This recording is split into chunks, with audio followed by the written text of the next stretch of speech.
Hello, everybody. How's everyone doing today? Shadow, for those who are not aware. And this is Interstellar Game Jam 6. We're doing the third live stream of four. So today is the second to last live stream. Tomorrow is going to be the last one. Tomorrow is also the last day to review games if you are a participant. If you're not a participant, you can still play all the games. You can find the link to the games in the description below. The theme for this game jam was isolation, and we've had so many interesting takes on the theme already. If you haven't seen the past few live streams, I highly suggest it. I will put timestamps on those soon, maybe tonight if I have time. So it's easier to find different games when we go back and look at it in the future. But yeah, again, special thanks to Outpost 4 for supplying all the participants with some music that they could use for their games. Not too sure how many of them did utilize them. I do know that a couple did, so it was nice to see that. I believe at some point tonight, Kyle BW from Outpost 4 will be joining us. Right now it's just me. We might have some other people join us throughout the stream later on as well. I'll introduce them as they join in on the stream, and I'll try to continue to address them by name, so that way you know who's talking.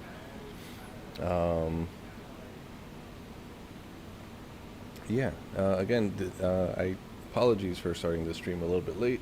I was really tired, needed the extra time to just rest up and get my energy back up. The last stream went on for a little longer than it was anticipated. It was supposed to be 4 hours, and instead it was 7 hours, and so it pushed my sleeps a little bit further than I wanted it to. So I used the extra time to just rest up and rejuvenate a little bit to come back to the stream with a bit more energy. If you want to support the Interstellar Garden and all of these game jams and other events that we'll be doing in the future, we do have a Patreon. There's a link in the description as well, and you can support us there. And there's a bunch of other stuff that we'll be doing for people who are patrons, including things like these, but on a more personal scale, and obviously for games or projects that you're working on that's outside of game jams, or if it's for other game jams, who knows. But yeah, let me just get set up over here, and then we'll jump into it in a little bit. But yeah, we have another 20 games queued up for us to play, although I'm not too sure how many of them I'll play tonight, because they're still tomorrow for the live stream. There was a couple games that I was going to go back and play for tomorrow's live stream. I think the ones that I was not able to get working, I think they just pulled their submission, so we will just be skipping that. I'll still check again tomorrow to see if it's still there. Yeah, let's see how many games we have left for tomorrow's stream. Let me just pop in here, see where we're at. So today we'll be playing everything from Absolute Void through Bedrot Simulator, or at least we'll be attempting to. Again, I'm a little bit sleepy, so I'm gonna prioritize, getting rest tonight, so we have time for tomorrow's stream and having all that. For tomorrow's stream, if we do get through everything today, we'll be starting off with Astroeria, leading all the way through a cozy space capsule.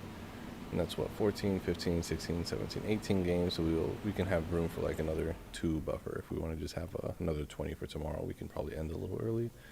But yeah, we have a few games today that we can get into.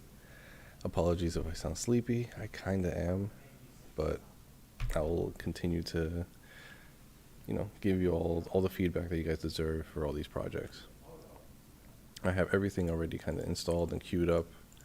And looking at some of these titles, we've had a few of them that are just, straight up, really interesting. I can't wait to play them. And a lot of interesting game engines used, for sure.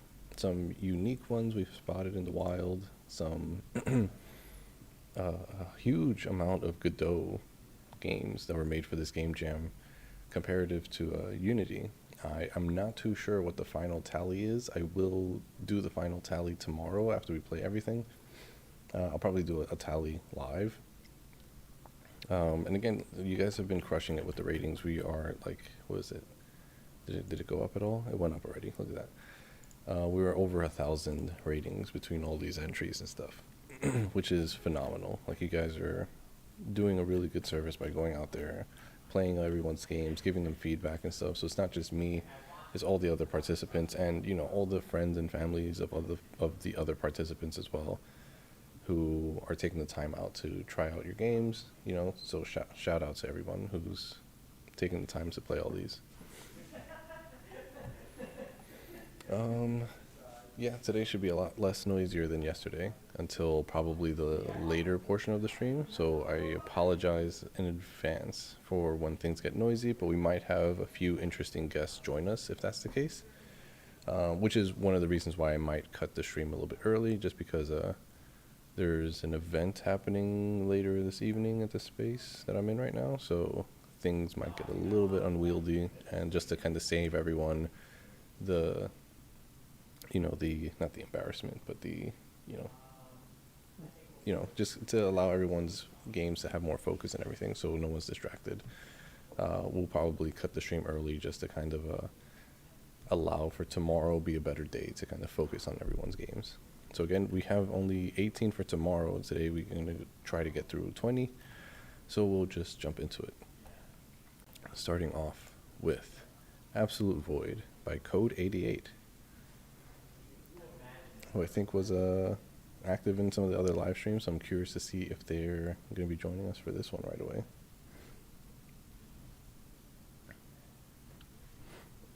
But yeah, wander around some abandoned planets of a soon-to-be-destroyed cosmos. We'll check out the game page. Was this in Game Maker Studio? Again, we were seeing more Game Maker games. I might have something to announce in terms of a Game Maker Game Jam going forward, but it's an in-person one, not an online one. Maybe you might be able to extend it to online as well, but we'll see. I'm in talks with Game Maker to potentially host another Game Jam, not Interstellar, for specifically Game Maker stuff, but we'll see. I'll probably make a separate whole announcement video for that on the channel somewhere. But yeah, Code 88's here. Awesome, welcome. Yeah, we're going to check out the game page first, and then we'll jump into the game. So let's see what we have over here. So, Absolute Void. The universe is at last coming to an end. In a last-ditch attempt to escape the approaching absolute void, the countless species and societies across the cosmos have fled to the edges of the universe. You, however, know escape is futile. Now, alone and isolated from every other sapient being in existence, you wander the now abandoned planets of various alien societies, awaiting the inevitable. Press Z or space to advance text or to interact with objects around the map. Arrow keys to move. You can only stay in an area for 300 seconds before said planet is destroyed, so don't take your time. Interact with the spaceship thingy to leave the planet and head back to the control room to go to the next area. Also, you can interact with almost everything, so don't feel afraid to press interact wherever you can. Made for the Interstellar Game Jam 6. That's us. So 300 seconds, that's like 5 minutes each planet. So we'll try to interact with as much as possible. So let's jump into it. Absolute Void. Here we go. I'm curious to see if WASD also works, because I was saying in a couple other games that having WASD support can help out as well. But I'm not hearing any audio. I'm going to press space. So that's everything that we read already. Awaiting the inevitable. Press space or Z to continue. Alright, so no WASD. Initiating ship startup procedures. Ship functions online. Personal universal encyclopedia online. While on the planet's surface, you can now interact with objects surfacing Z or space to learn more about it. Next planet detected, planet Skelta. It's like Delta with a skelt instead. Initiating warp procedures, please stand by. Warp procedure successful, now landing on planet Skelta. Please note the planet, like all planets, is facing imminent destruction. Remaining on the planet past the timer will result in emergency teleportation protocols being activated. Oh shit, we're already in here. Alright, just spam spacebar. We got the timer on the top left, it seems. Analyzing object, dated bank entry found. This appears to be a lamp post to illuminate the streets. Cool. Alright, we're gonna go down here. It's probably another lamp post. We're gonna find out. Yep.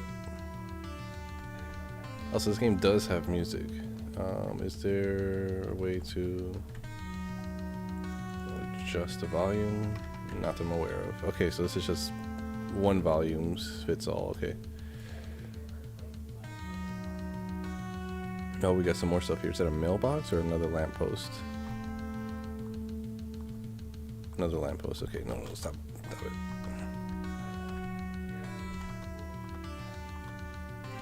Skeletons are often considered to be a herbivorous species, and as a result cannot eat meat. As a result, most of the skeleton diet consists of native fruit, native to the planet.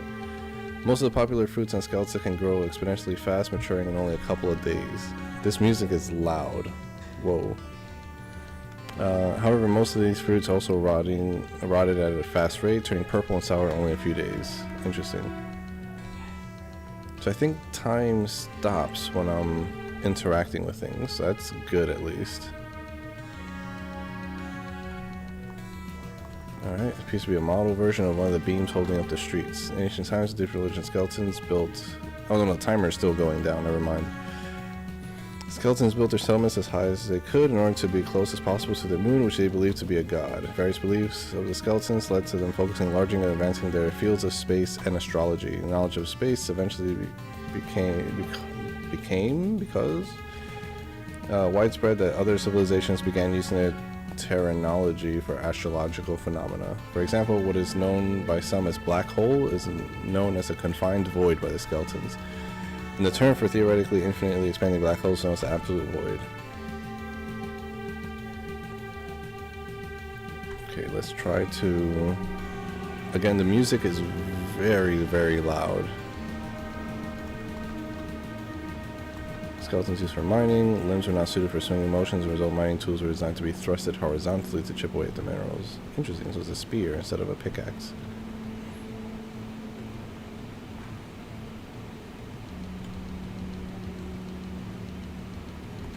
Let's check out these golden stairs. Meteors drop from Skeleton's moon. They typically have high concentration of gold. The gold is used in skeleton size for many different things, with the most important use being the electrical conductivity. The gold extracted from meteorites was used to invent the first skeleton electrical wire, setting off the beginning of their technological era. Due to large amounts available, gold is still used in abundance in skeleton society today, with many streets being wired by golden electrical currents, or circuits, sorry. Ah, that's why the floor is all paved with gold. Interesting. Alright, let's see. I may have missed something up here. What are all these?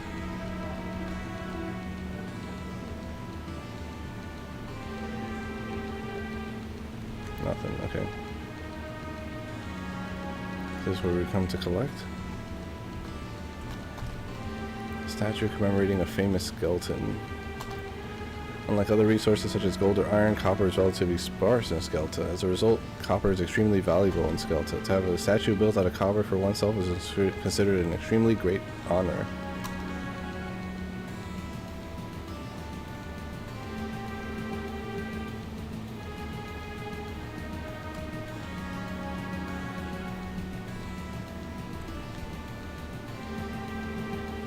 Alright, we only have half the time left.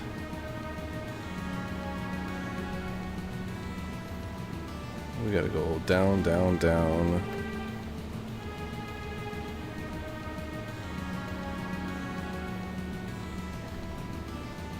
Now we're in the sandy part.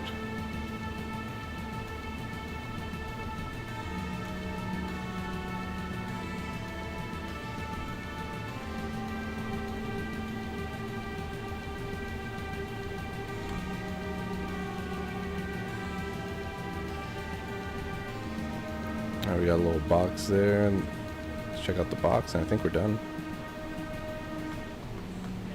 Glass forge. Skeletons use machines to forge the glass present throughout their society. Furthermore, trace amounts of gold will be added into the glass to improve its flexibility and durability. Interesting. So I learned a lot about the skeleton society, but it's like, oh wait, what's this? Oceans and skeleton abundant quantity of metals such as iron. Iron and other metals settle on the seabed. Its weight causes compacted sand to sink into the ground. Over time, the heat and pressure morphs the sand into solid glass-like cubes. Structures then eventually reach the surface again once erosion occurs. The reddish tint is the result of trace amounts of iron tapped within the structure. It was considered a great honor in skeleton tradition to find the glass cube. The tradition dictates that one must keep their cube up until one's nearest death, in which case they will return the cube to the shore where they found it. As a result, large amounts of glass cubes can be found on skeleton beaches before predicted calamity. Which is, I guess, what's happening here.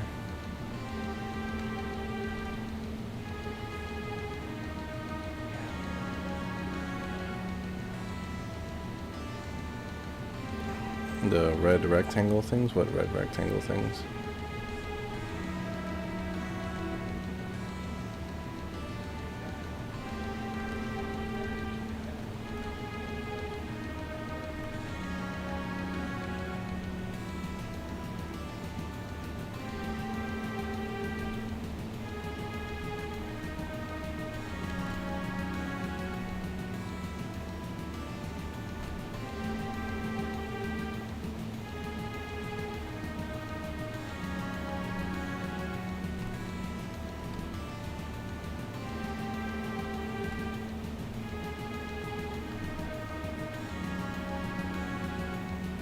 Alright, let's see if we can get back into our ship.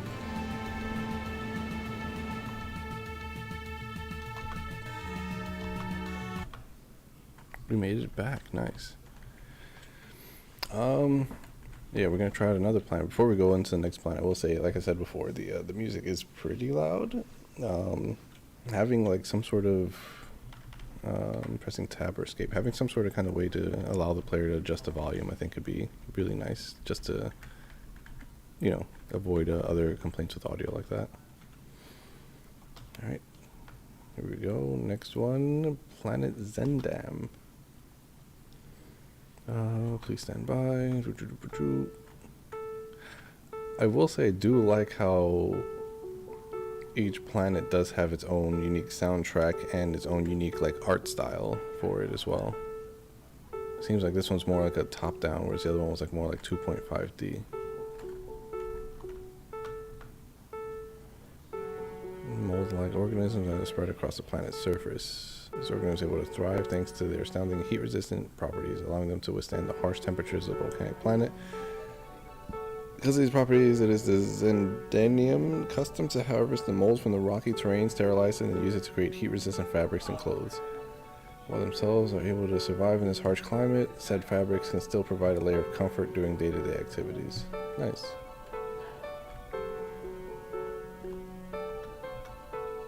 Nomadic lifestyle. Most Zendanium sold their wares through easily moved up pop-up shops along the surface.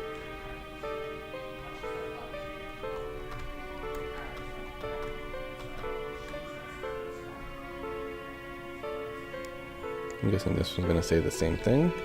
Oh, it's a blockade. Oh, and there's a bridge.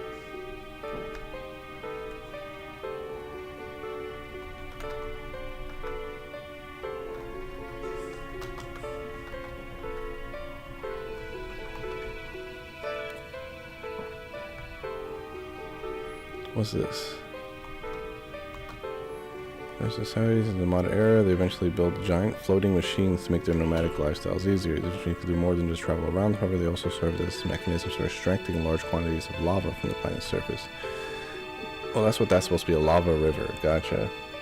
With the exception of harvesting lava, these machines usually spend most of their time on the move. Most of the machines staying still without harvesting magma is considered a rare sight. It should be noted these machines can go for long periods unattended while remaining airborne thanks to the advanced gravitational technology. Technology is considered some of the best in the cosmos, regularly exported to other extraterrestrial societies for things such as spacecrafts.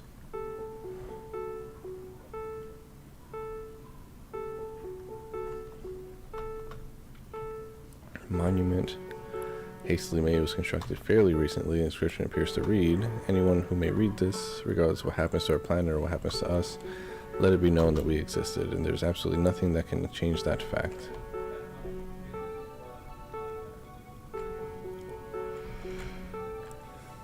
I think I see something up there. What's this? A lava extraction device. The tool has become obsolete, however, some Denians still keep the tool of their ancestors in an heirloom.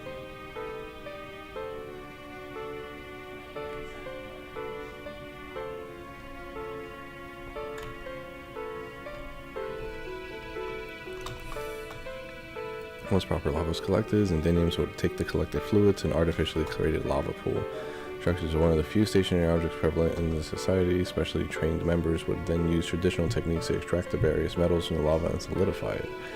Due to the risk that comes with lava, upkeep is extremely necessary as to prevent possible melting of the pool. As a result, the different nomadic groups of Zenden would frequently coordinate themselves so that the pools are not left unoccupied for too long. Nice.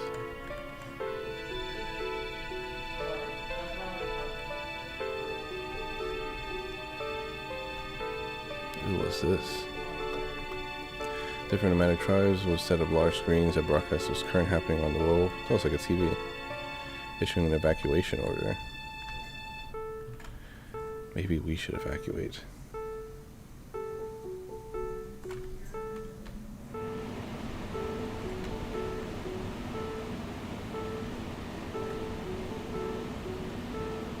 We're going to explore everything up top. Let's see what's down low.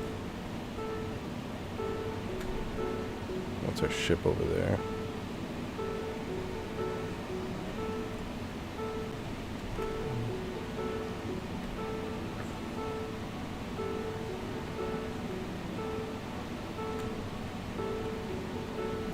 I think that might be everything. It's another one of those extraction tools. I'll check it real quick.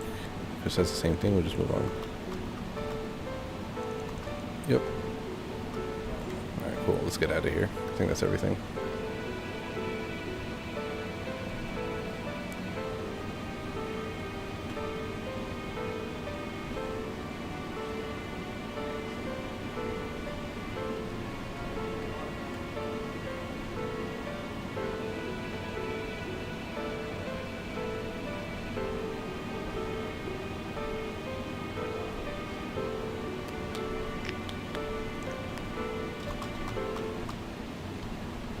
Alright, next up, compromise. Warning, error detecting the warp drive. Warp drive will only be functional for one more jump. Uh-oh. Earth. Uh-oh. I know that one. That's the one I do know. What's this? Object is too eroded. What's this? Once been a structure used for habitation by Earthlings. Once a prosperous race of societies on Earth quickly fell to ruin after conflicts in the planet escalated. At the end of the conflicts, only one Earthling remained.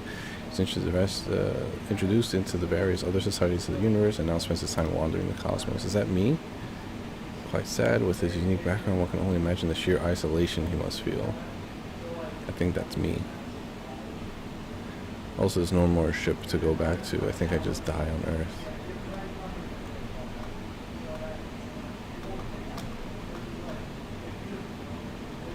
Let's see if we can go any further right. No.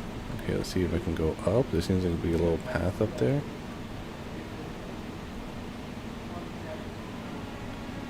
Nope, that was a trigger zone.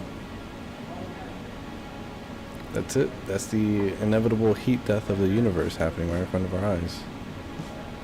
As well as the last song of the game.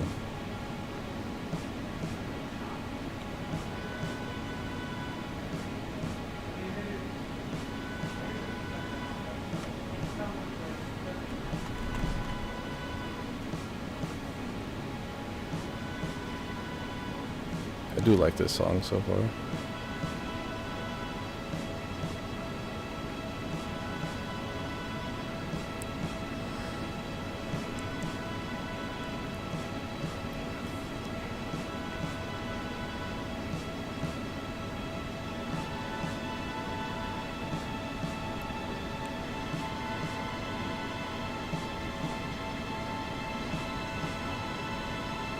Oh.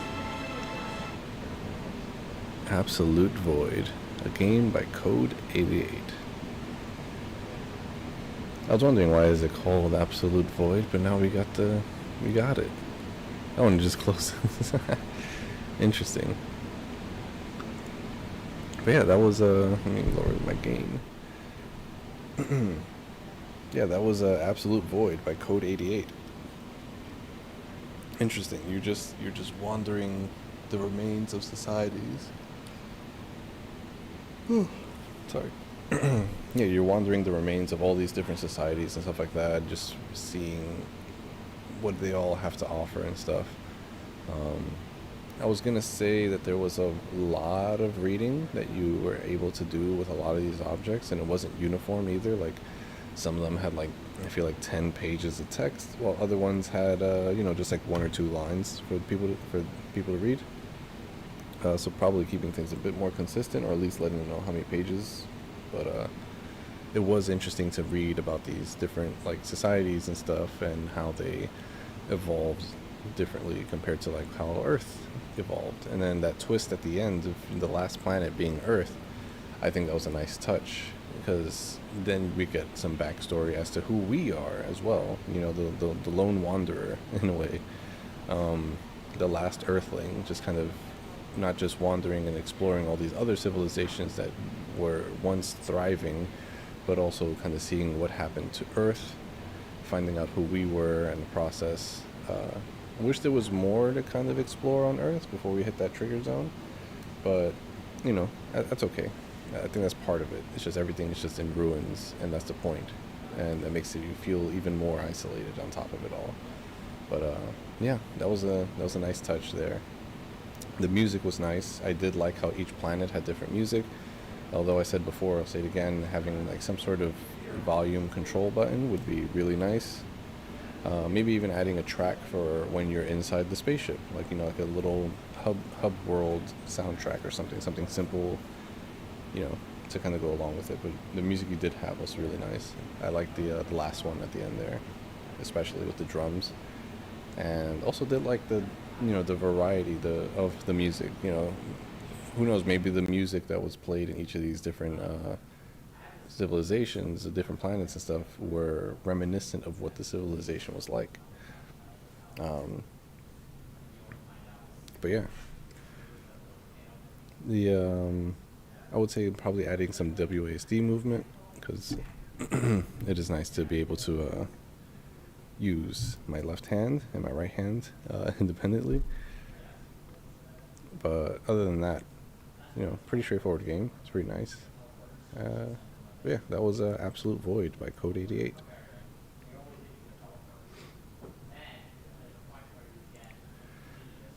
All right. Next up, we have Lost in Transport by Public the Disc. Short horror game about isolation in space. Oh no, we have another horror game. I don't like horror games. Unity. Interesting. Okay. Check out the game page and we'll check out the game itself. Yeah, for sure. Anytime. Thanks for joining for the stream. Thanks for submitting for the game jam. So yeah, Lost in Transport. A quick little game for the 6th Interstellar Game Jam. Tips: if you're stuck, click on stuff. Make sure to close the pop-ups on your tablet to continue the objectives. Okay. No controls listed here. We'll have to learn it as we go along.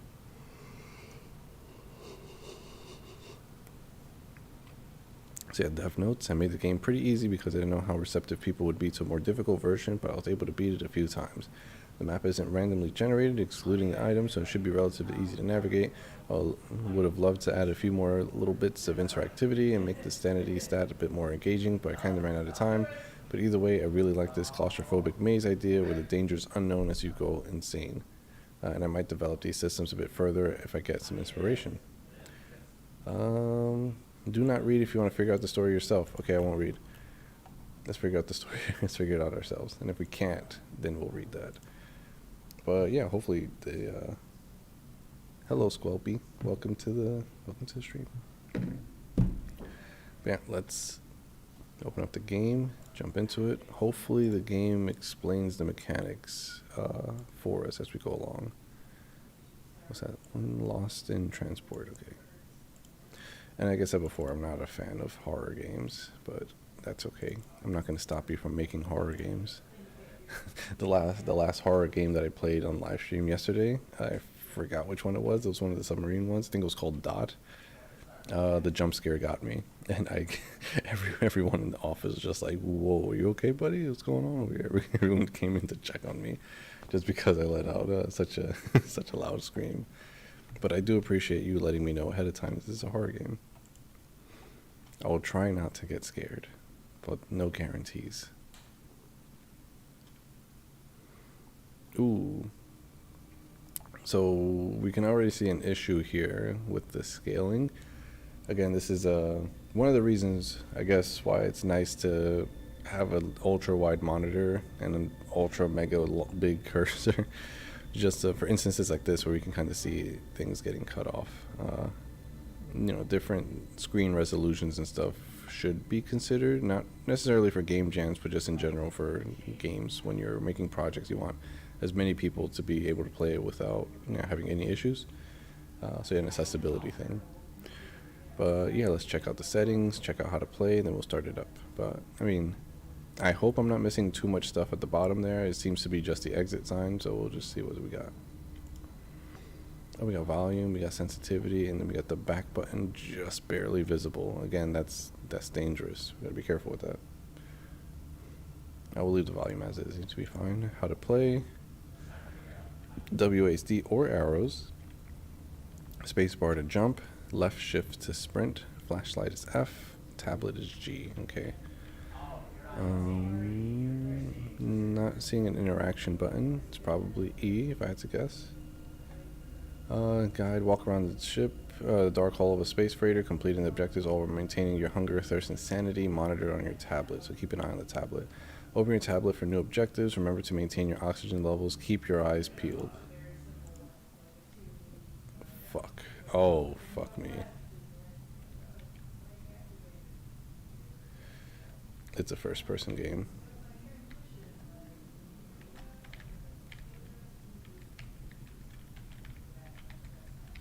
Can I interact with things? Oh, it's left-click to interact, okay.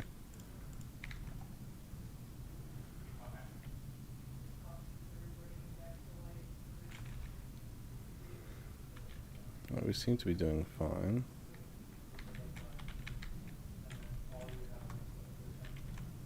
How do we go in?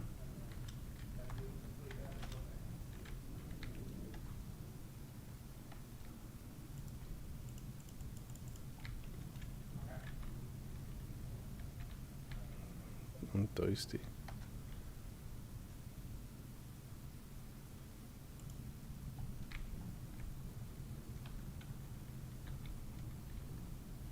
Engine's offline. Yes, let's try to get in there. Can we not get in there?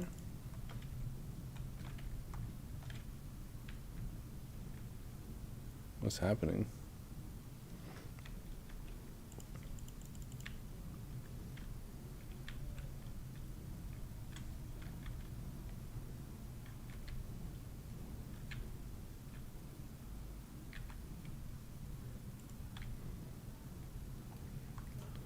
There we go. What the heck was that all about?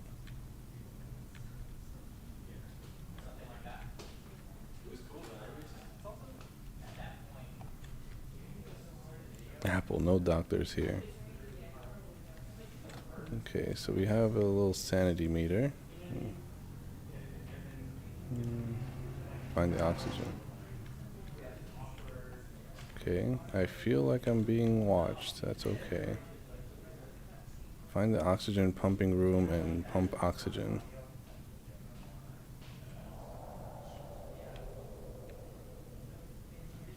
This looks like an oxygen pumping room, I think. Nah, this is the kitchen. How are we doing for hunger, thirst? You doing okay? We got some Pringles, it seems.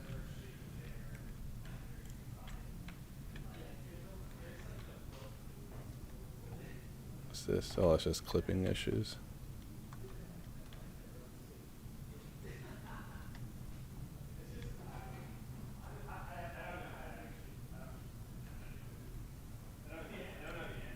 I really don't want to get get jump scared, honestly. I really don't want to get jump scared. But I guess that's one way to wake me up. I feel like this is a dead end. Nope. A gear. I'm gonna use that in a little bit, I'm pretty sure.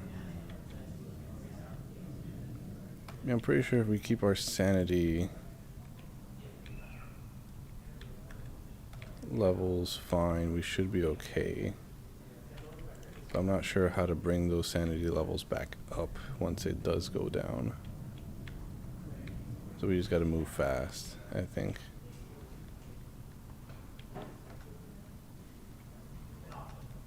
One thing I can say, I do like the visual effects that you got going on. The things like, I don't know if it's post-processing or a shader that you're using, but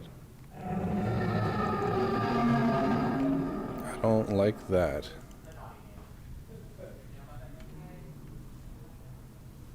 Over here giving you compliments and then you're gonna throw a jump scare at me? That's not nice.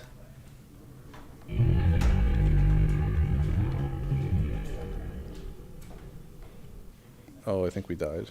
You perished. I don't know how we perished.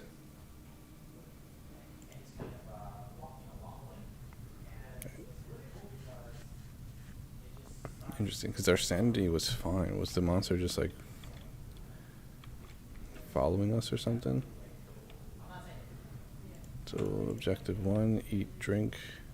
Okay. Oxygen. Get one more thing to eat, and then let's get out of here. Is this a burrito? No, it's a pin. Oh, it's a pill. Okay. I thought that was a fucking burrito. It's a big ass pill you gotta swallow, huh?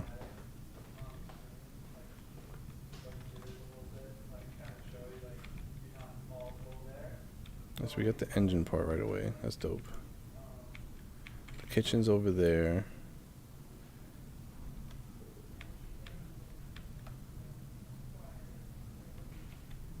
What's over here?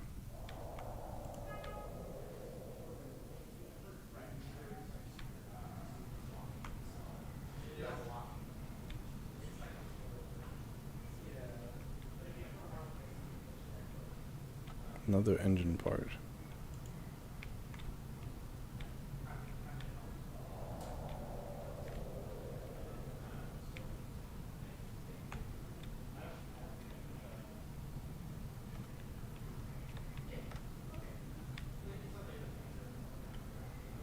Smoking too much, feel lightheaded. Okay. This is a room.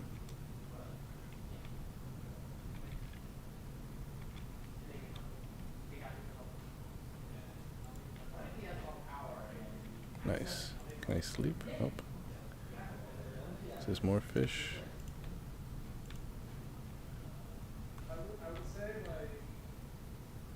Two out of 10. No sand.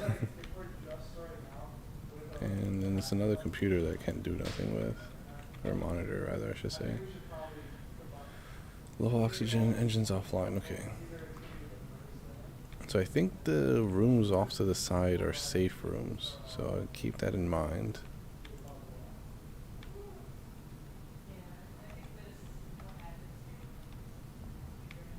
Is this a sink? Toilet? I don't like the sound of that. Oh, there's a room. Come on, we're gonna die in a second, aren't we? Nope, we're fine. Is this the oxygen room? Yep, oxygen pump. Let's go. 2 out of 4 engine parts. Okay, so there are 4 engine parts. How's our sanity doing? We're okay. How's our hunger? It's a little low. Now we're good now, okay. Is a monster waiting for us outside?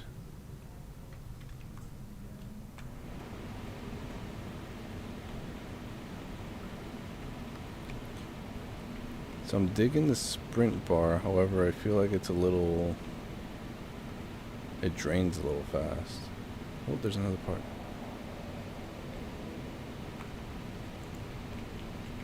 Just got one more part to find.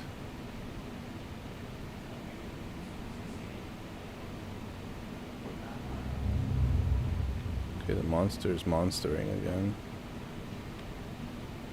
Thinking this is the engine room. No, it's the dining room. What the heck? Why the table so high up?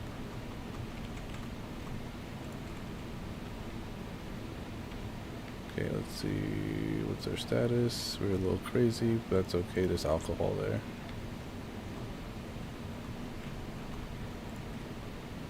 Okay. We just need one more engine part.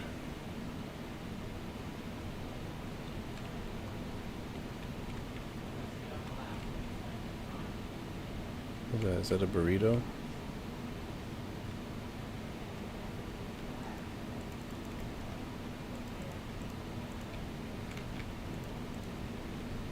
It's a lamp that I can't do nothing with.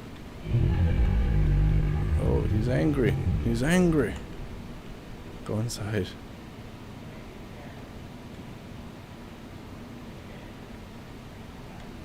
Is there any beverages here? It's a glass. Glass of nothing. Let's let our sprint bar come back all the way up, and then we can try to maybe find that last engine part, but it's hard to say if we can or cannot. I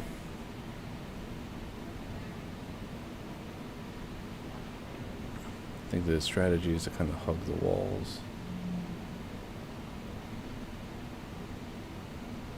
I say that, but then there's all these containers everywhere. Burrito.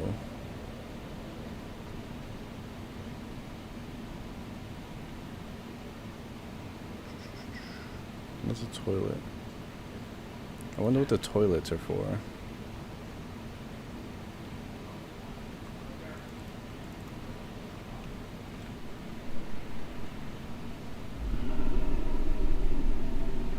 Run, run, run. Run, run, run.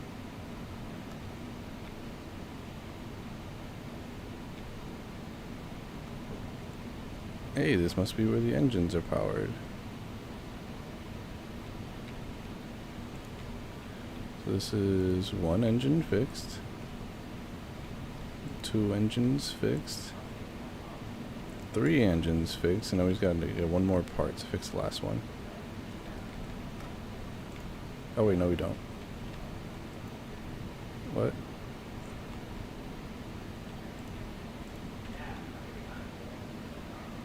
Says the engines are offline, even though we fixed all 4 of them. Oh, find the parts and fix the engines. Okay.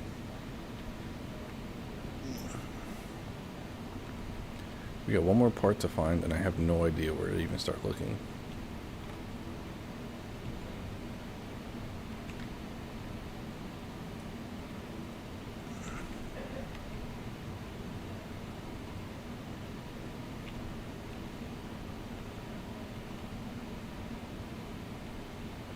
We got some food. Yep, monster's angry. Let's try to head back inside this room before we die. Yep, let's get in there. Okay, cool. I think we're safe. I think we're safe. We need some bevies. Oh wait, what's this? Oh no, it's just clipping. Okay, let's go back out into the wild. I wonder if the monster's on the ceiling. That would be really scary if so.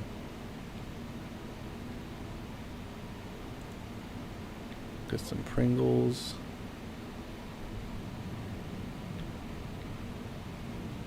Where the heck is the last piece?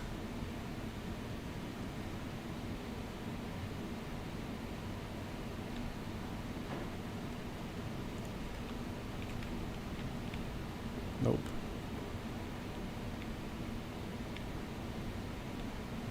We're like in the middle. Oh, I think we're fucked. I think we're dead.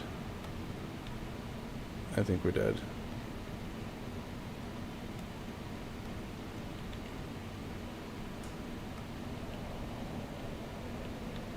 I think we're dead.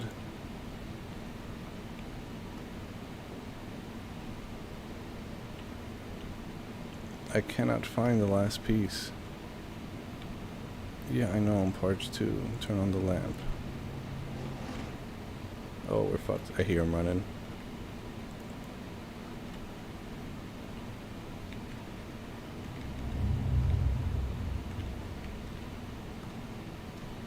Get inside, get inside. Okay. I'm feeling really parched right now. Yeah, I'm sorry, there's nothing we can do about that. I don't know where to find water. Does that fish help? It was in the water. I think it did. I don't know. Set our stamina, get back up, and then let's run back out there. Where the fuck is the last piece?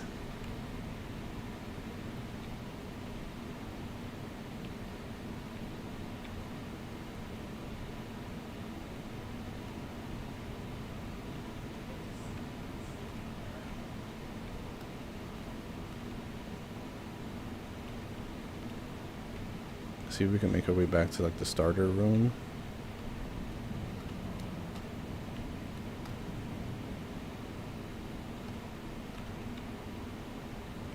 I think this is the starter room. Yep, because there's some Coca-Cola over here, and that should help us with our thirst.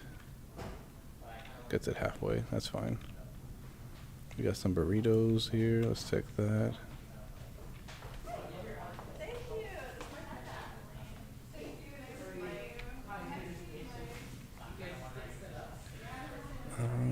What are we doing? What are we doing?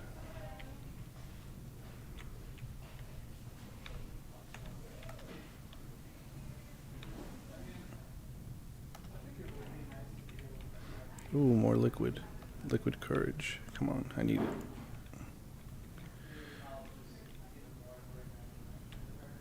Yeah, I have no idea where the last piece is. I think we're just gonna die.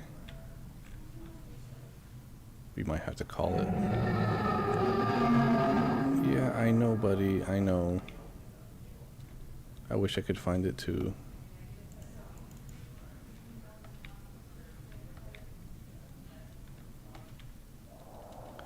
Boyga.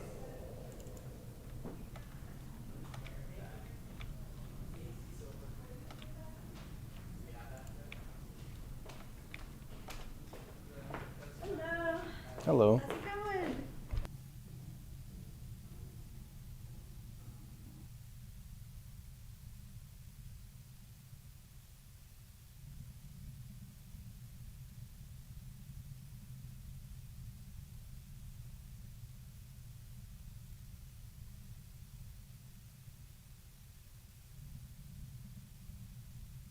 How's it going? I found the kitchen and stuff again. How are we doing on stats? We're actually fine.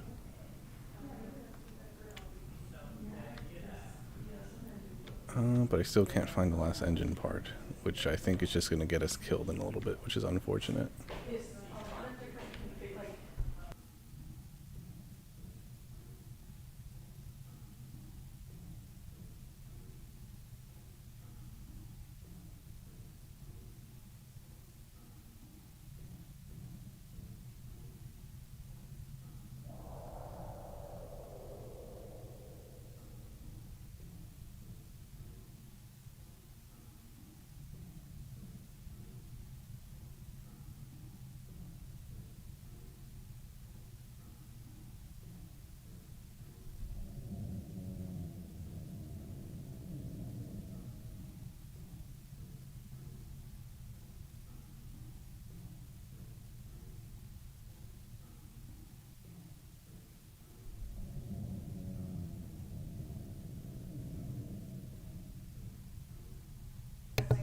Yeah, I'm like running, I'm walking around in circles right now. I don't know where I'm going.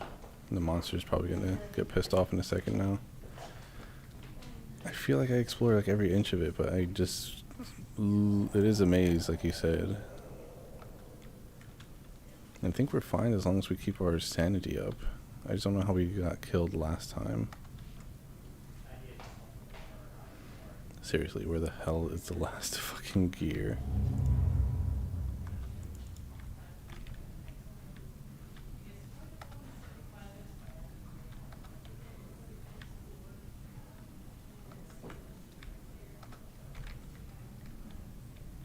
There's a room over there. Oh, run.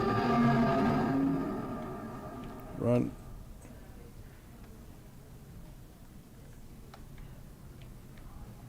See, I have a feeling the monster's like above us. I just don't want to look up. And whenever I hear those loud growls, I just run. I think this is gonna get us now. That's a low growl. Get the fish. Run. I don't know what room this is. Oh, he got us. I think that's the oxygen. Damn. Oh well. That wasn't as scary as I was thinking it was gonna be. So that's nice at least. I will say, like I said, like in previous jam entries as well, the lack of music that was brought into the game, I feel like elevates the sound in this, because it just it plays into the theme really well, and it's not just like it's a completely quiet game either. It's you're using the lack of audio to emphasize all the other audio. Again, since this is a horror game, you're listening to all those growls and everything. I'm frantically looking around to hear like the loud roars and shit, and I feel like I'm about to get attacked, so I run. Under the impression that the monster's on the ceiling, so I kind of don't even want to look up at the ceiling to see the monster, because again, I really don't like horror games.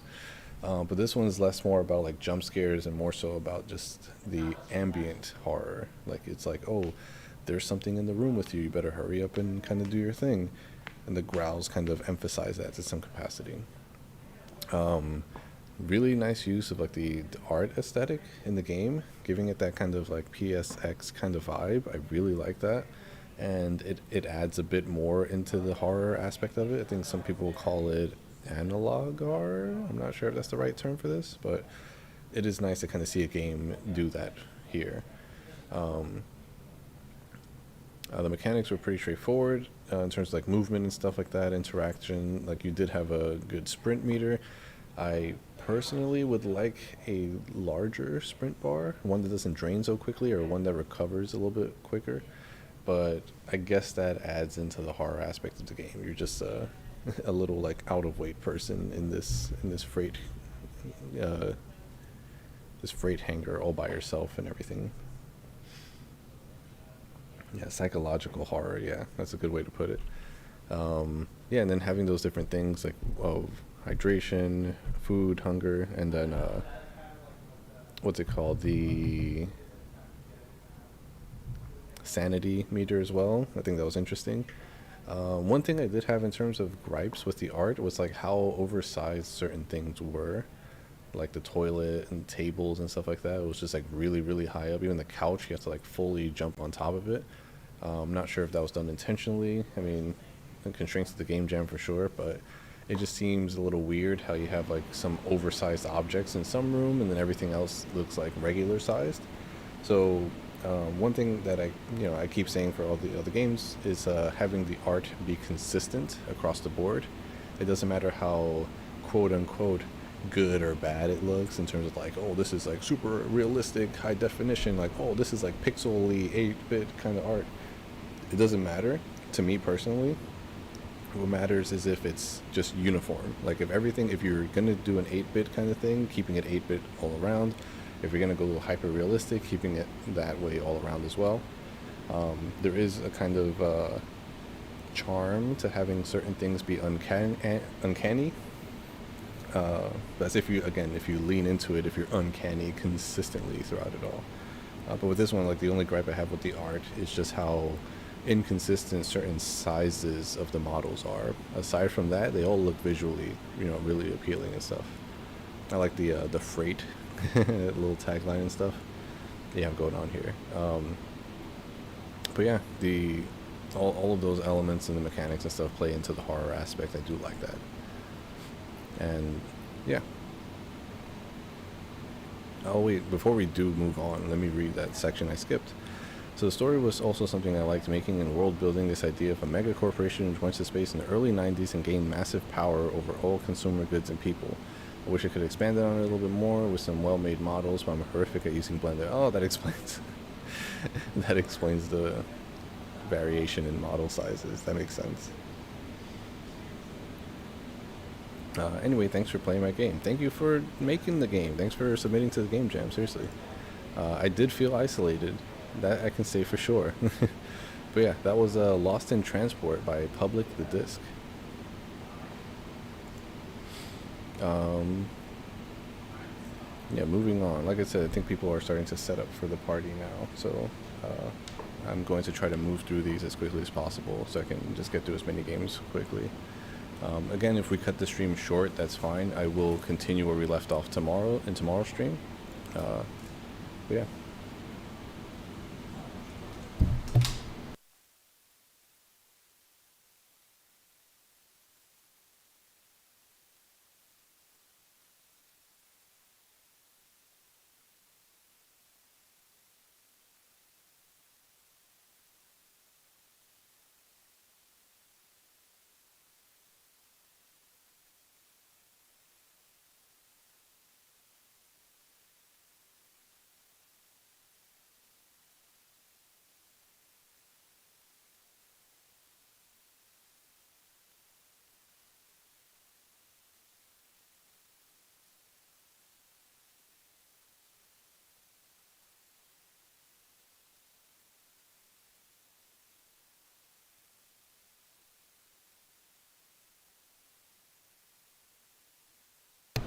All right. Sorry about that.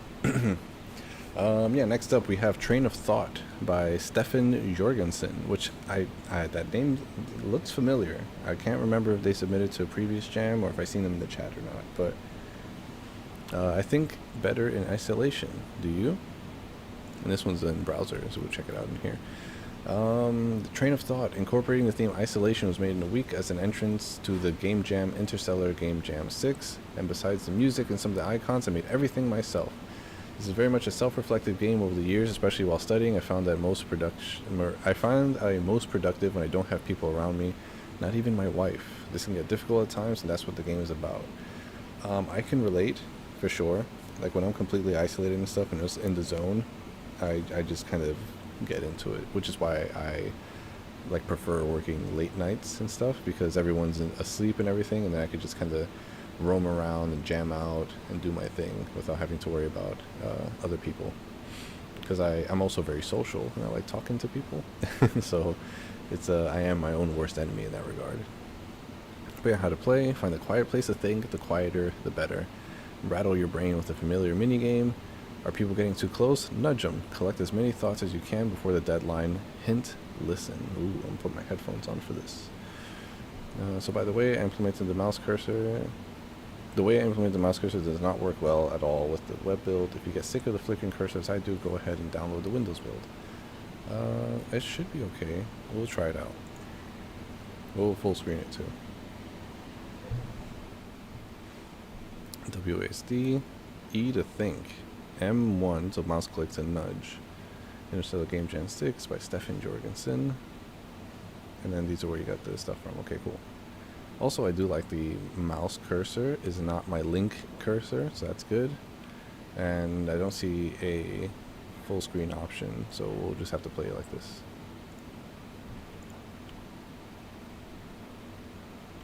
Oh, there's music in the background, so let's lower the gain here.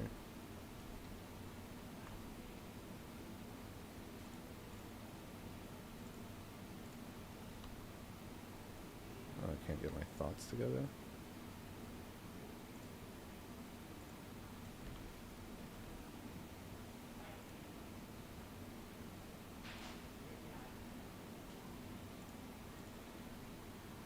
Okay, so I click one and then just collect the thoughts. Okay.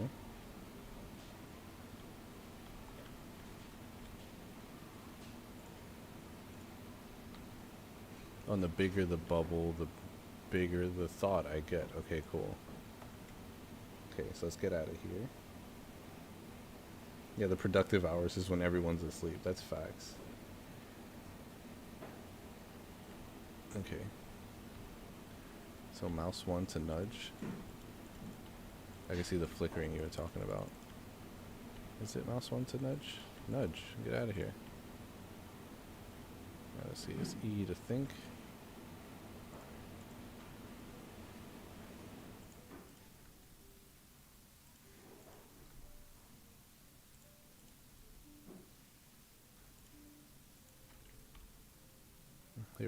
good amount of thoughts going on over there.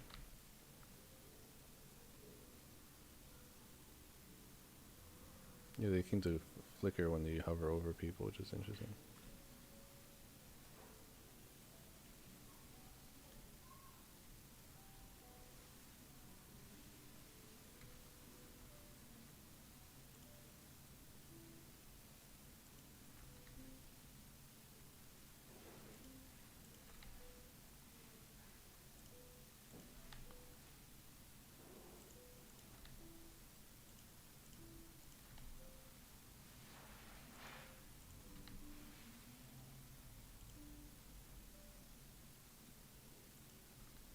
It clicks out when I do a second one, so I have to kind of just do one at a time.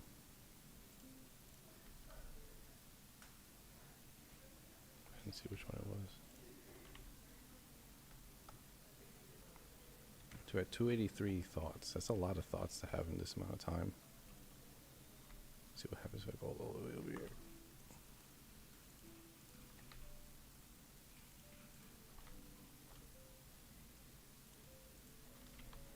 This person won't leave me alone.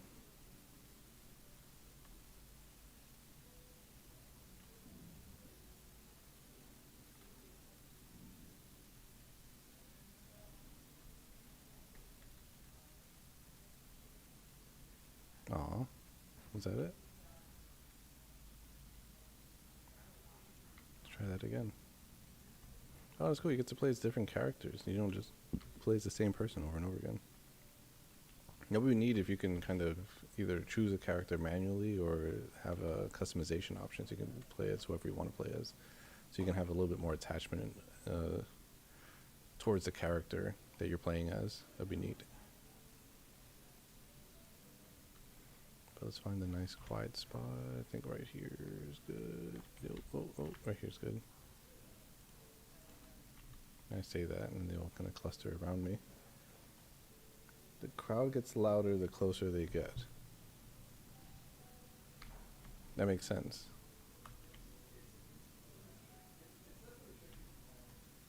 Oh, right here's a good spot. Let's...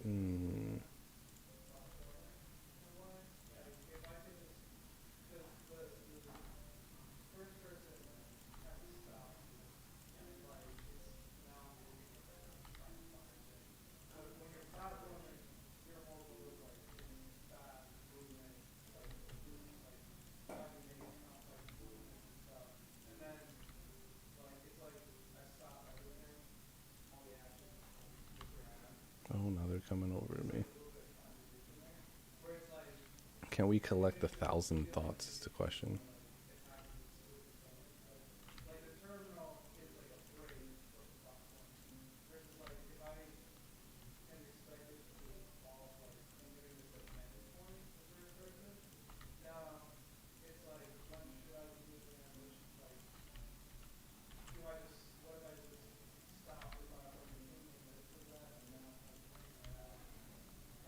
We're doing good so far. We're at almost 500, almost halfway there. This looks like a quiet spot. Let's try it over here.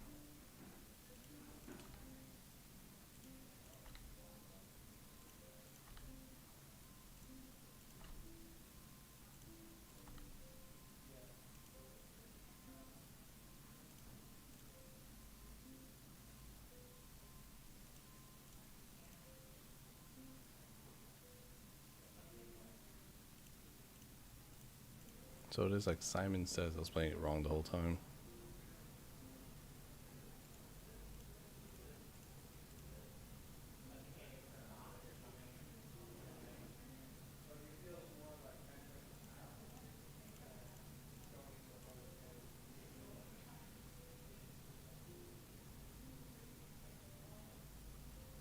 Collect. He's getting too close.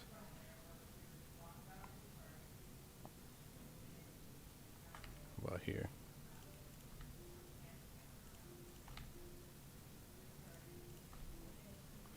Oh man, it doesn't tell us what our score is when the round is over, which is a little unfortunate. Unless that's our score? Is that our score? I don't know. Let's see, refresh. Oh, that was our score. Oh, okay. That's pretty clever. Good way to kind of implement that. That's interesting. Nice. Um, okay, never mind. That does answer my question. That was one of the gripes I had. But probably having like a proper game over screen as well to let you know, like, oh, time's up. Here's your score, and then adding it on top of the main menu as well. That was a really nice touch. I did like that. What else? The music was nice and subtle. The gameplay was pretty straightforward. I do like the thinking mechanic that you have in there. Um, yeah, let's go back to the jam page here. Good use of the theme right there, where you have to isolate yourself as much as possible to then try to think as much as possible. And then having that thinking, the more you think, the more points you get, which is nice. But it does seem like you get more points by just doing it the spammy way that I was doing initially, because I didn't understand that it was Simon Says rules. You should have it that if you do follow the Simon Says, that there is a multiplier that goes up. So instead of just getting 20 for each of the successful uh, patterns that you do, it like, if it's two patterns, it doubles up. It's like boom, boom. Now it's 20 instead of 20, it's 40 or something. And if you do three patterns, maybe it doubles up again. Instead of 40, it's 80. So that would incentivize the players to want to go for the highest combo that they can to get the largest train of thought to get a huge bonus in terms of their score overall. Um, I think that having character customization would be nice as well, to allow the player to kind of personalize who it is that they're playing as. That way, you're more attached to the character instead of just being a randomized character overall.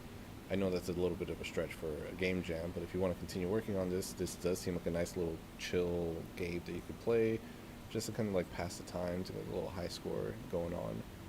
Maybe even adding a little bit more in terms of level design, so there's obstacles, that way you and the people uh, have things to walk around. And also it can maybe even personalize the kind of area that you're in, to be like, hey, you're trying to get your train of thought. Maybe you're in an office setting. Maybe you're in a park, public park or something. Maybe you're in a mall or something like that, where you just want to just gather your thoughts for something. Um, and again, if you want to do like, if you want to continue it for it as well. Oh yeah, Stefan's in the chat. Hello. Yes, it's a Simon Says minigame. You nudge while thinking. Oh, you push him. Okay, gotcha. That makes sense. Crowd gets louder. It's one way of playing, Simon Says. Thank you for playing. Yeah, it was, like I said, it was a very interesting take on the theme for sure. And you'll be back for the future. I hope so. We try to come up with as many interesting themes for the game jams, and I think with Isolation, like I said before, like we've been getting a lot of interesting games. This is definitely one of them, where again, super chill and a great take on the theme. But yeah, I hope to see you again in future jams, and also in future streams too. We're gonna be doing one more tomorrow. But yeah, that was a Train of Thought by Stefan Jorgensen. How are we doing for time right now? We only been streaming for like an hour, 2 hours maybe, an hour and a half. So we got 1, 2, 3, 4, 5, 6, 7, 8, 9, 10, 11, 12, 13, 14, 15, 16, 17. We only got to do 3 games so far. Let's, I guess we'll try to pick up the pace. This one has been one I've been anticipating for a while, just from the name alone. So we got Schrodinger's Cat by GameCube M64, which I don't know if that's... sure, that's fine. Small text-based story.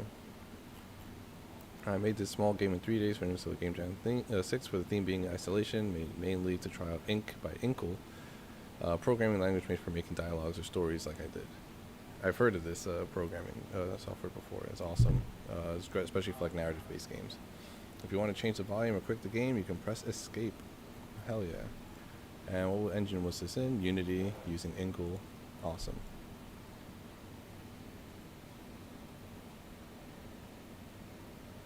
What game are you trying to get through by the end of the stream? So the last game I want to do, so we've been playing, this is in submission order. We'll be playing from Absolute Void, hopefully through Bed Rot Simulator. The thing is, there is an event going on in the space, so I'm going to try to get through as many of these as quickly as possible.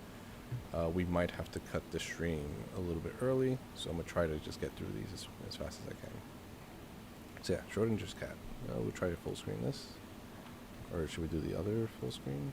No, the other one. This one's better. Alright. Why did that human put me in a box? Enter?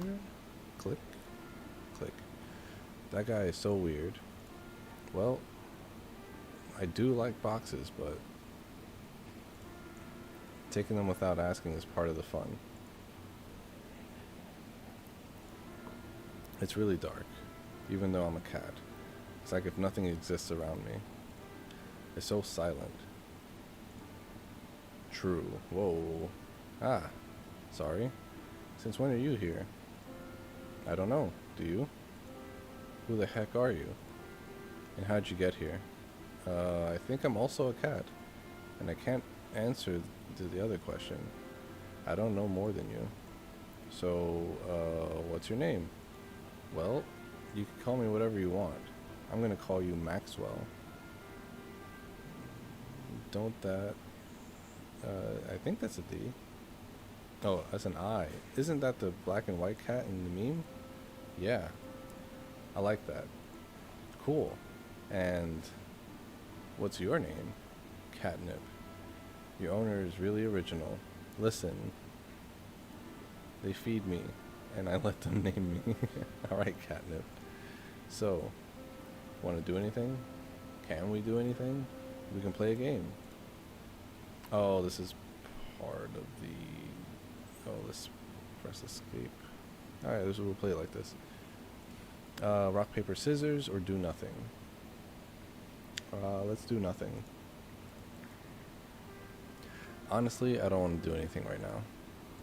So, you just want to stare at the endless void of the box for a while? Yeah. That's true. If we play rock, paper, scissors, we can't even see what we're playing because it's just an empty, dark box, so that's fine. You are silent in the blanket that is darkness. Having your eyes closed is no different from having them open. Stretching your paw in front of you is the only way to confirm you're still in a box, and yet you feel calm about it. It's impressive. What is? Darkness. I've never thought about it before. But I guess it is. You can't tell what's real or not in here. I've never experienced this before. Me neither. Hey, Maxwell? What? I might sound stupid, but... Do you exist? Why? Because I didn't notice you when I arrived, and I'm wondering if I'm starting to imagine things. Well, what do you think? Do they exist? No. Oh wait, no, maybe. I think you don't. If I think I'm real and you think I'm not, what am I? Wasn't there a guy that said, I think therefore I am? I do think I've heard that before. Then I exist. Or I'm real and not at the same time. Can you? I'm joking. You can't possibly be real and not at the same time. Or can you? Except if you're a ghost, of course. You're not a ghost, are you? Mabai? There's a little typo there. Maybe. You'll never know. And you? What? Are you real? I'm a ghost. I'm a ghost. You too? Isn't it cool to fly through walls? Yeah, LMAO. Hey Maxwell. Yeah. I know I've been asking a lot of existential questions, but it's alright. We're alone in total darkness and don't know when we'll get out. It's the perfect time to ask yourself existential questions. Talking about total darkness. Is this what death looks like? I don't know. I've never died before. Are we dead? I didn't expect this when you said existential questions. Yeah, sorry. No, it's okay. But what do you think the afterlife looks like? Like here. It must be like here. In a box. No, in the dark. But is it bad? It's really calm here. True. And warm. I'm starting to get tired. How? We've been doing nothing for the last I don't know time. Talking about existential questions is exhausting, and it may be dark and empty, but this is box is comfy. All right, good sleeping. Thanks. Wait. Have I been sleeping this whole time? Maybe. You've been asleep for 3 years. Jeez. Wake up. Wake up. Wake up. What the heck? I'm joking. I don't think that everything here was a dream. But like everything else, I can't prove it. Alright. Well, good night. Or afternoon. Or whatever part of the day we're in. You too. Thanks for playing. Oh, thanks for making the game. Oh, it was made in 3 days. Interesting. I didn't even read this. I should have read this. My bad. So I made this small game in 3 days for Interstellar Game Jam. The theme being isolation. I made this mainly to try out Inc. Oh yeah, I did read that part. I guess hovered over the 3 days portion of it. That's badass. Yeah, a lot of people. That's one of the things I do like about it being a 5-day game jam is that it's doable for people to just get in there with only a few days and still make something. Like one of the previous winners of the Interstellar Game Jam, I think it was for Another Dimension, they made the game in 2 days and they won first place overall, which I think was fucking wild. And maybe it was Time Control. I don't remember which one it was for, but they showed up 2 days, made a banger of a game, submitted early, and just dipped out. For this one, I would say that there is a lack of music. However, there isn't, because when you're having the dialogue play out, you're using the dialogue as the music as well, which is why I was kind of clicking pretty fast, because I wanted to keep the music going. I like that portion of the game. It was empty and dark in terms of sound, but you filled the void by having the conversation, which I guess is the part of the game of the isolation. You're isolating the dialogue, you're isolating the sounds, and kind of putting them both into one in a way, which I think is really interesting. But yeah, that was a really interesting game. Well done. I did like the existential questions that you had in there. I'm curious to see what some of the different branching pathways would be. I'm not going to play through it just because, again, I'm just trying to get through these games right now. But it is interesting to see that there was some branching pathways and stuff, and even had me, questioning some things myself internally. But yeah, that was a very interesting game. Well done.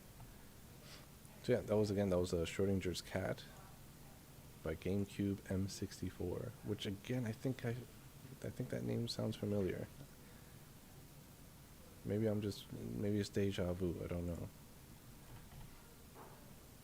All right, next up we have Stranded on Planet by Bergstrand69. Nice. Space-themed puzzle game, part of the Interstellar Game Jam 6. We got to install. We're going to check it out. Another Godot game. I swear Godot may be winning this jam in terms of engine usage. AWSD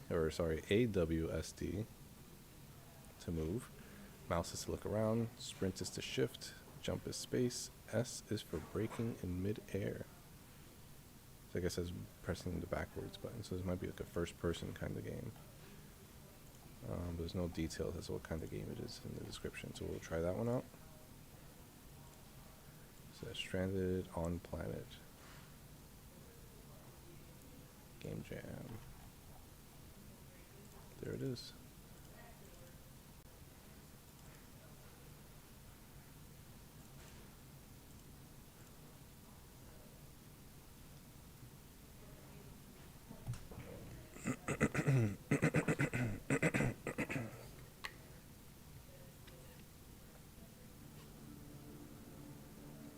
Whoa.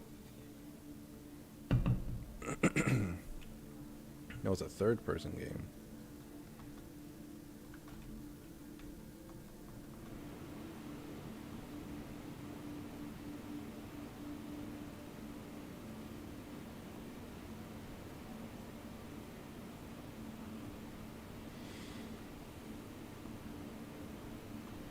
So I'm guessing we go to that tower, but I want to check some other stuff out first.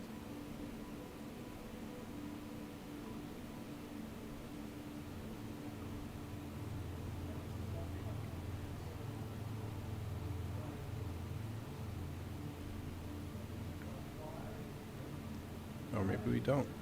Maybe we just get the big old space Bitcoin.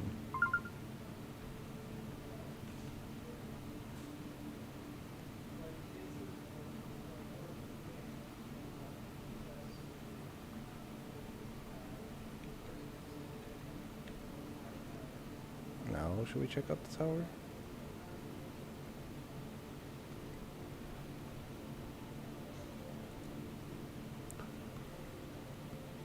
There's another coin up there. I just don't know how to get it.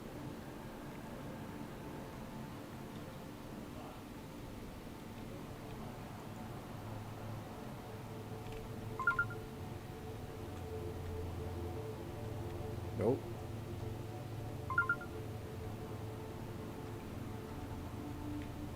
Oh, we're at the top of the tower now. Okay.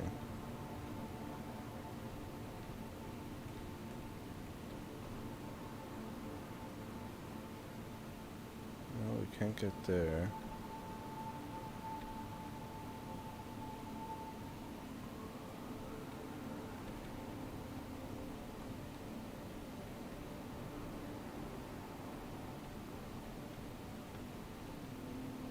I wonder what happens if we were to jump onto that spike. Oh no, we have like a maximum velocity. So this ring seems like is our maximum distance. Let's do a little lap. Let's see, what's the furthest thing we can reach that's high up?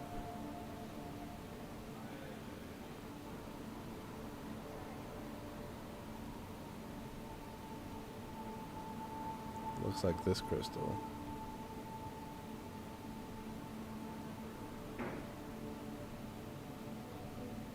Alright, let's try that one out.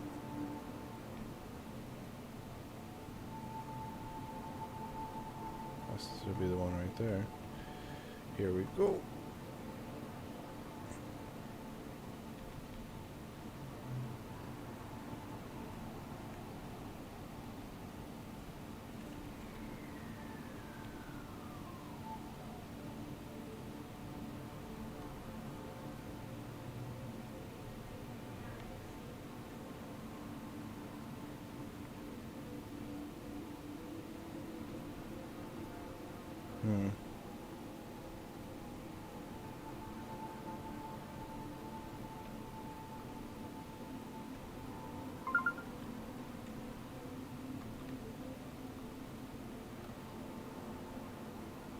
There is a sprint.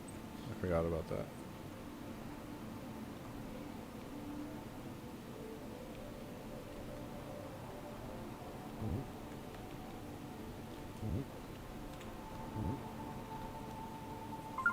Hello.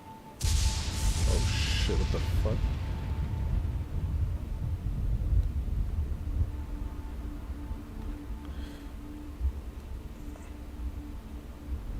What was that?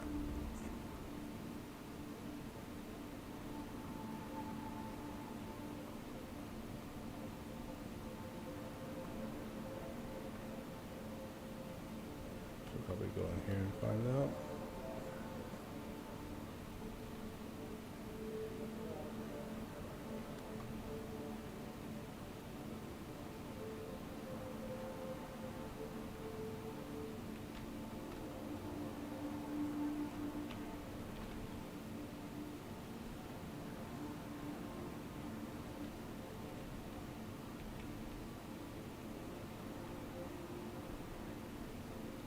Okay.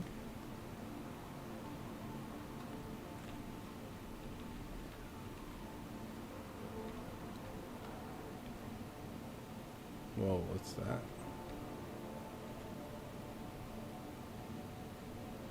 I think the goal is to jump through that hoop. We're gonna try jumping through that hoop. Seems like this planet has like gravity, so maybe if we just full send in one direction, we'll just make it. So let's give it a shot. Let's go.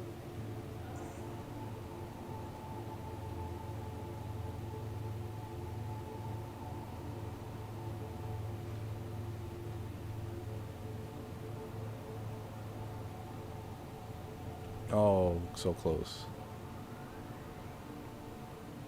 So close. One more shot. So what was that pattern that we saw over there?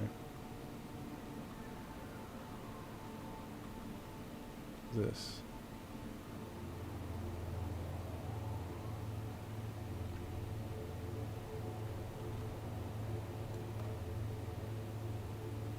We have to walk this path?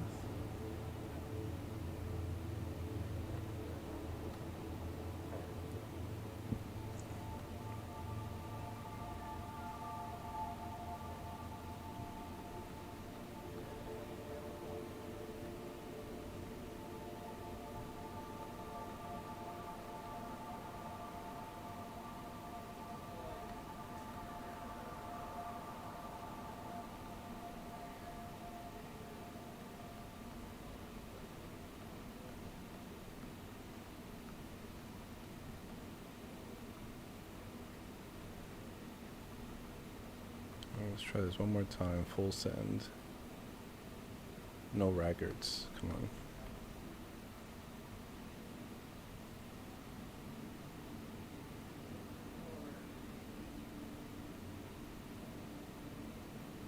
Come on.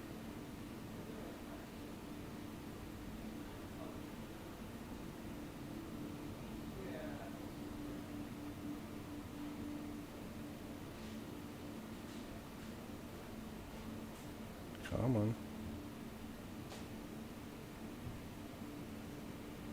Come on. Come on. Come on. Nope.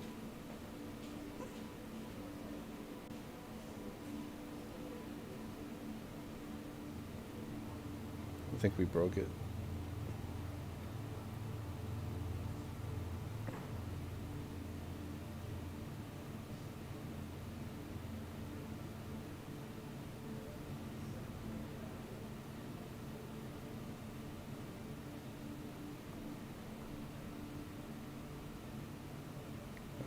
I think we're getting closer, but I can't tell.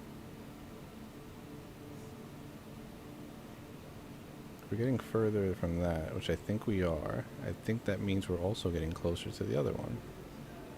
I am holding shift and forward, even though the camera's moving all over the place.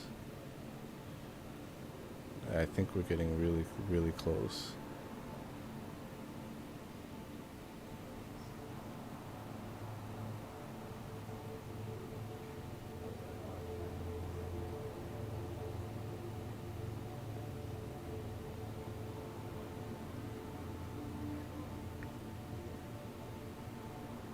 Come on. Come on. Dude, we're like right fucking there.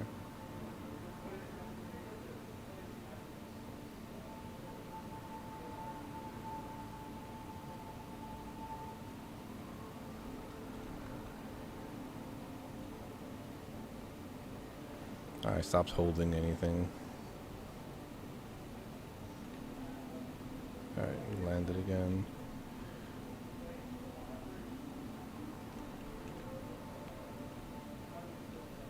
Alright, yo.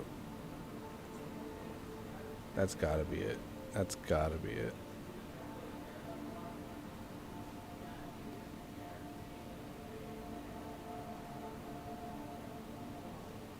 That's gotta be it.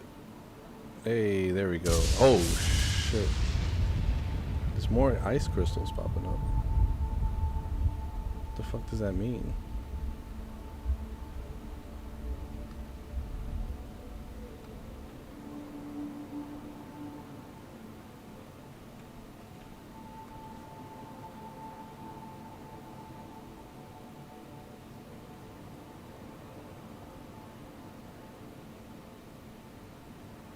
I'm gonna jump through it again. Oh, it doesn't exist anymore. Okay. So what's the new objective? To jump on top of one of the ice crystals or something?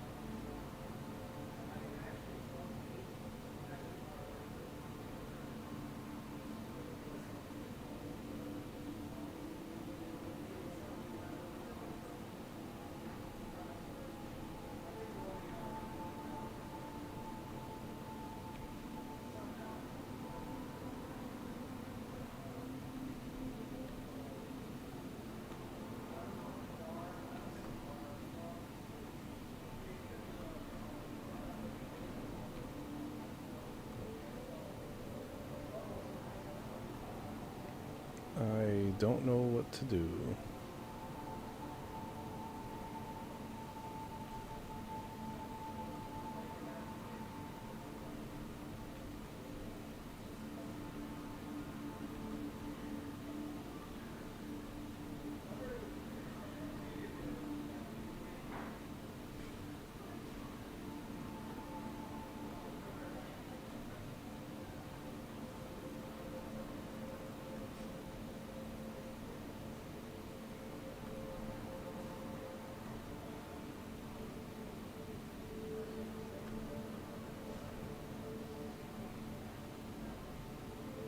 All right, I think I'm good.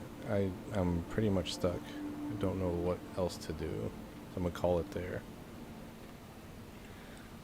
So yeah, I guess we were stranded on that planet. As the name suggested. It's a space-themed puzzle game. There were a few puzzles. I'm not sure what. Spent over the planet. Got stuck at the tower at the end. I don't know. Even though either way, fun game. Yeah, I'm not sure if there's a proper ending, if anyone found it or not. But yeah, the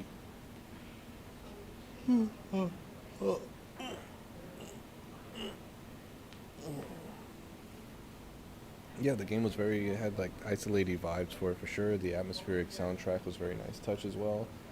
It, made you feel like you were really isolated. I liked the dynamic map and how it was changing. Uh, yeah, how it was kind of changing via different, as you solve puzzles, it would change the map. There are not a lot of games out there that have like this like dynamic level kind of thing, or I call it like levolution, like Battlefield and stuff, where as you progress through certain levels, the whole level kind of changes. So that's a good usage of your level design talents there. The goal wasn't apparently clear, though, is the thing.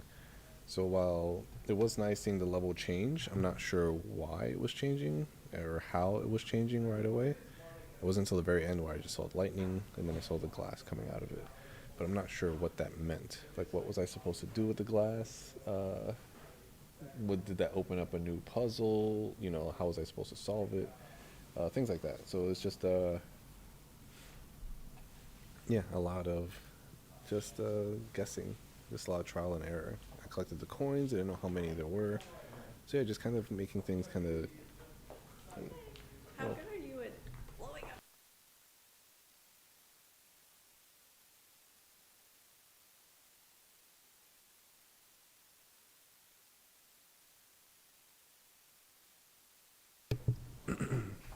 But yeah, overall, it's a good take on the theme. Like I said, you were isolated the entire time.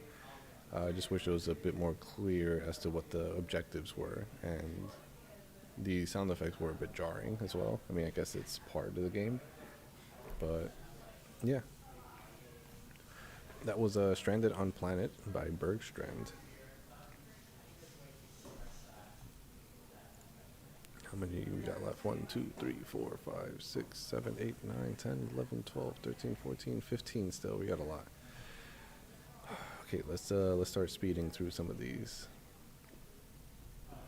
And again, if I do have to cut these short, I do apologize. I would try to at least get through 10 of these games for sure. And then tomorrow I'll just do like the ultra long stream where I just get through everything. I think there's at least like 2 hours left in this stream, I want to say. Maybe. If things start picking up over here, we'll have to step out, which is unfortunate. But yeah, next up we have is Deck of Solitude by Cyclone 2048. And as a stranded astronaut, build a communications tower in this deck builder game. Ooh, deck builder. Interesting.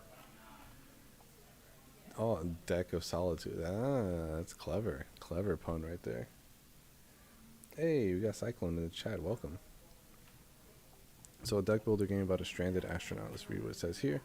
This deck building game, you play as a lone astronaut stranded on an alien planet, not sure where your team members went. Build decks and play cards during the day to construct a communication tower to be able to contact Earth for answers.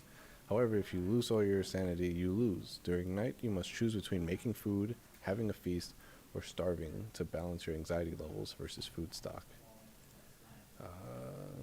Let me maximize this. Oops, not a good idea. If I resize this, would that work out better? No, this doesn't help. Okay, so this is just a little bit too big. I can't see everything, which is unfortunate. So we'll kind of put it right around here. We'll probably have to scroll up and down as the game progresses. But yeah, just keep in mind the output size is something to consider. But yeah, let's check out the options, let's check out the credits, and then we'll jump into the game. So music volume, that's fine. Sound effects, cool. I'm not hearing anything just yet, so probably one thing to note for anyone who's like putting sliders and volumes and stuff, make sure that the volume is audible so we know how loud or quiet it is. Credits, game by Cyclone, icon by Free Pick, and these are where all the sounds are coming from. Nice.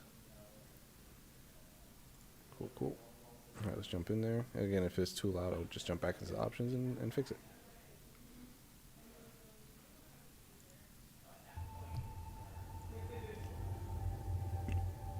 Okay. How did I get here? Where is everyone? Last I remember, we were supposed to construct the communication tower. Alright, so that part's fine. We just leave it here-ish. Next. Oh, I love the camera angles and stuff. That's really neat. Earth Center, this is Tango 1. Do you read? Strange, the comms seem to be down. I have to go out and check the tower. Oh, the temporary communication tower got destroyed. This is not good. My only hope now is to finish constructing the main tower myself before I run out of food or lose my sanity. So finish construction at each level of the radio tower by playing cards from your hand. Cards cost energy to play. Once you're out and your turn, at the start of the next turn, new cards are drawn and energy is replenished. Working on the tower can cause you to slowly lose your sanity. When you run out of sanity in the top left bar, you become insane and lose the game. Alright, the audio is a little loud. I'll tweak that if I can. You can always see what will happen to you this turn by hovering over the icon of the tower level. Play defensive cards like Meditate to gain Fortitude, prevent losing sanity. Fortitude wears off at the end of the turn. Okay, can I... Oh, I can. Okay, awesome. So put that at half volume.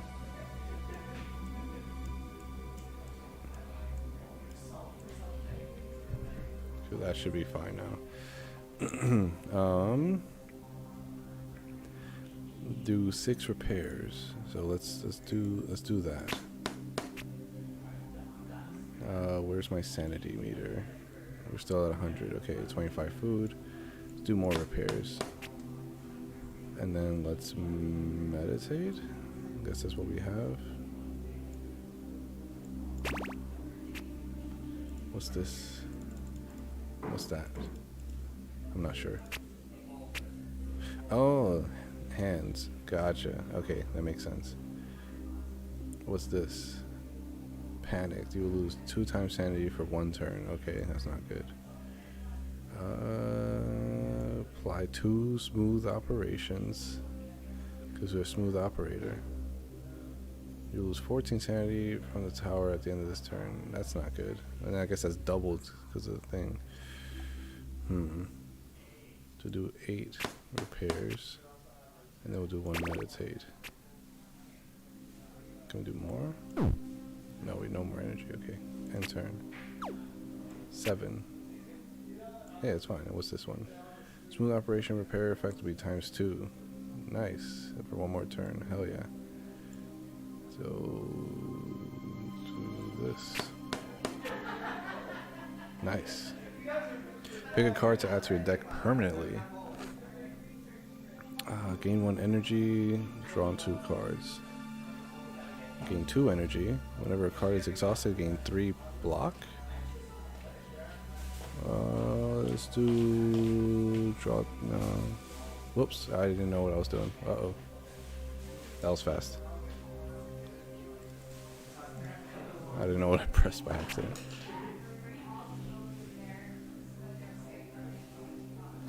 Alright, what we got next? Now we gotta do 35 repairs, okay. So let's focus on just repairs, I think. Our sanity is going down, unfortunately.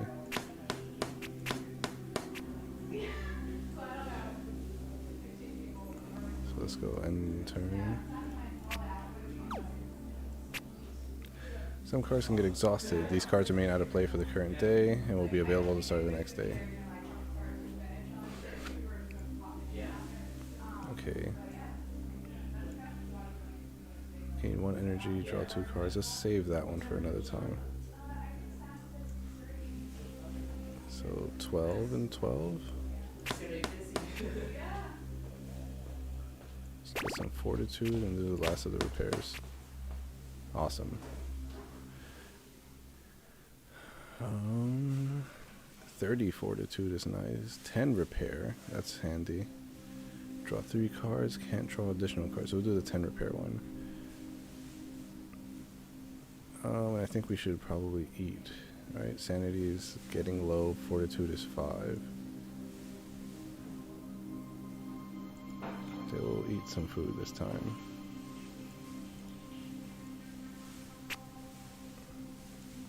$55, okay.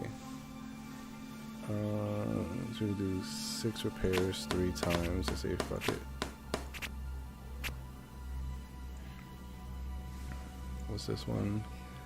Lose sanity. That's not good. We'll do this, and then we'll do this, and then we'll do this. Look at that, we're crushing it.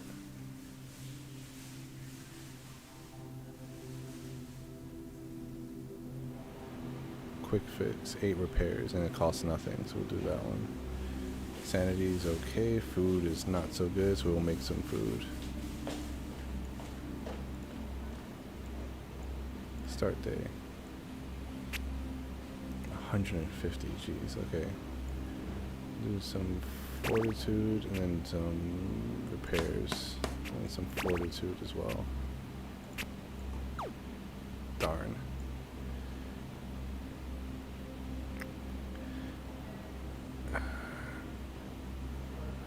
So we'll do this one, and then we'll do this one, and then we'll do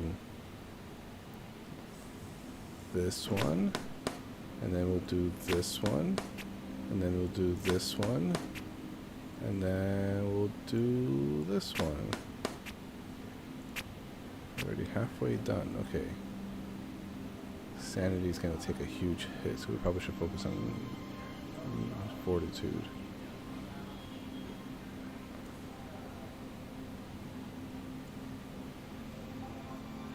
It's going to take a huge hit. It's going to cost us the game. Probably save that one for later, mayhaps. Just focus on fortitude. That saved us, okay. Oh, but then all that's over there. Damn. So we got 14 he's going to hit us with. Do meditate, quick fix, and 2 repairs. Oh, we're low on sanity. Oh, we're going to get hit. We're going to lose.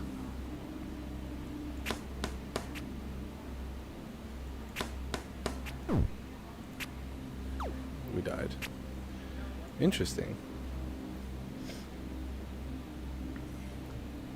Well, at least the music slider works. Okay, I'll see you in the comments now. Build with low resolution, that's okay. It worked out regardless. The art and intro for the cards are different. Why change them? Originally used AI and thought about it was shitty, so I ended up using free assets. That works, yeah. I mean, these cards got the point across. I think they're pretty handy. Straining down stock images. Yeah, I do like what you have here. Like the deck building kind of aspect of it is really, really nice.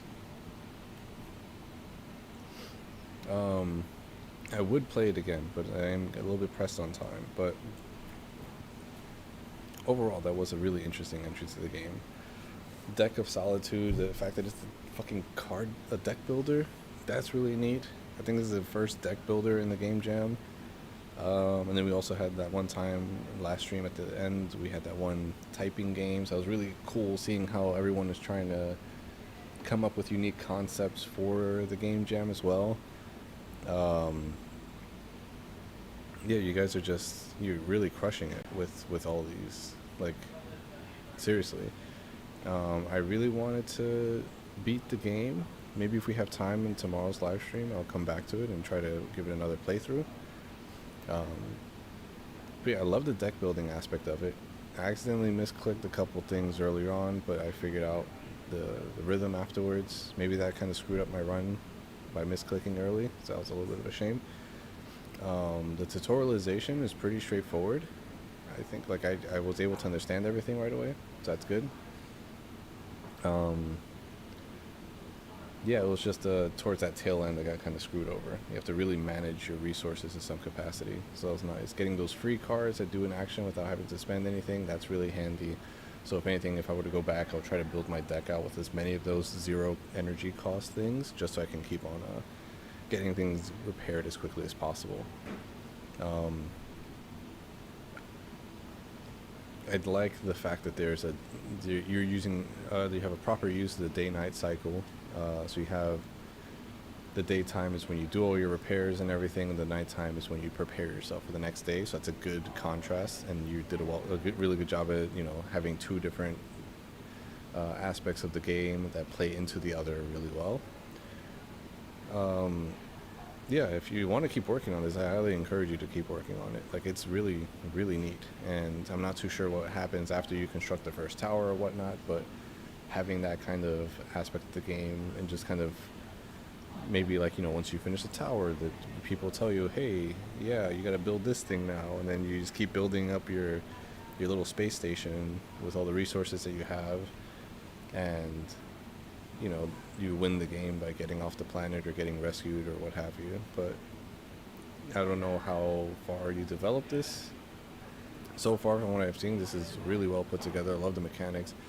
The sound effects, maybe like you mentioned, you have to fix that SFX slider so it can actually do stuff, but it wasn't too bad. The audio was a little bit loud, but because you have that slider, that's adjustable, so that's good. The sound effects were implemented really well. You have like the repairing, you have the card usage, you have some of the other stuff when you're inside the base. So that's a really nice use of the audio. The camera angles and stuff like that for the cutscenes, I was not expecting that. That was good. I was hoping for like a little bit of freedom of movement, but I guess that's not part of the game at all, so that's fine. I was just expecting that for whatever reason. Because when I see a 3D game, I'm like, oh, I could move around, but I mean, obviously that's not part of the game, so that's fine. That wasn't the intention for it.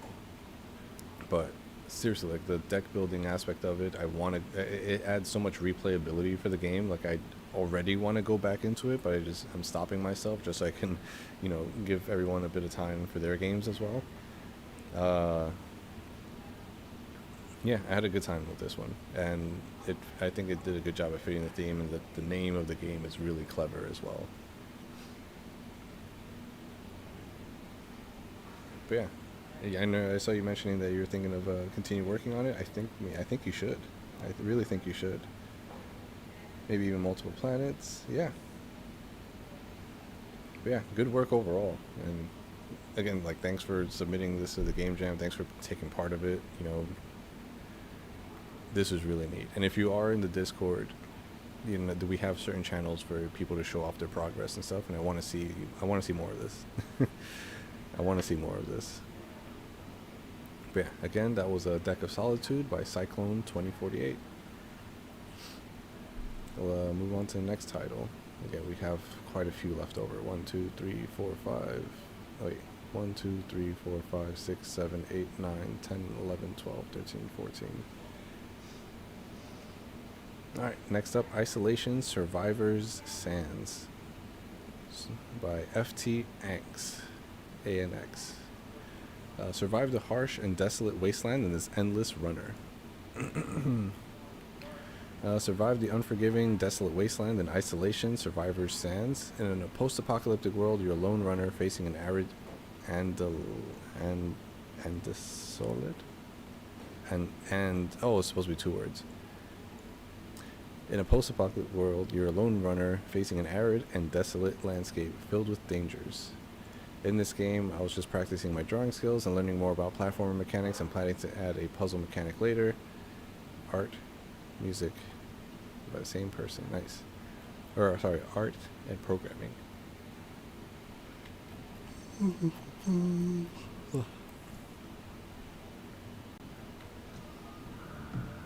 Alright, spacebar jump, mid jump J, press jump to play. What?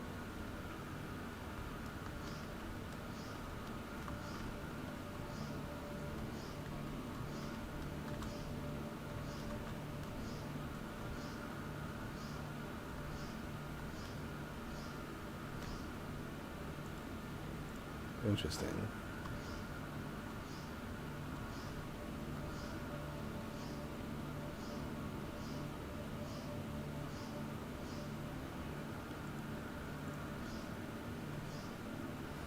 It's a little straightforward, endless runner.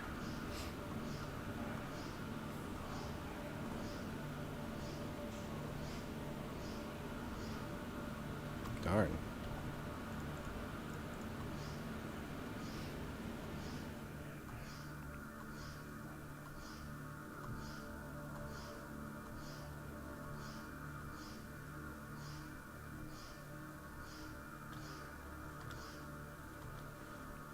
It says J to do mid jump. Jump is space. Mid jump is J. Oh, medium jump. Oh, okay. Gotcha. That makes sense now. Okay, I can beat the game now.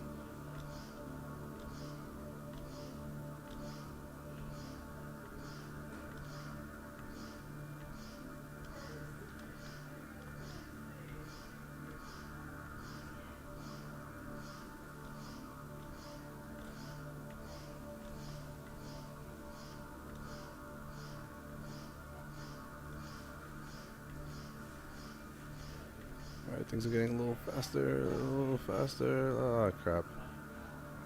Give it one more shot.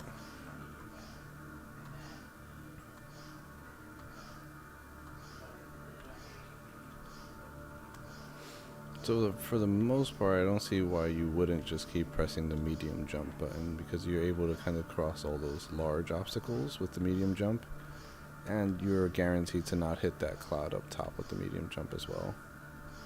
Even those like large grouping of barrels, you're still getting the same jump distance as if you were to do a high jump.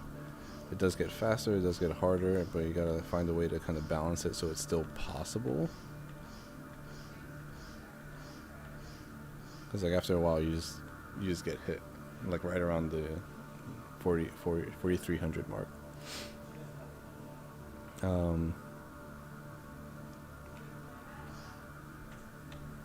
Oops. But yeah, seems like you were just kind of putting together a quick little endless runner platformer and stuff. That's nice. Not too sure how exactly this fits in the theme. It kind of seems like you went with an idea in mind already before, and the only thing it was that you use a theme for naming the game, which is fine, I suppose.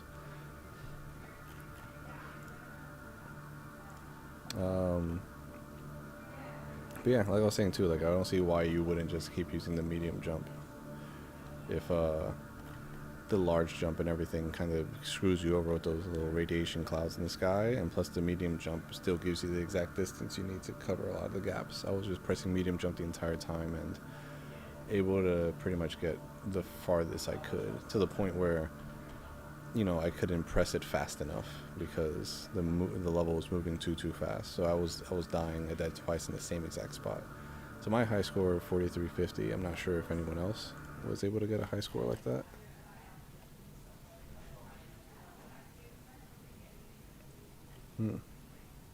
Yeah, exactly my point. Because the middle jump cleared everything anyway without the risk of jumping too high.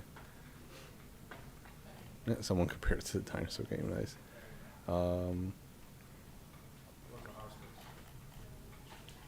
What's up?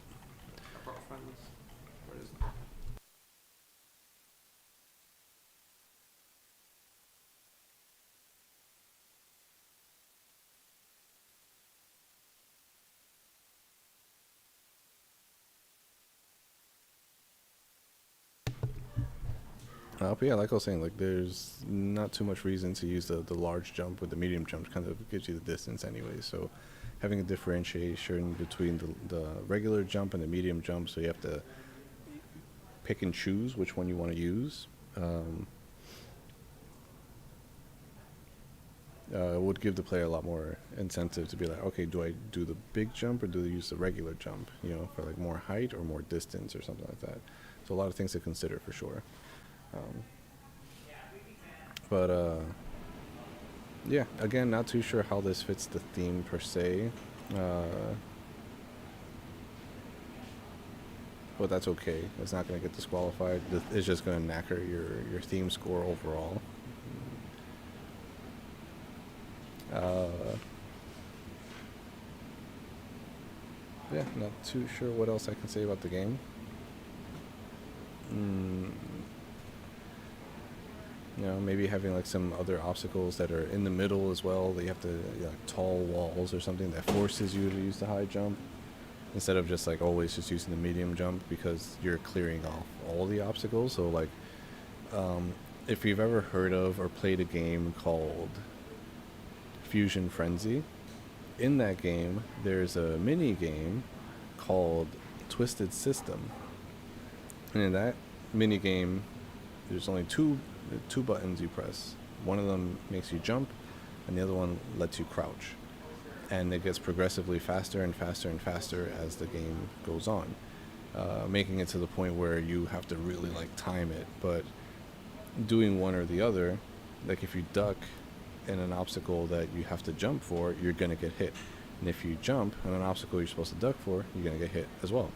So keeping that in mind, like you have certain obstacles that you need to do the medium jump for, then other obstacles that you can do either medium jump or regular jump for. So people just default to medium jumping because that's the only one that really gets you clear both obstacles. So having the differentiator to be like, hey, this is an obstacle that you jump over regularly, and this is an obstacle that you jump over with the medium jump. And so now the person has to juggle jumping high or jumping low. Not to mention, as well, when the level progresses and speeds up, it gets faster and faster. I was able to get 4,300 consistently because that's when the level sped up to the point where I wasn't able to jump fast enough. So keeping that in mind for when the level's progressing and everything, what you want to do is have it so that the procedural generation or whatever you're using to spawn things in is able to account for how far you're able to jump between those things. Because maybe you do have it set up that way, but I wasn't able to react to it in time, and I just got hit. Maybe even giving the player like some health as well, so they're able to survive a couple of hits before they just die, because otherwise it's kind of reminiscent of like Flappy Bird or something. So giving it a way to kind of have the player get more chances instead of just like one hit and you're done. So like again, comparing this to Twisted System and Fusion Frenzy, you have a hidden health bar, and the more hits you take, the further and further you get into the water, essentially. So if you get hit too many times, you start floating in the water, and that's it for you. And then you have to pretty much that's your place. And then everyone else kind of just keeps going until they get hit by enough things too. So last person standing wins. But yeah, that's pretty much all I have to really say for the game. Like I said, it was pretty straightforward. But that's Isolation Survivors Sands by F.T.Anks. This one's been a game I've been anticipating to play as well. This one looks a lot like Doom, and even the name and the description kind of have like lead into that as well. So Damned.exe by Malscheid. Join Damned Guy, not Doom Guy, Damned Guy, on a relentless adventure against the odds on the planet Mars. Or was it Mercury? Which is funny you mentioned that, because one of the theme suggestions for the jam was Mercury or Mercurial, and I was just like, nah. This one's made in Unity. It's awesome. Wait, what was that last game made in? Godot. Nice. Again, we're seeing a whole lot of Godots. It's neck and neck. I can't wait to do the final count to see how many Godot games there are in this jam versus Unity games.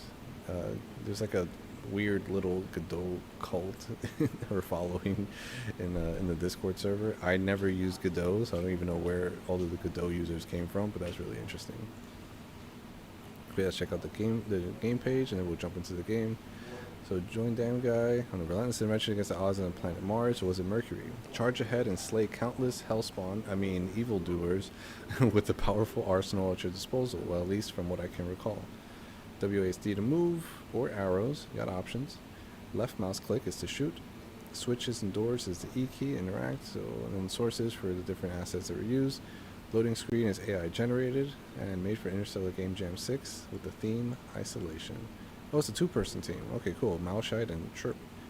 If Malshite, if you are watching the stream, if you include Chirp as a contributor, Chirp is able to rate games as well. So it's not just you that's playing other people's games and rating them. You can have two people playing and rating. Just a heads up. That goes for anyone as well. You can include other people and just add their itch username as a contributor, and they're able to rate other people's games as well in the game jam. So it's not just the people who submit games, but the people who contributed to games submitted as well. But yeah, let's give this one a whirl. Can't wait to play Doom. I mean, Damned. Entering the Apex.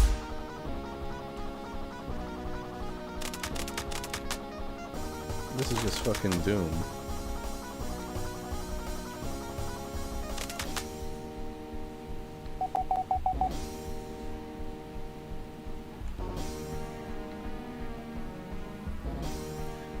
Is there an ammo counter somewhere? Or a health meter? Also, how do you switch weapons? There's a switch over there. How do I get there? Shotgun. Hell yeah. I mean, heck yeah.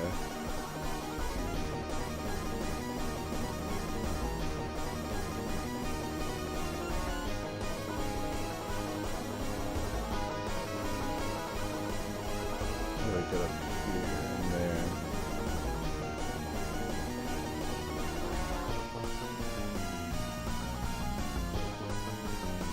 There's like a whole lot of other rooms that we just tend to skip through, but that's okay.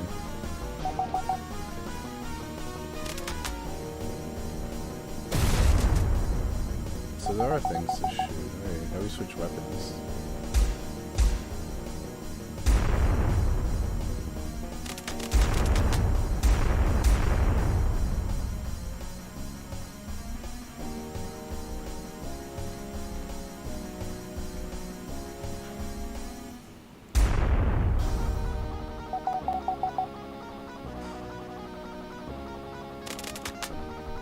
Another switch somewhere.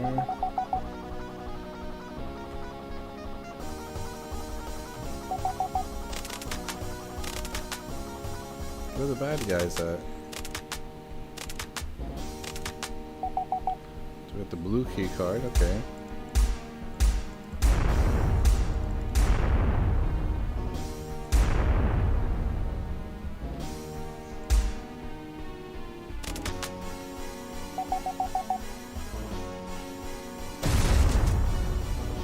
Loving the animations, I will say.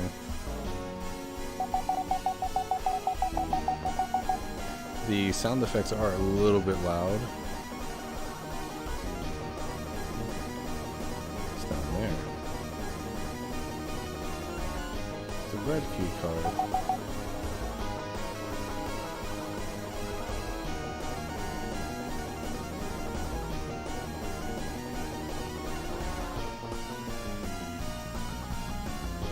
Let's try to get up top again.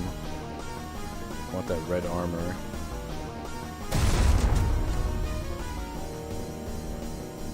The lighting is doing some weird things, unless that's just part of the art style. It seems like it's the art style, never mind.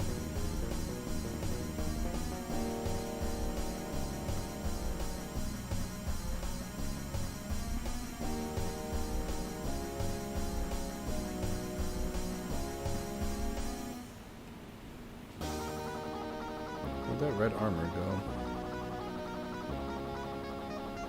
Oh, there it is. So over here-ish. I'll just drop. Yep, got it.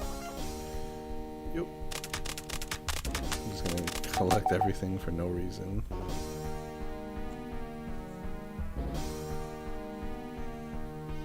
Yeah, I'm digging the music too. The sound effects, though, I will say, like I said before, are pretty loud. But we gotta get across there. We keep dropping down for other stuff. Let's keep going up. Also, hold on a second. Let's see what's bothering me.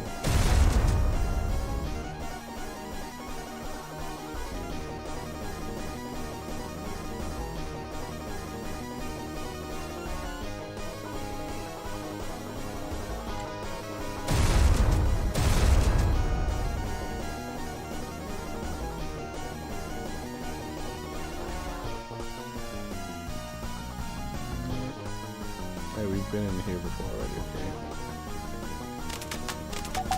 We got the damn guy on there.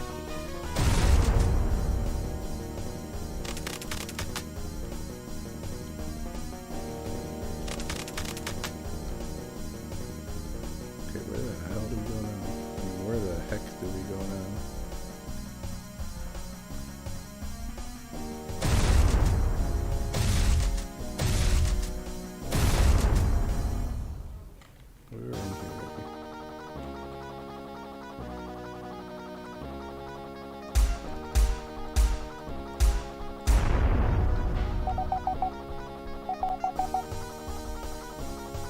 I saw something over here. Heyo.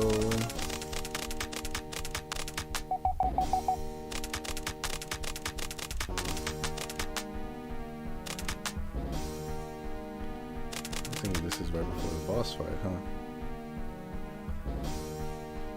Oh shit, here we go. What? I saw a whole army of people. Where did it go? Where'd the music go?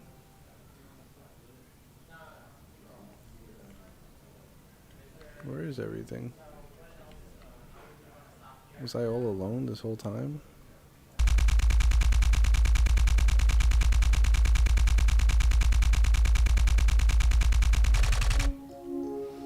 Once the universe knew him as Damned, the soldier who stood fearlessly against the infernal forces that ravaged the red planet Mercury. Clad in battle-worn armor and wielding weapons of devastating power, he had waded through legions of demons, carving a path of salvation for enemies of humanity's colonies. His name became a legend synonymous with hope and resilience. That was long ago now. Damned was a shadow of his former self, a man whose mind was fractured by the relentless march of his time. The haunting echoes of his past, crippling dementia and taken hold, blurring the lines between reality and the hellish memories that lurked within his consciousness. He lived in a quiet, unassuming town on Earth, yet from the crimson skies of Mercury, yet in his mind the war never ended. Each morning as the first light of dawn filtered through his window, he was thrust back into the battlefield. The sterile white walls of his care facility dissolved into the jagged, scorched landscapes of Mercury. Nurses became phantom soldiers, their voices merging with the distant roars of demonic beasts. Damn, it's time for breakfast. The kind nurse would say, but all he heard was a call to arms. He would stand, his frail body trembling, and march towards an imaginary armory.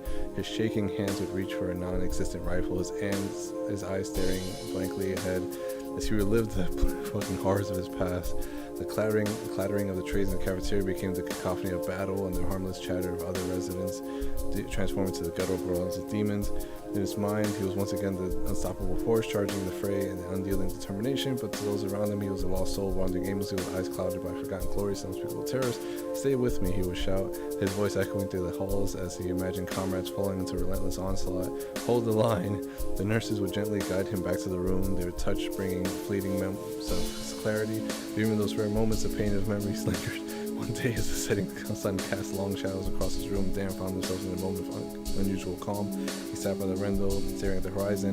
To him, it was not serene view of the earth, but the blood-red sky of Mercury ablaze with the fires of war.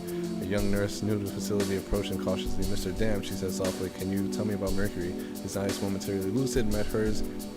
His Spoken in a voice heavily with the weight of countless battles. Mercury was hell, but it was my hell to fight. My brothers, they didn't make it, but I fought, I kept fighting. Tears welled in his eyes, blurred the line between past and present. The nurse took his hand, her touch gentle. It's okay, she whispered, you're safe now. But damn, was never truly safe. The demons of his past still roamed the corridors of his mind. A battlefield at time could never fully heal. As night fell, he slipped back into the haunting dreams. For the war raged on, and he and his eternal soldiers fought against the darkness, and all in the end, damn was both hero and victim, a man whose bravery was etched into the annals of history, but whose mind was forever scarred by the infernal echoes of Mercury, and so he counted his battles in the shadows and memories, and lone warrior trapped in the endless war of his own making.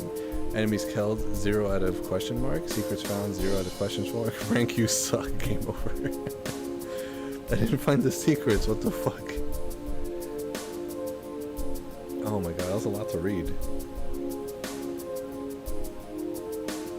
Is that it?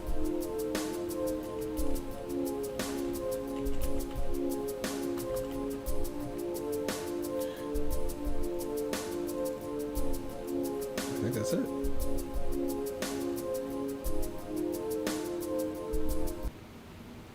Oh man, well that was Damned. It's very close to a Doom game for sure. The only thing that was missing was the enemies. You had the barrels to explode. You had all the weapons. You had all the armor, the health, all that kind of stuff, the bullets. But yeah, that was a lot. That was a lot to read at the end there. The text was moving hella fast, no pun intended, and I was trying to just read as fast as I could. Hence the monotone aspect of my voice. Yeah, very interesting take. That was, at first I was like, where are all the enemies and stuff? And there's barrels. I'm like, oh, maybe I just shoot some barrels and everything. But that twist at the end kind of explained why I was all alone. That was very, very interesting take on the theme for sure.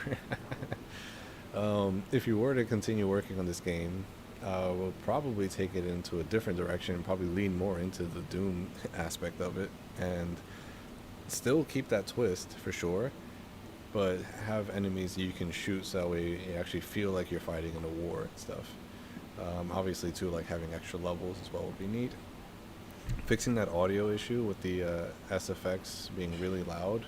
The music was nice. I can't remember if there was like any settings to change the volume or sound effects options, but if there weren't any, definitely include that. I did like the music in the game because it reminded me a lot of Doom. But good use of the music for sure. The mechanics were pretty straightforward, nice standard FPS, but I wanted more things to shoot at. You gave me guns, but nothing to really shoot at except for the barrels. I saw that huge army at the end, and you gave me the minigun and had all these bullets and everything, and I was ready to just start going ham, but as I went down there was nothing.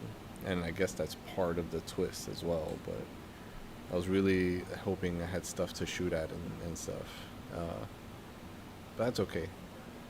That again, that just emphasizes the theme even more. And like I was saying too, I see your Lisa stopped into the chat for a little bit. If you want to add your friend as a contributor so they can vote as well, please do so that way you can get more people to, encourage them to try out some of these games as well and rate them too. Damn, it seems I suck. I wonder what other people say. It was genius, and that post-game song slaps. Yeah, that song at the end too was very, very calming and relaxing. It's more of a one-timer to fit the theme, but I am looking forward to making some boomer shooter in the future. I mean, yeah, it's a really good thing. Like, again, I was telling people too, like, if you lean into your strengths when making games, that's when the games really shine. Like, if you are a musician and you're like really bad at programming, but you make the game more heavily reliant on the music and stuff with the game, that allows people to kind of, relate to the game a bit more, and they'd be like, whoa, this game is really cool. Like, the soundtrack was cool, but it also played a heavy role into the game. And with this one, with your skills in making boomer shooters and stuff, that elevated the game. Like, again, people were just like, yo, it's Doom, So, came for the gunplay, left with existential dread. Oh, that's amazing. Rank you suck. Oh, man. Yeah, I found 2 of the keys. I'm not sure if that was all of everything. I found the red key and the blue key. But yeah, W soundtrack for real. Seriously. Like, I like that first. But yeah, that was a really good entry to the game jam. And that twist at the end was really nice as well. But that was Damned.exe. And I wonder if, is there a download as well? Is the download called Damned.exe? If there is one, there's not. That would be cool if the Damned.exe was Damned.exe.exe or something. But yeah, Damned.exe by Mauscheid. Good job. Good entry. How many we got left? 1, 2, 3, 4, 5, 6, 7, 8, 9, 10, 11, 12.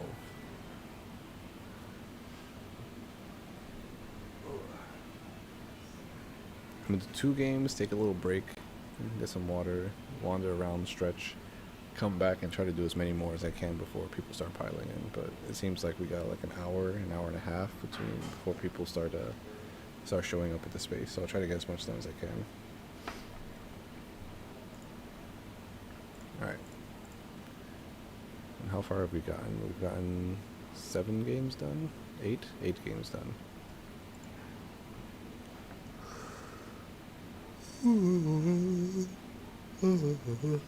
Alright. Predator Panic by Johnny Apple Pie. I think Johnny Apple Pie is in the chat as well. Hello, Johnny. Hello, Apple.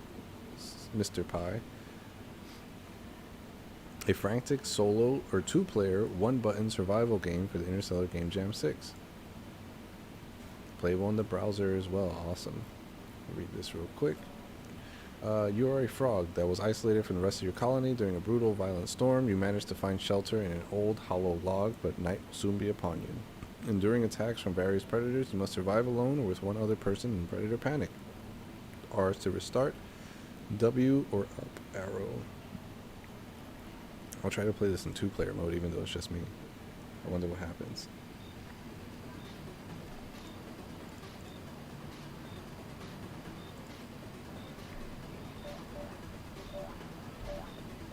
Oh, the arrow kind of tells you where you're jumping towards. That's why you can't just do that.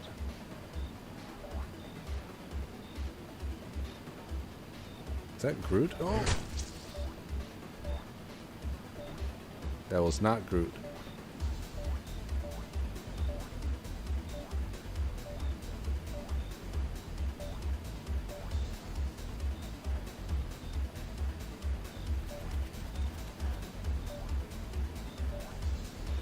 Oh shit.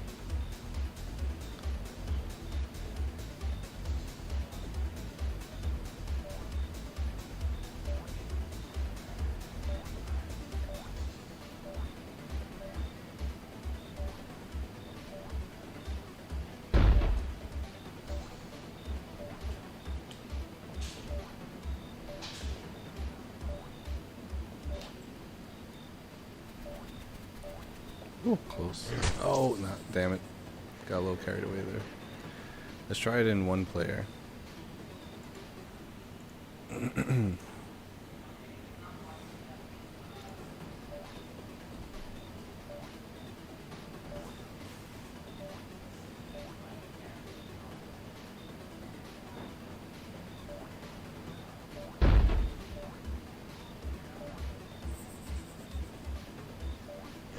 What? Oh man, I thought it was on their head.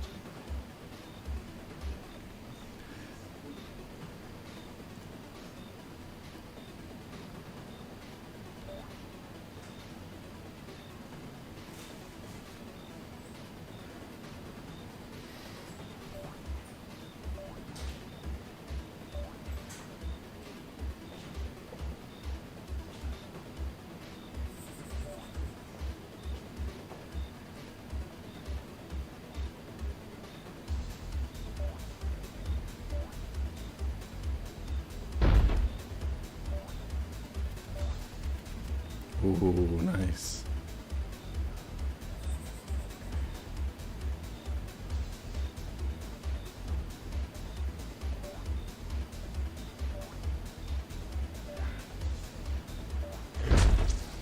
Yeah, I was gonna get screwed over there regardless. Try one more time. And then we'll do 2-player one more time.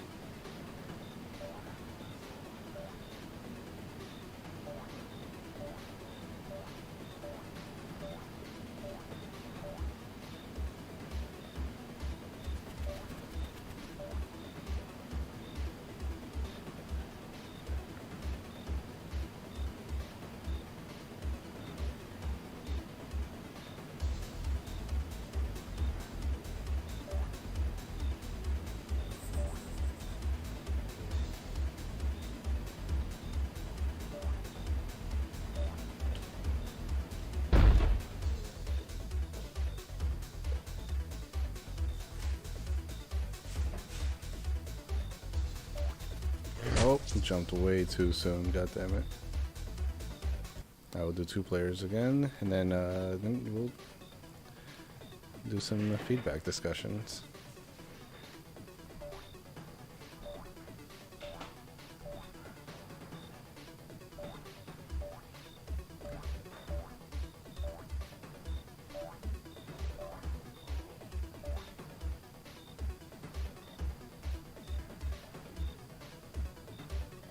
It's like a little metronome.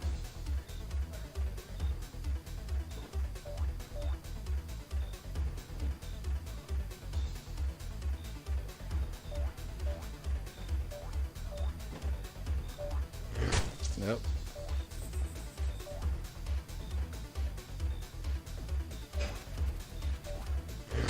Damn it. Damn it. Alright. I like the use of the music in the background. Very arcadey.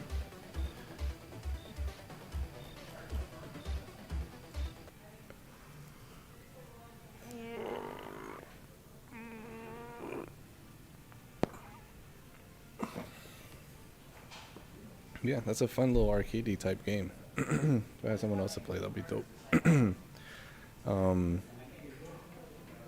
But yeah, that was I like the use of the music. The artwork was really nice as well. I like the variety in enemies. I see one like kind of running along the wall there. I'm not too sure if that's another enemy type, because I saw one running along the bottom. I didn't know if there's one that could run along the top too. But that's cool. Nice variety of enemies. They all have pretty, like, it's clear feedback as to when they're going to attack and how they're going to attack. The spider coming from the from the top. Same thing with the frog slam. Although I was expecting the frog slam to kind of change where they land, kind of like the spider. The snake kind of getting along the right hand side, the frog going the left hand side, the lizard going along the bottom really fast, and the spider coming down. Is a nice variety, nice dynamic gameplay too. It would be interesting to see, like, for the 2-player mode, the different times from when the first player dies and then when the second player dies.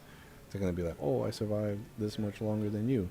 Just because usually when people play multiplayer games, especially for something like this, is more like in a competitive nature, to just see, like, not only who survives, who survives from the 2 players, but who survives longer. Because, naturally people can be pretty competitive. Although I guess it does add like a little bit of a cooperative nature as well. If you are going to be doing like 2 players like that, and then they both have that shared timer, it'd be nice if there was like some sort of pickup where somebody can bring in the player who died and just bring them back to life. That'd be nice. The one at the top only runs at the bottom. It's put there for dramatic. Gotcha. Okay, so that's just there for the picture. Gotcha. But yeah, I would love to see like even like a 4-player version of this game. That would be really interesting too, just to get like even more like chaos added into the mix as well. Maybe even like a larger map or something too, and different enemy types.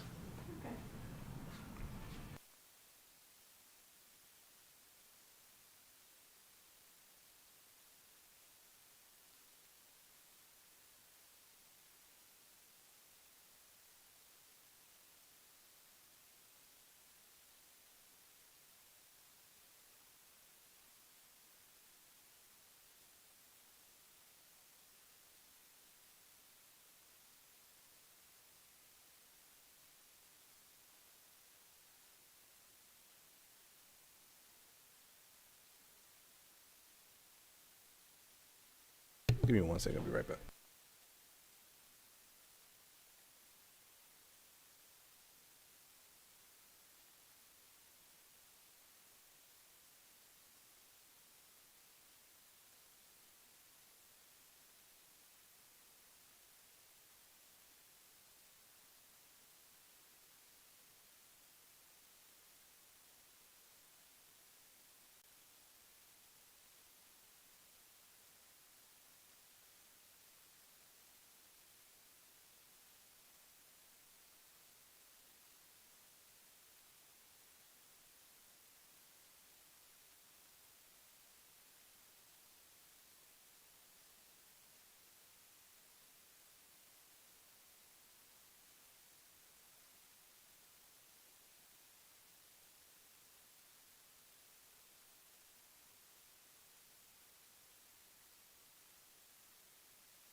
Alright, sorry about that, I'm back. But yeah, that was Predator Panic by Johnny Apple Pie. Like I was saying too, like adding maybe like a 4-player mode would be nice. And also too, like the variety of enemies are also nice, but maybe mixing it up too. Maybe by having them spawn in different locations. So like the snake or the lizard kind of pops up on the left and right. Adding a little bit of variety, because like the spider has variety. That's nice. But like having some of the other enemies have variety as well would be an interesting touch too, to kind of add the stakes as the timer continues to go along. Would be dope. But yeah.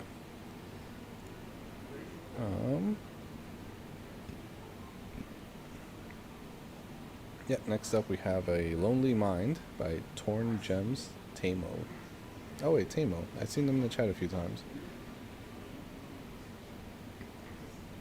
Not sure they're here with us now, but I've seen them in Discord. I've seen them in other places as well. It's yep, that person. Yep. My submission to Interstellar Game Jam 6 is displayable in the browser as well.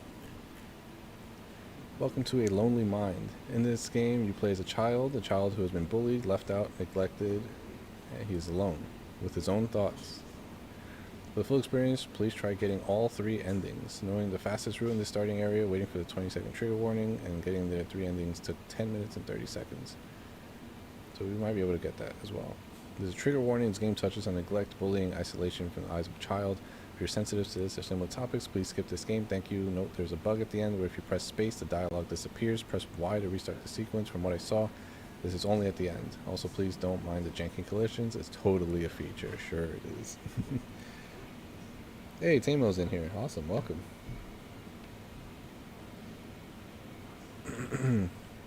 WASD for movement. Cool. Tab for full reset. Okay, I won't press that.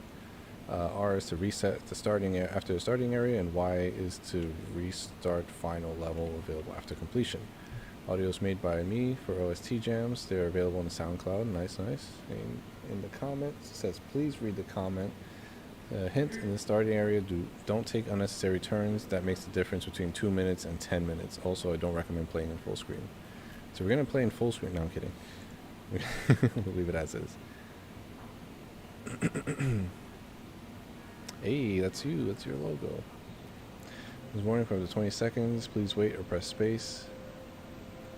There's a trigger warning. Game touches. Yeah, we said that. Okay, so it's warning over. Please wait or press space. Space.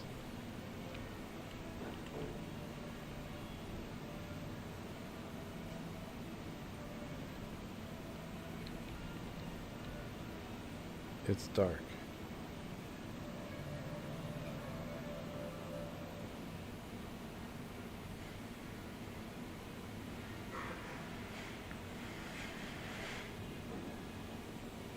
I'm all alone. Oh, there's different pathways here. What's down here? Nothing. Darn. Oh, what's down here? Nothing. Darn. Got me again. Always have been. Oh, map zooms out a little bit. Can I go down in those areas now?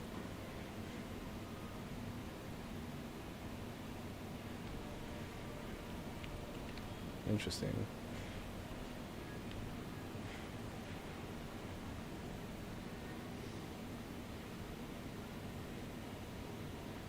Full screen may cut off bottom text. That will keep the aspect ratio. That's fine.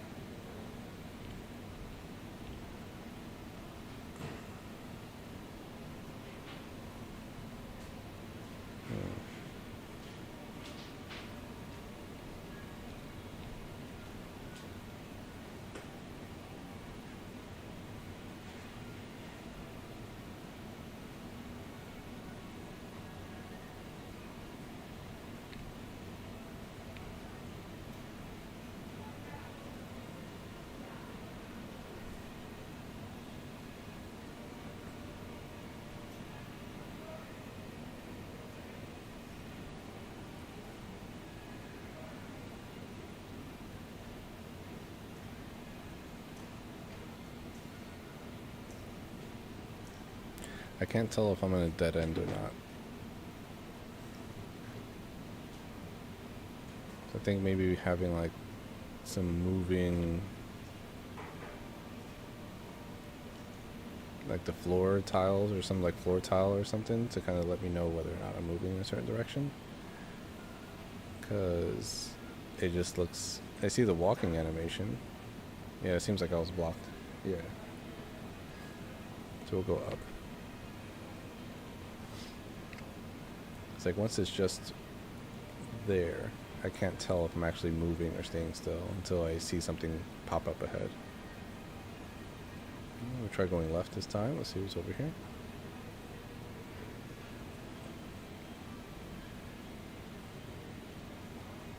Gotcha. Closing off the map as a late edition. No, I'm guessing that's a dead end as well. No, it's not a dead end.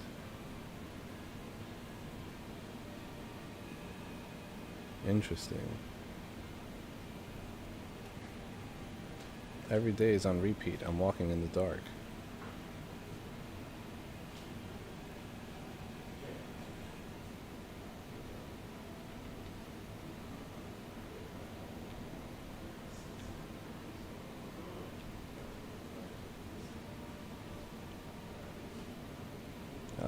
I think having... need to collect my thoughts. Was this in the earlier portion of the game? Am I looping?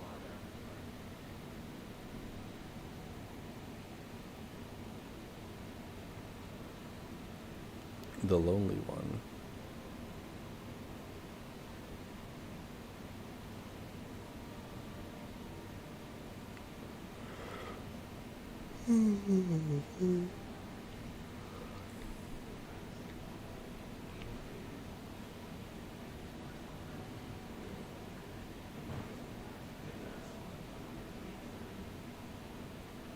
Not a single soul cares.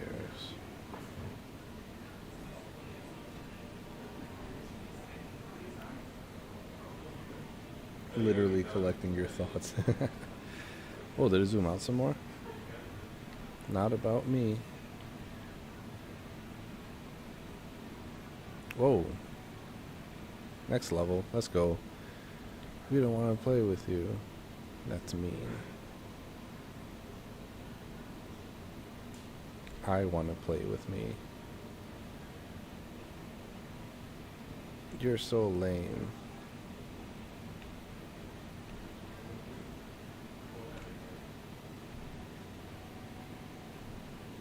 Ugly. This kid is wicked depressed, yo. Loner.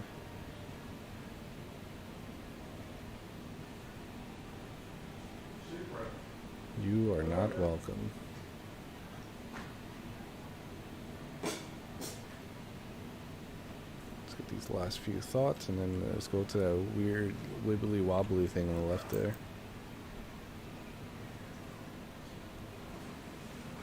Just let us play without you. You are not invited to our game.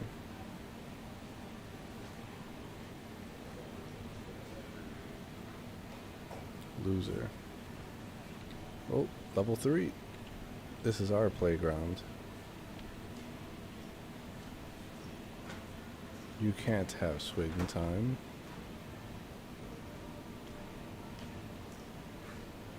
You were not part of tag. Leave us.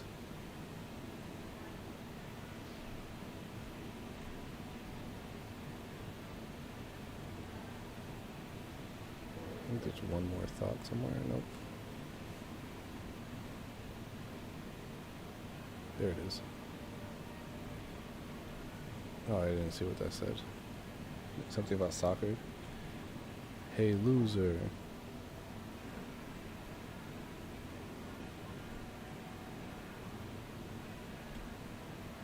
You want these fists?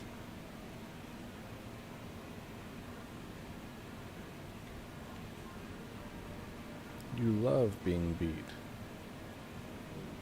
Not one person will come to help you. You tell the teacher we beat you harder, got it?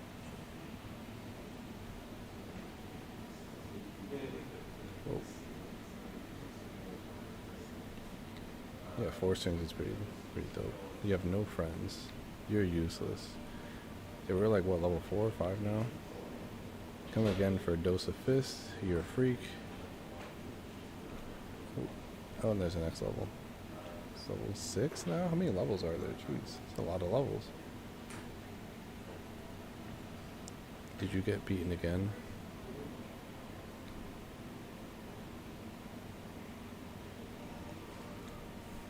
I'm not paying medical bills anymore.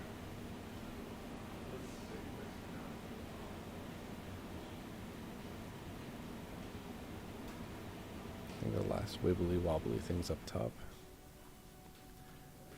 I didn't even want you.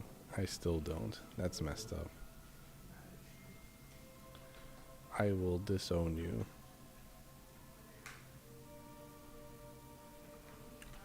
Oh, level 7? I don't have time for you. Why can't you be like other kids?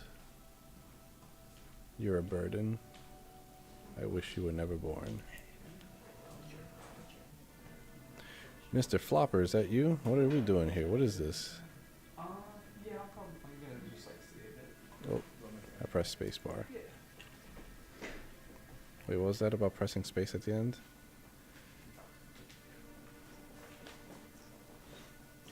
Don't press space at the end?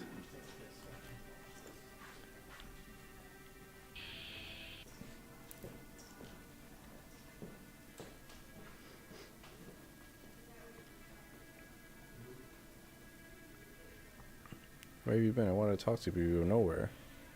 You are weak. Child is confused. Mr. Flopper, why did you say such a thing? Because you are. All these years I've been listening to your crying and screaming. Child is about to cry. Mr. Flopper, you deserve to be lonely. Damn, even the freaking stuffed animal's being a jerk. Even your own mother hates you. You have no friends. You let yourself get beaten up. Damn, you should not exist. You can't stand up for yourself at all. Not even to me, your stupid little toy. Just accept it. Deny Mr. Flopper's words. Mr. Flopper, I will not accept it. I cried to you because you were my only friend, but I can make new friends. That's right. I just have to get out of here somehow.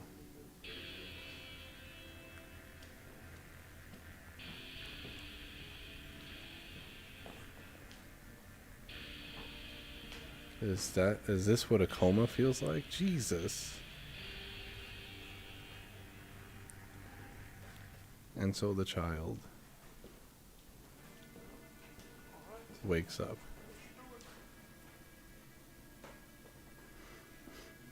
He's awake. Hey buddy, take it easy. Was my life flashing before my eyes back there? Hey loser.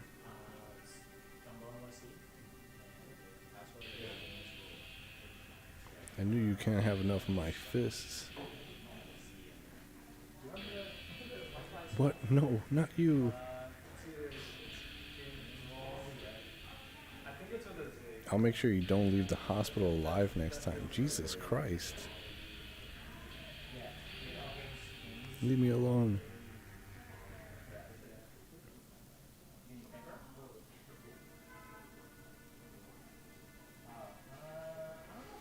Stay with me. It's not your time yet. Oh no. A tragic death by getting isolated and bullied. Thank you for playing. If you wish to fully restart, press tab. I don't want to restart. Let's skip the maze. Press R.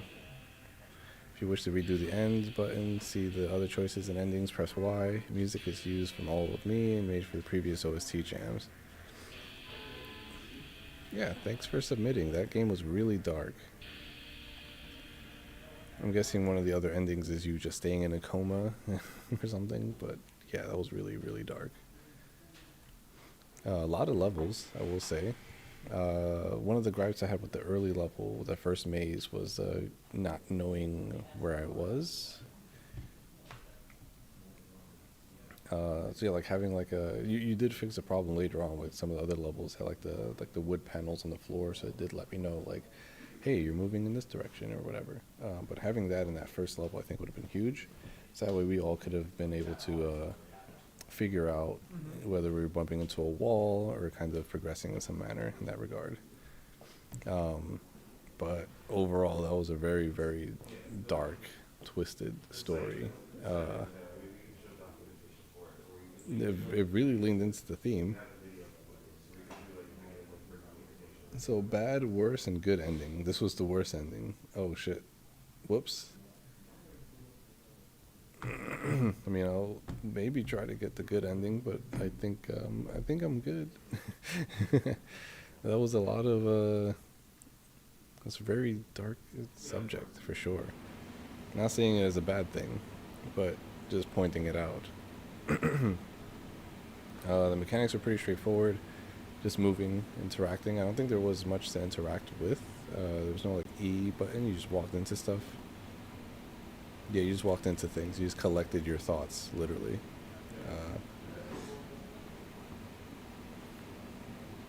Really interesting take on the theme. A very, very dark and twisted take on the theme for sure. I think you said like all the art was hand drawn by you, so that was really impressive as well. Especially since you had so many different levels in the game. That was also really nice. Made in Unity. Good job.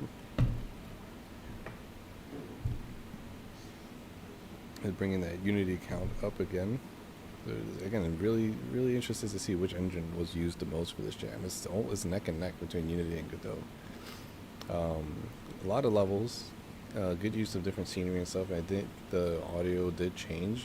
I think you said you had 4 different songs in there, so it's nice to see there being different music between the different songs and everything.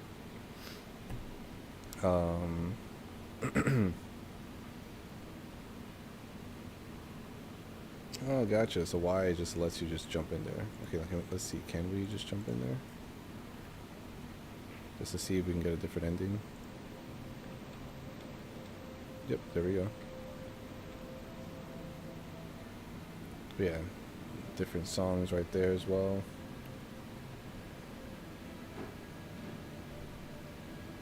Gotcha. So you just jump straight to the end here. But there's only one branching narrative option here. How do we get 3 endings from? I guess maybe one of them branches off again and it's different ones. Interesting.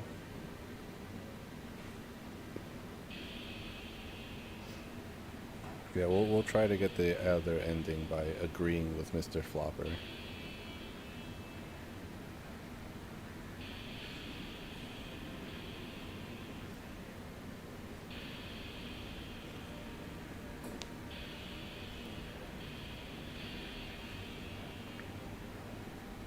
That's crazy. He wakes up from a coma, and the bully just beats him up again and puts him back in the hospital, and then he dies from the injuries. That bully should get arrested. That is a crime. That is murder. Just accept it? Okay, we accept it.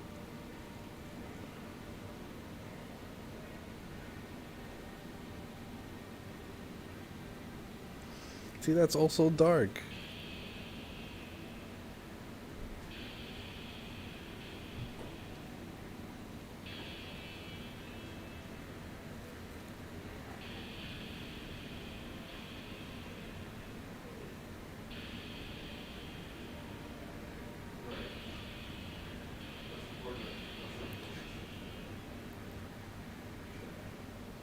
I feel like that's also a really bad ending.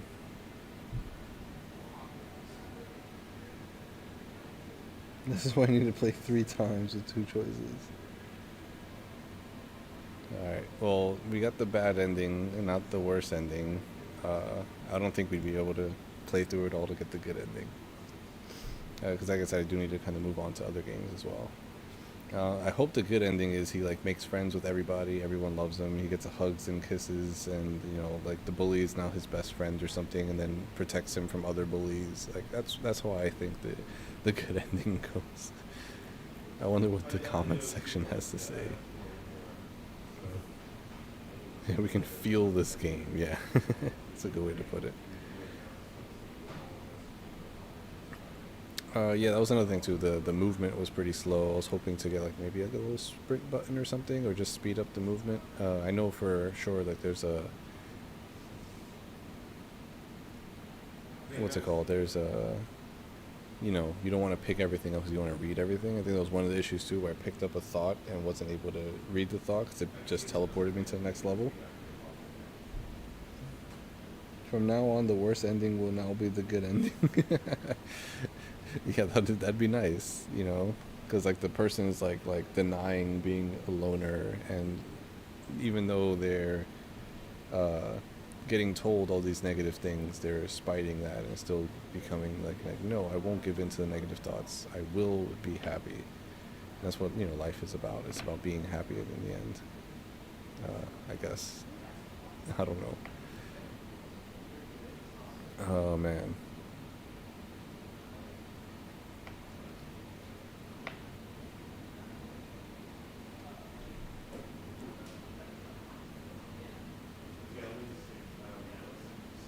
Oh, the worst ending is a one-time thing.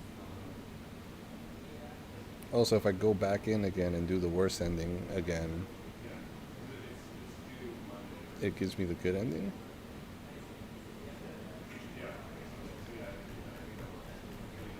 Oh, let's try that. We might be able to get all three endings in one shot.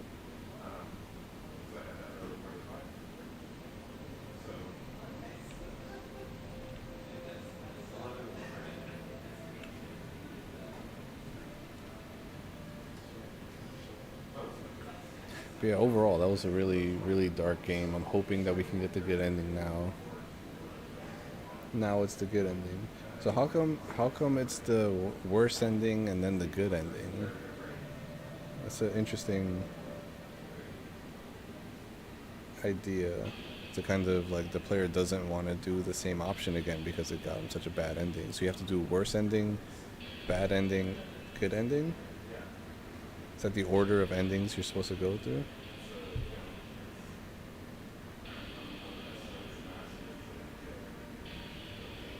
I think they're saying that the button, when I press it now, will lead me to the good ending. But the first time it was the worst ending. But because I did the worst ending, now when I hit it again, it triggered the good ending. Theoretically. So now we will deny his words again.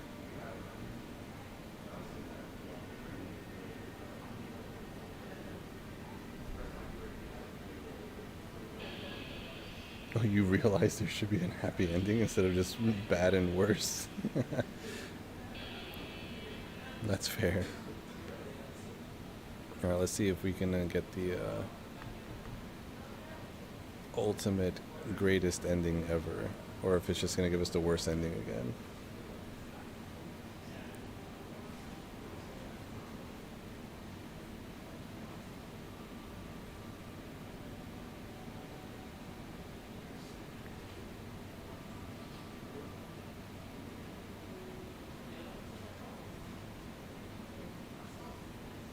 Yeah, so far, this still seems like we're getting the worst ending.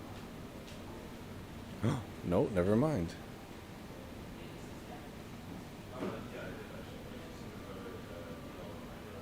This guy gets killed by a random bear. Yeah, how the hell did the child just get home all alone? Aww.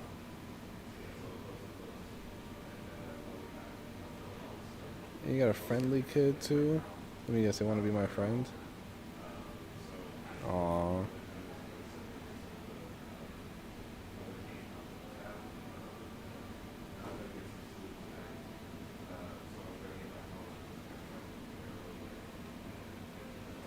This guy's eyes weird me out a little bit, but I love the enthusiasm. Nice, we got all three endings. Hell yeah. And this time we didn't get murdered. Fantastic. I like not getting murdered.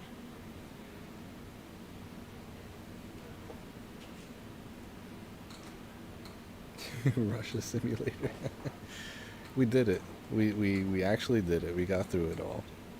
So that's good. I do like the multiple endings aspect of the game, and the fact that I can skip through it and not have to play through the whole game again. Nice touch, especially for live streaming and for the jam. But yeah, really, really good entry. The it's really dark and twisted take on the theme, but I appreciate it. You're bad with eyes. That's fair. Again, as long as the art is consistent across the board, everyone had weird eyes. That's perfectly fine. Okay, so you did a good job for keeping the art consistent. But yeah, that's a Lonely Mind by Torn Gems, Tamo. All right. I think we have 10 games left now. 1, 2, 3, 4, 5, 6, 7, 8, 9, 10. I'm going to take a little bit of a break and come back, although I'm not too sure how long I'll be until until I have to hop off for the stream. But I'm gonna take a little bit of break now, and then I'll come back in just a moment, and then I will continue going on.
Alright, I am back. Sorry for the wait. Oh, I didn't put music in the background this time, my bad. But yeah, next up we have Lightbulb by Rubato. You're isolated in a room try looking for an exit with limited vision. Made in Unity. Another one for Unity. I forgot music, but you danced the whole time anyways. That's good to hear. Check out the game page. WASD to move. Top left is your steps count. Oh, it's a pedometer. You have limited steps to look for an exit in the room. There are 3 rooms in total. Once you run out of steps, it is game over. Look for water bottle to gain steps. Enjoy the game. Cool, cool. That one is lightbulb.zip. There you go. Here we go. Just getting down in silence.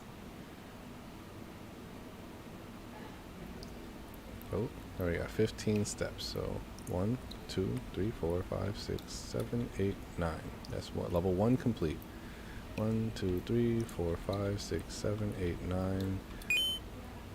There we got 15. Oh, there we go anyways. 15 again. 1, 2, 3, 4, 5, 6, 7, 8, 9, 10, 11, 12, 13, 14, 15. No, we lost. Retry. 1, 2, 3, 4, 5, 6, 7, 8. 1, 2, 3, 4, 5. Nope. 1, 2, 3, 4, 5, 6, 7, 8, 9. 7. 1, 2, 3, 4, 5, 6, 7. Where's the door in this one?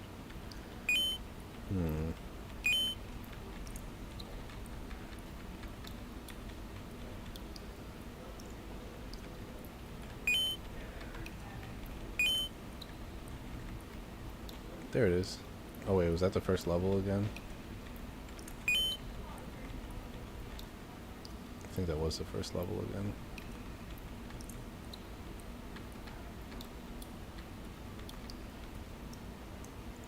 Interesting. So we'll speed run through that. We'll speed run through this. Is the door on the left?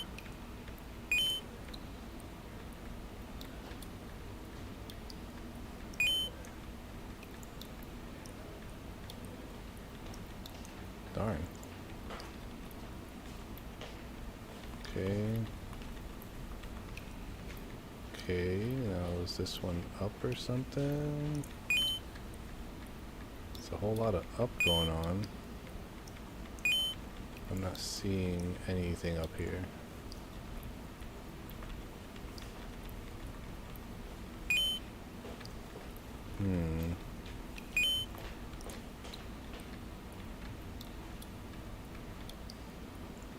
I'm thinking it's like bottom left or something.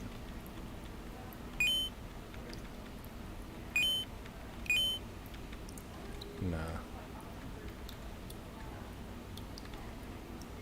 Darn.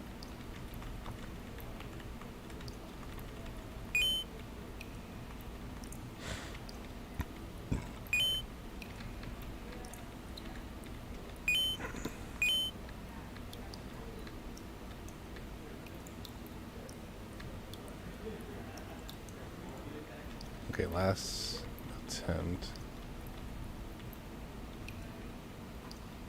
2, 3, 4, 5, 6, 7, 8, 9. 1, 2, 3, 4, 5, 6, 7. 1, 2. That's the top there. 3, 4, 5. There it is. We did it. We did it.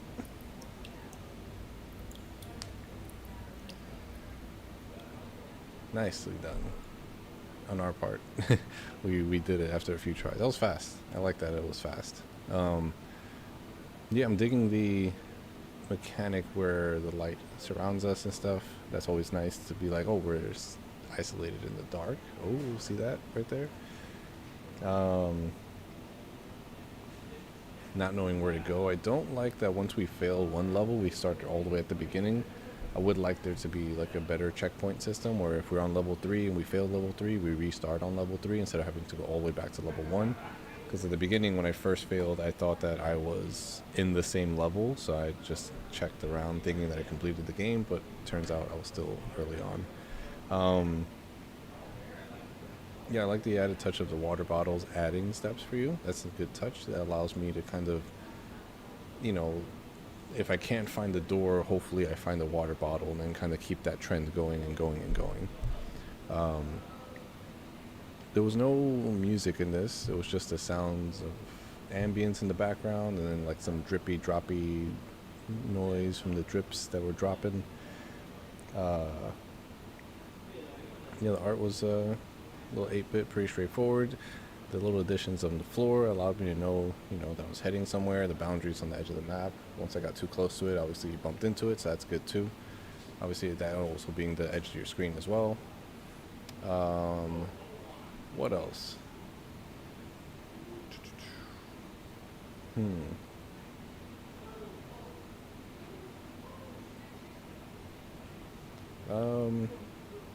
Yeah, if the game was a little bit more forgiving, I could say that you should make it more challenging, but because you have to reset all the way to the first level whenever you fail, makes it so that way you just don't want to fail anything at all, and it's already as hard as it can be. You have to kind of beat all 3 levels in one shot in order to beat the game, which is a little bit unfortunate because if at first it threw me off, and then later on, once I realized that, it became a bit more tedious because now I just had to speed run those first 2 levels, get back to the 3rd level, and just speed run a random direction until I died, and then rinse and repeat until I figured out where the door was.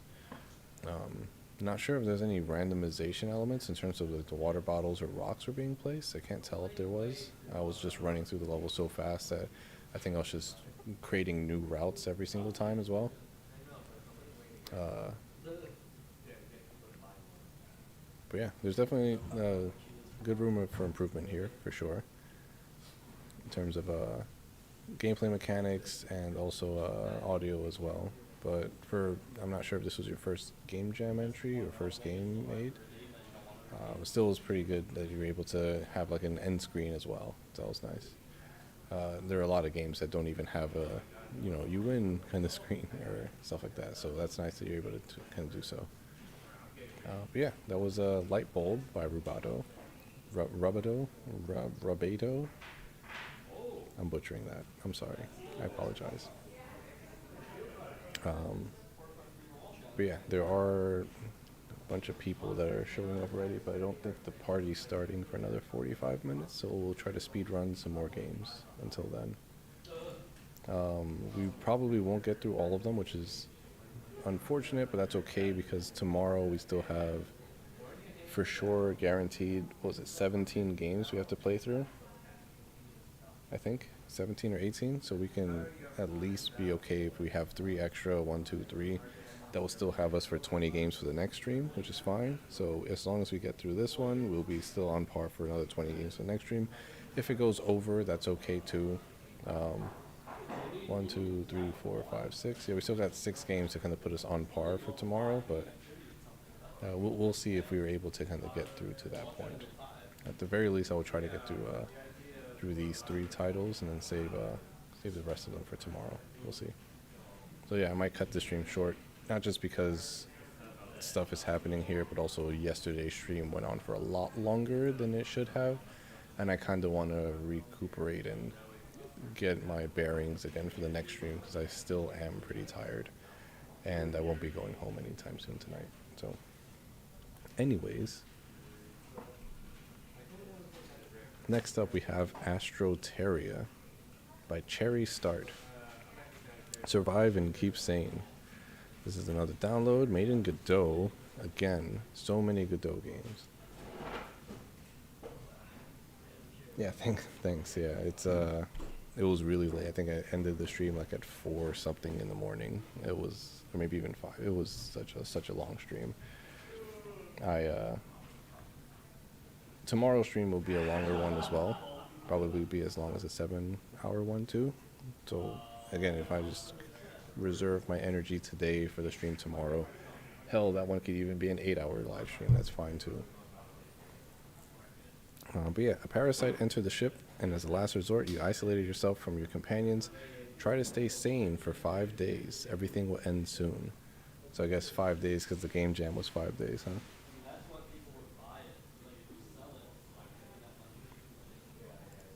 So yeah, let's give it a shot. Astroeria zip. Yep, there you go. There you go.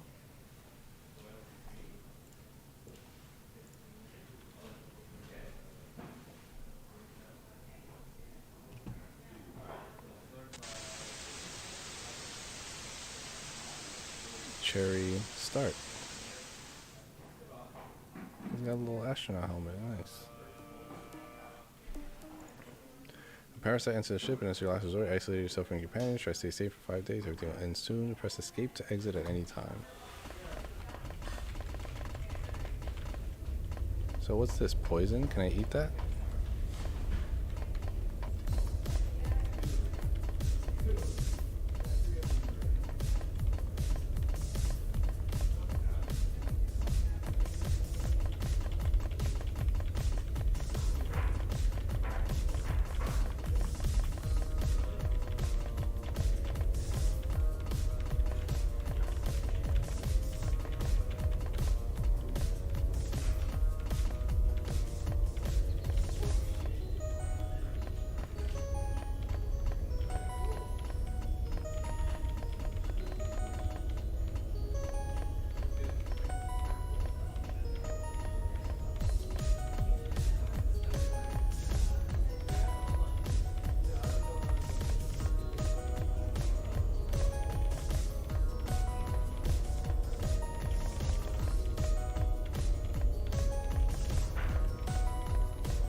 Scale? What is this?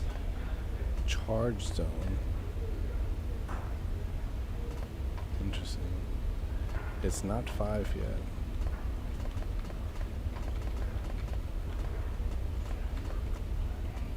Just stand here to charge? Oh, I do stand here to charge. Interesting.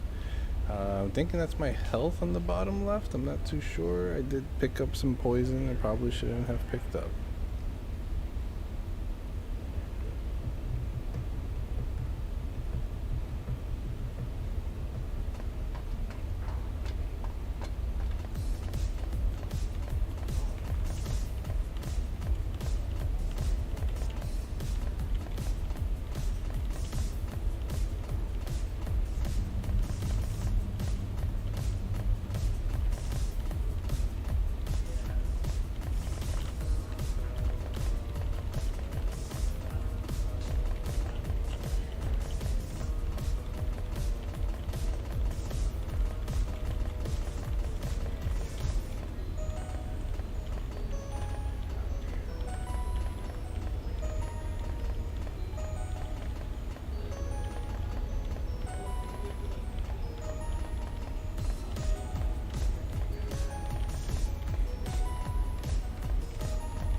Oh, it's 5. Let's sleep.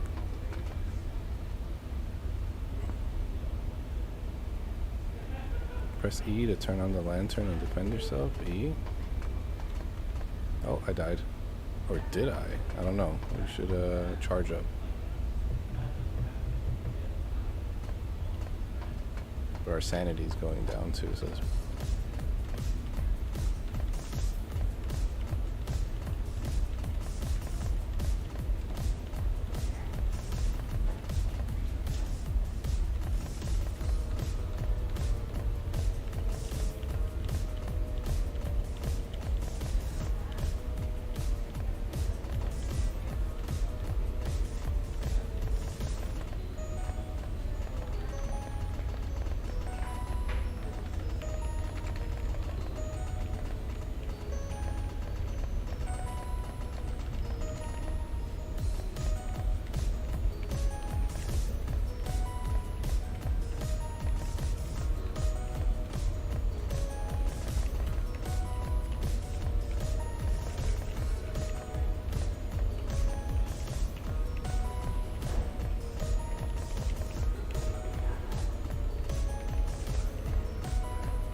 Charge up.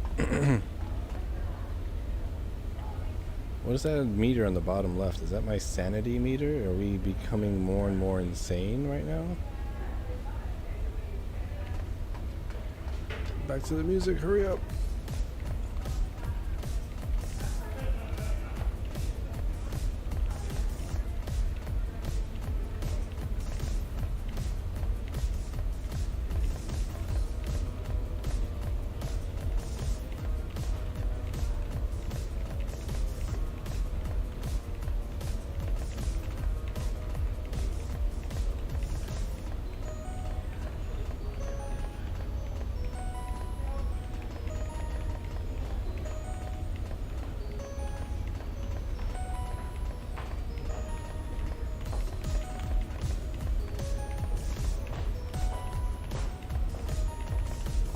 Not gonna lie, this music is really fucking good.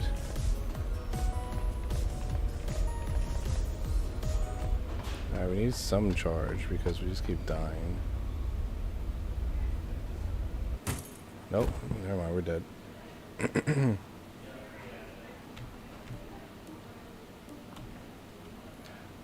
gonna try to stay sane for 5 days and everything will end soon. So we will leave the poison alone this time. And we'll stay still. It's 5 already. Sleep.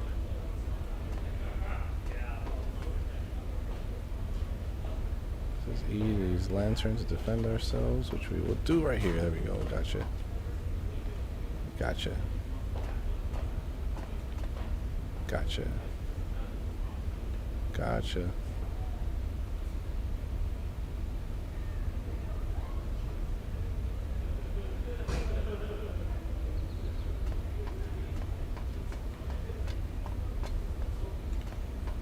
Did they get us? I think they got us. Let's charge up.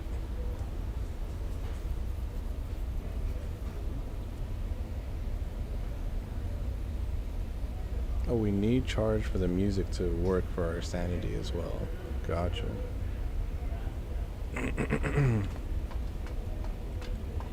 Let's get our sanity back up.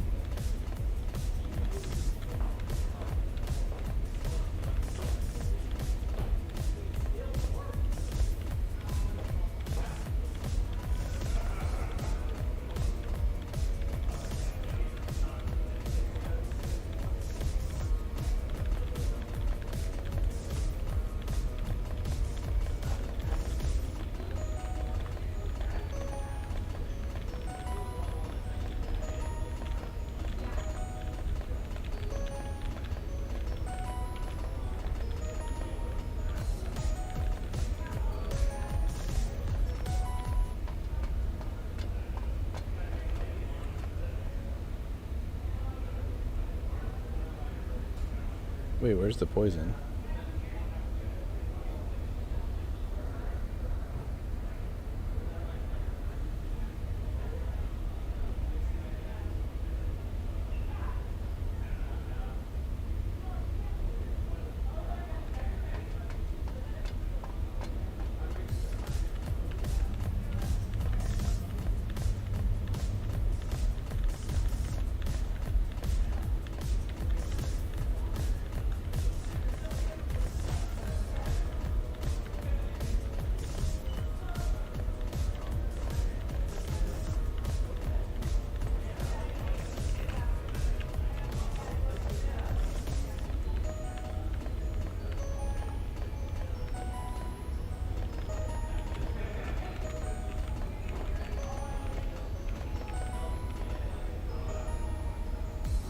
Oh wait, the monster's got the poison now? Does that mean that we're gonna get poisoned by the monsters? Let's see if our sanity keeps going up.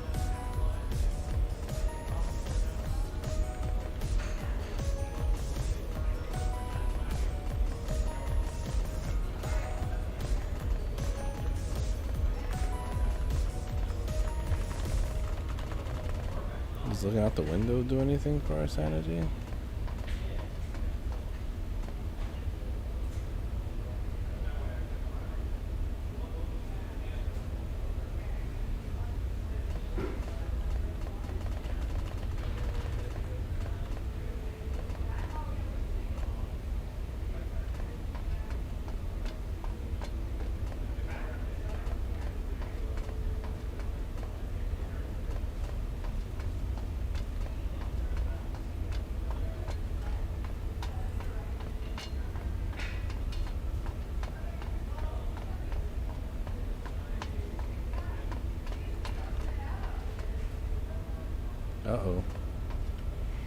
Music.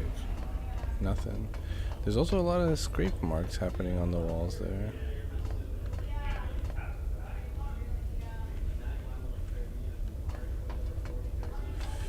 Music, come on.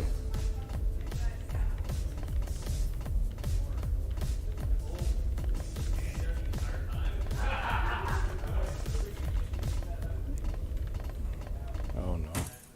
Damn it.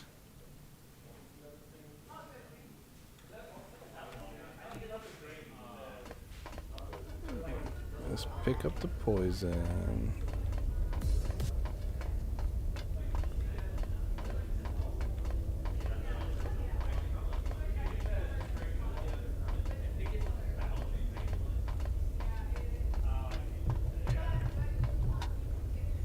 Maybe you're going nuts regardless of the effort. Maybe.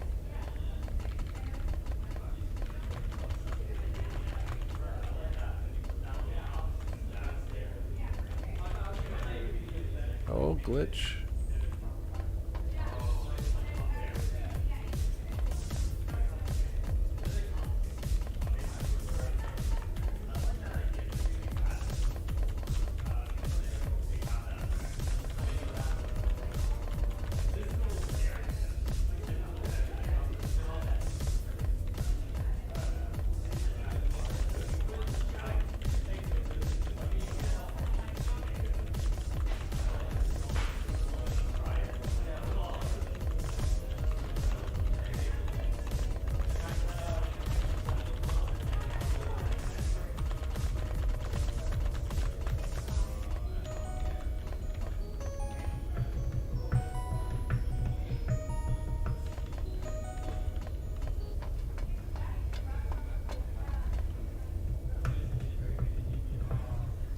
Yeah, charging your stuff drains your sanity super fast, which is unfortunate.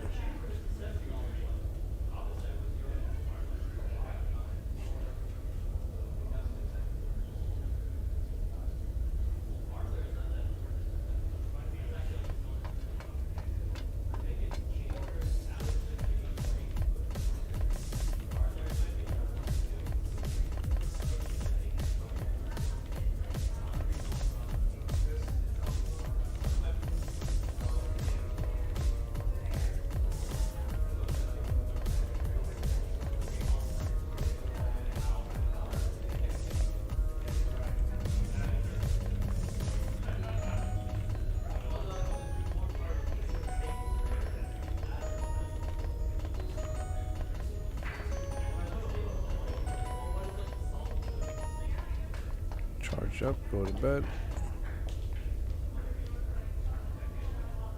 And next time we die, we just call it.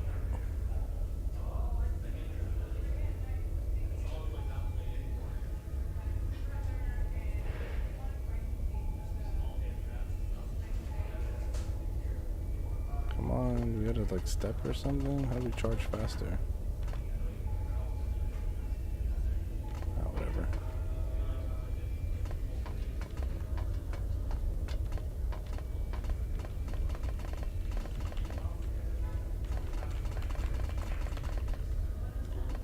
And that fucking kills our sanity.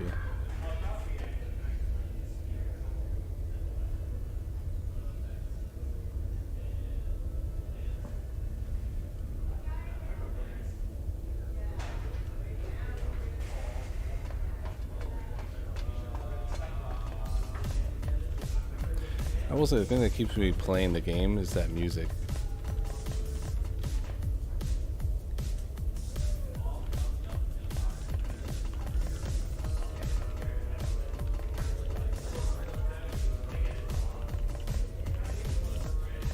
It really is, it truly is a bop.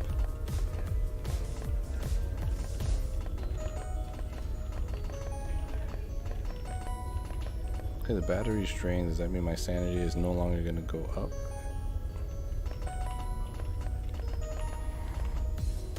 I think that's a fair assessment. It is a little bit of a shame that the sanity just started draining as soon as we step away from it. Because it's like, I want to charge my stuff, but I can't.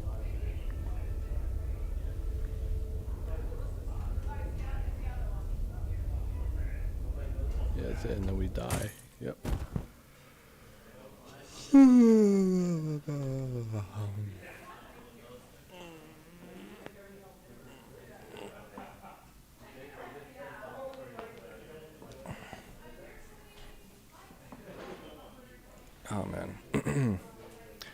Yeah. So for that game, I feel like the management between the sanity meter and the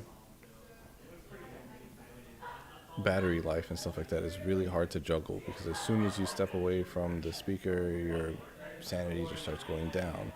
And then when you start charging anything, it just starts draining even faster. And it's like the exchange rate between charging your battery and refilling your sanity is just not the same. You should just pick up the boombox and put it right in the charge station.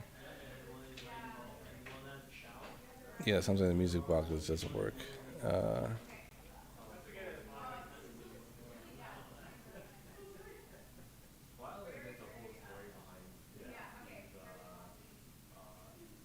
Yeah, there were some issues with that, because I remember, like, I think one day I just started and just, all right, cool, we're at the thing we need to be at, and then we just go to sleep, and then that will help me continue with the game, but wouldn't be too fair in terms of like what the developer was trying to do if it's like an unintentional kind of skip.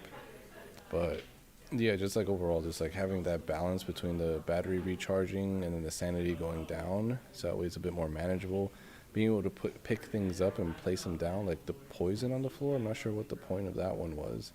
But if we are able to pick it up, then hopefully we're able to put it down somewhere. Maybe like when the little sleep paralysis demons are chasing us down, you can poison them to some capacity so you can defend yourself a bit better. The flashlight's a nice touch, but it drains battery as well, so you don't want to use it unless you're in the nighttime mode. But even then, you kind of are stuck, just kind of running away from these creatures. And I'm not too sure if there's even an end to that phase, because it was just like I remember defeating like a dozen of them, and they were still coming. And it wasn't until I ran out of flashlight that they, were finally able to touch me and then get me onto the next phase. And I lost a lot of sanity by doing so. But yeah, better like economy management or balancing, economy balance.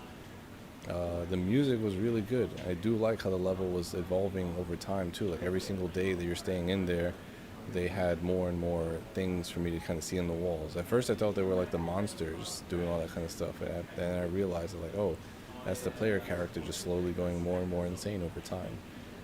Having the different save states and everything fixed properly, because I see that was an issue. That might have been one of the reasons why I was having such a hard time progressing in the game, just because the first playthrough I just didn't have a good idea of what to do, and then when I did have an idea, the game started breaking and just falling a little bit apart, which is a shame.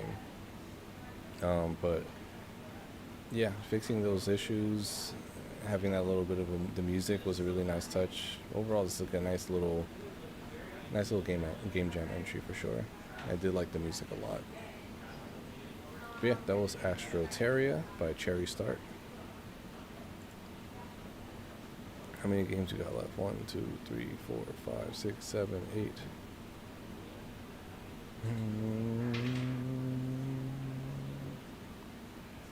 And how long has the stream been going on for? Almost 4 hours. Okay, I think I'll do one more game, call it a 4-hour stream, and then hop off afterwards. And then I'll come back tomorrow and do everything that we missed out on, because I just am a little sleepy and I need to rest up tonight for tomorrow. I'll start whenever I can. I'm gonna just sleep in, get as much rest as possible, and then just crush all the last games in one big chunky live stream. But in the meantime, we'll just do this one last game. Luckily, this is a browser game. I think a few of these are as well. So we'll just close these off for now. And we'll kind of finish off with this game, and then we'll head off for tonight.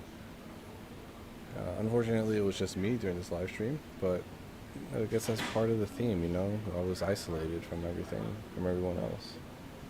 I'm self-isolating while I'm live streaming, and everyone else around me is having fun.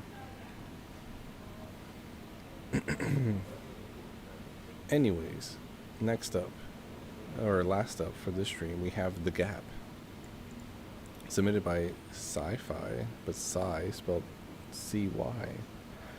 A short game about an astronaut in the void.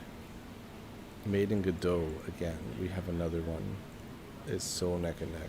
I don't know if anyone has been keeping track during the live streams, but There are so many Godot entries. It's insane.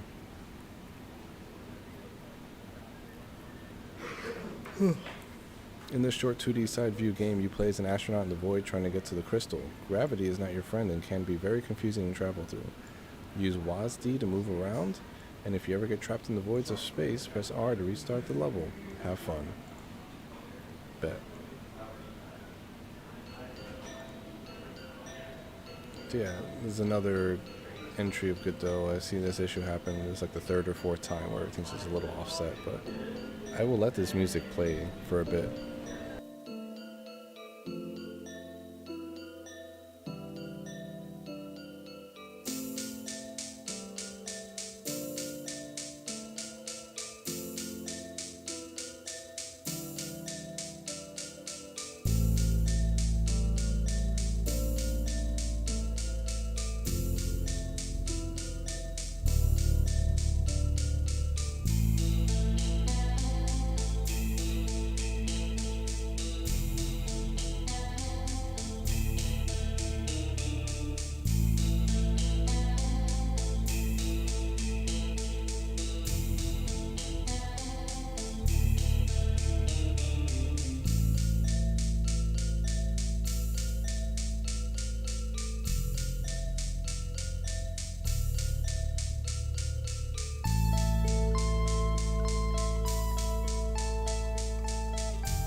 Nice.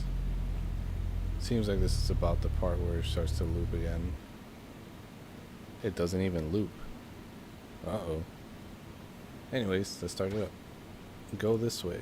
Remember, WASD to move, so right. Oh, can we go up?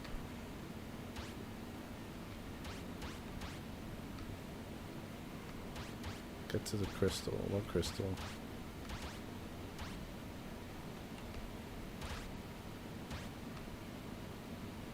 Oh, the blue crystal there, okay.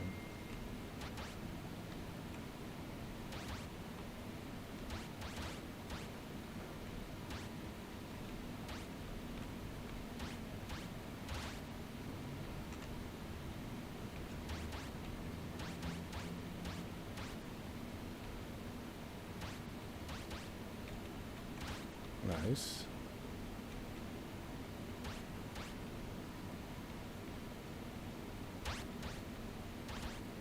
Nice, nice. They're gonna slither along. Oh, we did it. That was fast. Okay. Sick. That was a good way to a good game to end the stream on. Super fast. Yay, you win. Thanks for playing. Game made by Cyrus Bimji. Thank you to Slurp Cannon for the free Planet Pack. Ring image by free pick submitted for the 6th Interstellar Game Jam. Heck yeah.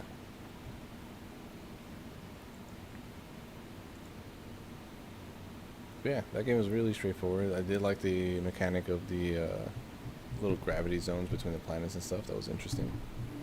Hold on a second, mic's fucking up.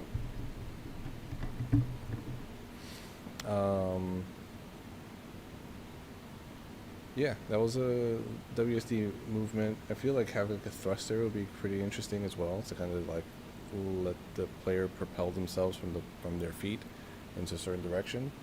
I didn't have any problems navigating. I just got lucky.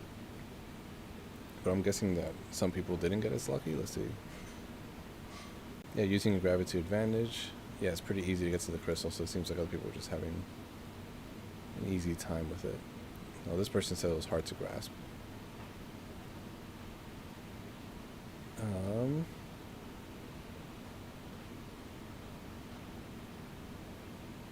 Were there different mechanics for different planets? I did not notice. It all seemed kind of similar to me. Yeah, this game's very, very linear. I was hoping for like some variety in level design, so that way you can approach things from different angles, having multiple routes to get to the crystal at the end. Maybe even like slingshotting yourself with the planets over it, so you can cross larger gaps, because this game is called The Gap, but there wasn't many gaps, it seems. Or maybe there were different gravity strings. But yeah, some variety in level design. Like I said before, maybe having certain hazards that if you were to touch it, it would reset you instead of just being the different planets and stuff. The intro song, or the song in the menu, was interesting. I wonder if it didn't loop, but I wonder if it plays in the game if I would just start it. It does.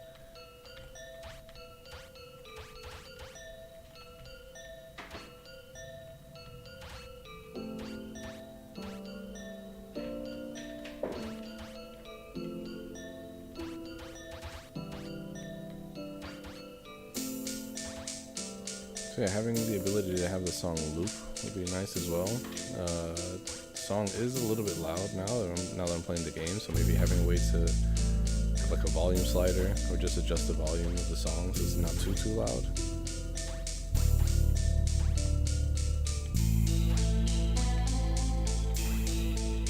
Let's see, can we beat the game before the song ends?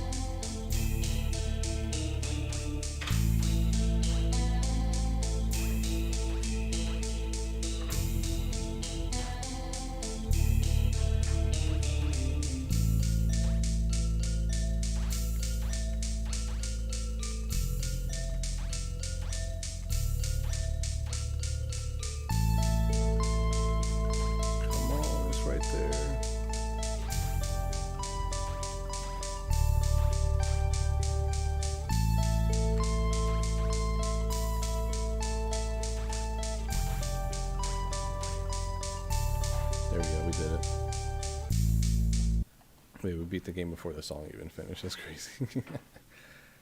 But yeah, making things a bit more obvious to the player. Yeah, like again, like having black holes would be interesting as well. So if you fall into it, you're kind of screwed, but you can still use the gravitational pull to slingshot you to cross larger gaps or something.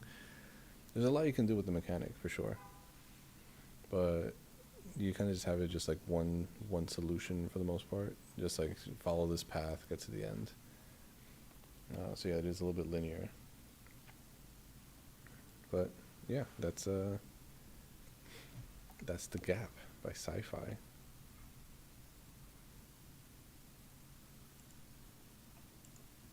Oh, and that's the stream. That's us. We're watching ourselves. Whoa, trippy.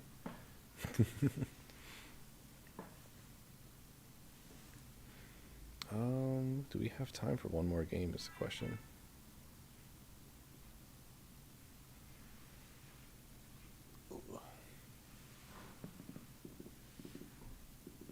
I think I'm gonna call it there. Yeah, I think I'm gonna call it there. Just so I can get more rest and stuff for tomorrow's stream instead. But we played a good handful of games, so we play everything from Absolute Void all the way to The Gap. So that's 1, 2, 3, 4, 5, 6, 7, 8, 9, 10, 11, 12, 13 games. It's not bad. So next time we'll be playing everything from the Isolationist all the way to a cozy space capsule. And that one's going to be a beefy stream for sure. But it should be a fun one regardless.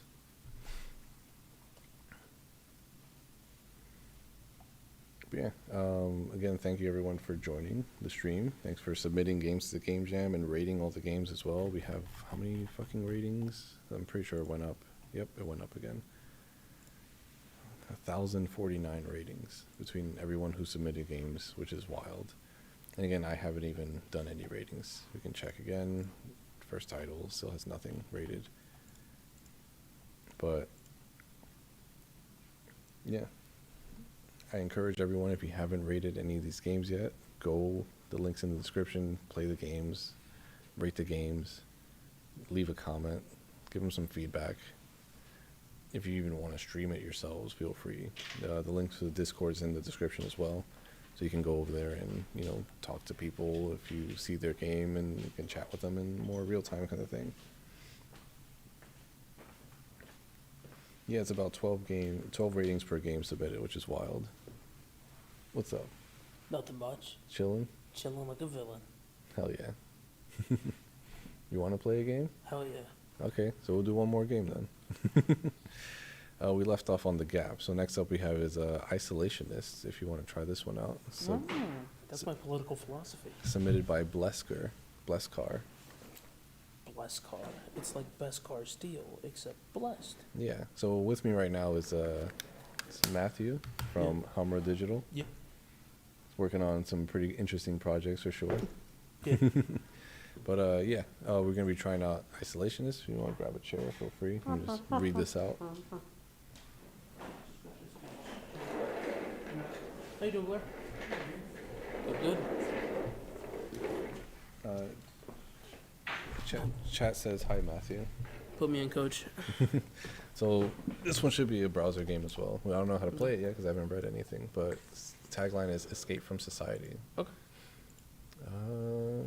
Let's see what it says here before we jump in. WSD. Yeah, so tired of modern society? Who isn't? You finally saved up enough money to be able to move to a deserted island all by yourself, Hey. but don't think you can escape your corporate overlords that easily. If you don't manage to make all the payments on time, they'll evict you and force you to work for minimum wage again. Again? You better pick up a hoe and a pickaxe and get to work if you want to live out your dreams. Also, maybe avoid dying on the island. That too. Oh, that's a good idea. So WASD to move, left click to use and plant seeds, Sure. right click to eat and interact, and the inventory is I have tab. to eat? My lord. Yeah, you don't want to die. Okay. Put me in, coach. Let's do this. Leroy J. Wait, before we do that, Oh, word. Let me get the headphones. wire on the left. Ooh. Got some crickets. Wham. You finally arrived to your very own island. It wasn't cheap, and you've still got plenty of payments to make. With exhausted funds and few belongings to your name, you need to somehow pay the bills. A good start is to plant and sell the radish seeds in your inventory. Press tab to open inventory. And till and water the soil by your house. Then plant the seeds and wait. Before you know it, you'll be making hundreds by the minute. When you've made enough to pay your bills, you can do so with a computer. However, if you fail, you'll be back to working a 9 to 5 again in no time. Best of luck. More tutorials and hints can be found around the island. This music is fire, bro. So some people were saying people were genuinely impressed by how much they got jam-packed into this game. Some people think they love the game. Curious if they coded it themselves, it's basically just Unity assets or stored Oh templates. gosh, I didn't realize it was that. Yeah, sometimes, because of the ultra-wide screen, sometimes it's just best to play it on that mode. Yeah. It is also good to show them what it's like in different modes.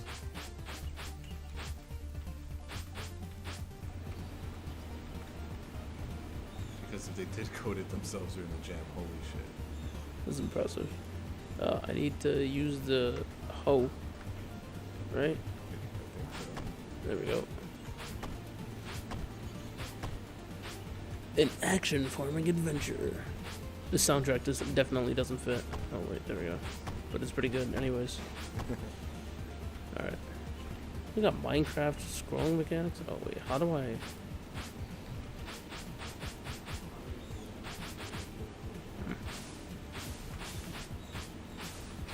This is pretty funny. Oh, look at that. You're playing fucking Farmville now. Yeah, dude. I'm on that bitch. It makes it really feel like an action game. It's pretty fun. How do I get more seeds now? Buy them? Probably. It's not the worst idea. $100. I do have $100. What does that sign say? E to interact? Oh, right click to interact. Right click to interact. Oh, there we go. Not to exhaust yourself. Your energy bar keeps track when you go. Okay. Yeah, I'll remind myself not to exhaust myself. Meanwhile, I'm doing Or it could be food. 7-hour live stream yesterday. Yeah, that's a good idea. This is a crafting table. A crafting recipe. Whoa. Craft items. By God. Alright. This is your farm. The soil is fertile. Remember to water your crops every day when they eventually dry up. Okay. Look at the trees shaking in the wind. I'm trying to chop them down. Do I have an axe? I do have an axe. Oh! Stardew, you don't got shit on this. Alright. Right click. There we go. Oh, there's the computer. How do I turn the light on? Jeez. Oh, There's stuff grown in the room. you gotta buy a light. Bills due day 7 amount. Oh! Oh, there's the shop. There's the shop. Okay.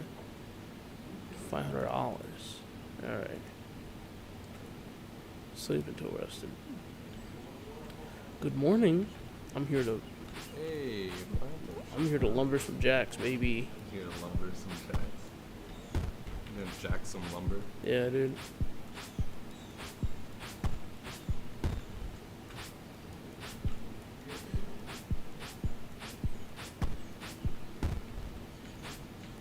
And then mine some rocks. Hold up. Now you got rocks. Yeah, I got rocks. Do you smell what the rock is cooking? Chocolate chip cookies, actually. Oh, Yeah, he was on Mob Through Stewart back in the early 2000s. He made chocolate chip cookies. So that's what he was smelling. Yeah, he was smelling chocolate chip cookies for sure. Interesting. Ooh, let me get a chest. Yeah, A furnace. Oh, soon. How do I back out this menu? Escape. Escape. Right click. Right click.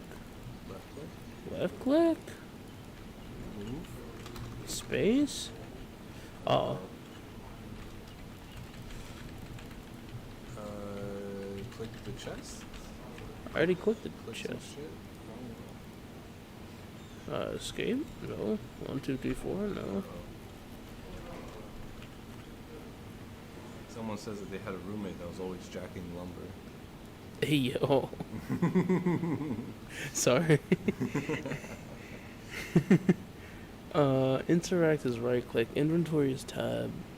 So, how do I... Tab? Oh, it is tab. Okay. Crafting table. Yes, okay. So I crafted a chest. Bow. I'm going to place this chest right here. Bow. I'm going to open the chest. I'm going to put my... I'm not going to put shit in the chest yet. Hold up. Hold up. Now I got to go mine some more rocks. So wait, hold up. That's not that. Hold up. And then... Furnace, baby. Wait. Oh, I have 29. Oh, dude. I thought I got 5 every time. I thought you got 5 every time. Oh, I'm too tired. No, you bitch. Alright. I got this furnace. Oh, I got no energy.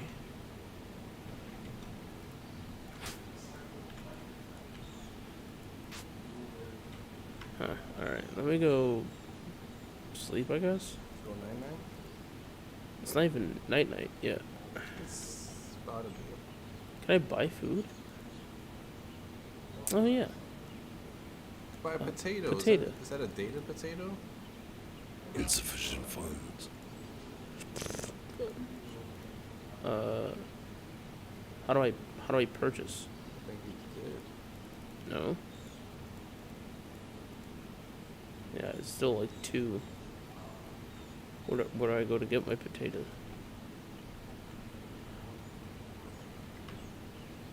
Good question. So like I bought the Maybe- potato, but maybe do I have to wait for shipping? Maybe. Nah, no way, Shipping dude. is extra. Shipping is extra. Oh, buddy. You got Amazon Prime? No. Oh, it didn't go through yet. Yeah, that's what I'm saying. Like, how do I check out? Enter? Enter? No. Right click? No. Right click? No. Left click? No. Space? No. E. F. G. H. I. J. K. L. M. N. O. P. Tab. It's still not in the inventory. Curious conundrum here. Truly a curious conundrum. Sleeping too rested. At the night. Spider. Oh, spider. Fuck him up. It's a black Hold widow. up, bitch. You don't need that. Are you done? Oh. I don't think so. Oh no. Oh no. Okay. Ooh. Please tell me there's a fishing minigame, bro. It has to be. Different water. You could dig different fish. Ooh. Wait, I don't have a rod though. You got a rock. Yeah. I feel like things aren't dropping. That's fine. Well, I feel like the spider should drop some silk that you could maybe use for. Ooh. Who needs silk when you got gold, baby? Oh. Cool. Yeah, Minecraft, baby. What, the iron?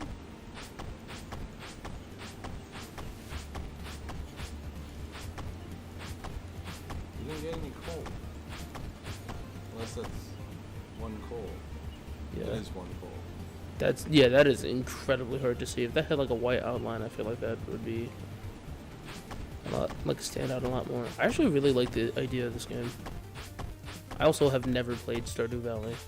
Now you have. Now I have is crazy. Tis obviously not as nearly as barbaric as Stardew Valley. Do I need more coal? I probably do, right? Because I have... You have that furnace. Yeah, I got that furnace. I got the furnace. Alright, let me go fuck around at the furnace.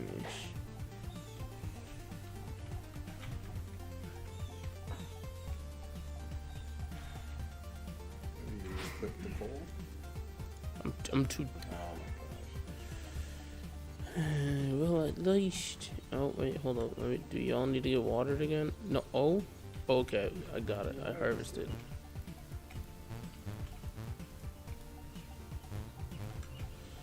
Too tired. Go home. Go bed. Go sleep. Go sell? Ooh. How to sell, though?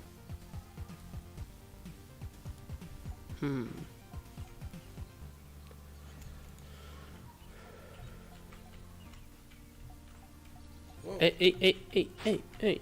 Back.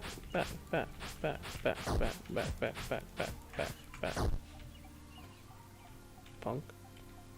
Oh. Shit. Nani? Nani kore? Oh. Gotta have a party a little bit. It's gonna be a whole lot of food, I think. Nani kore? Maybe.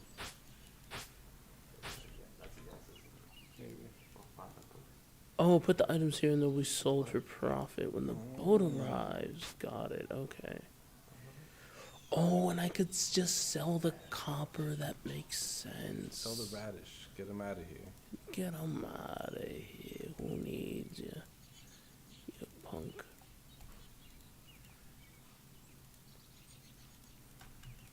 Minecraft mechanics. We really doing a Minecraft with this one. We're going to Minecraft with this one. Yeah, we're really doing a mine and we're crafting with this one. When you order items, they'll be delivered here. Oh. Delivered. Oh, you just put the number up and just leave it there overnight. Oh. This is why we read the This tutorial. is why you read the tutorial. Okay, and this is the trash can. Be careful what you put in. You will not be able to return it. Trash. Trash. What do I want? Oh, I want to keep... oh, wait, fuck. I don't have any... Any seeds? I don't have any seeds. Get some seeds. Get the potatoes. Yeah, I guess so, right? Because, I mean, I'm going to have a profit now. Or at least, I don't know, we're already on Oh, day there's radish 4. seeds, blueberry seeds, strawberry seeds. Strawberry no more seeds, I could potatoes. see, yeah. No more potatoes. Yeah, what the fuck happened to potatoes? Oh, the fishing rod. Fishing rod is 150. Goddamn. Right. Let's get more seeds. Let me get a snack bar. And we also need a get snack a bar for? radish seeds anyways. What do you mean what do I need a snack bar for? For Yeah, my what do you- energy. That's what I need it for. You already got mad energy. And for now. Now I gotta go mine. Now the children yearn. for the Children vine. yearn for the vines. And while I may not be a child, I still have childlike whimsy. And therefore yearn for these minds. Says Matthew, there's a YouTuber called Joe Hills. You remind me of him. Who the fuck is Joe Hills? Voice and vibes. Except you're kind of demonic. That's a compliment. Tight.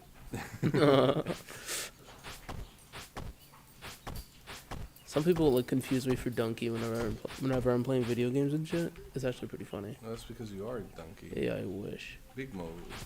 No, it's Big Boss, not Big Mode. Fair. I have all this energy.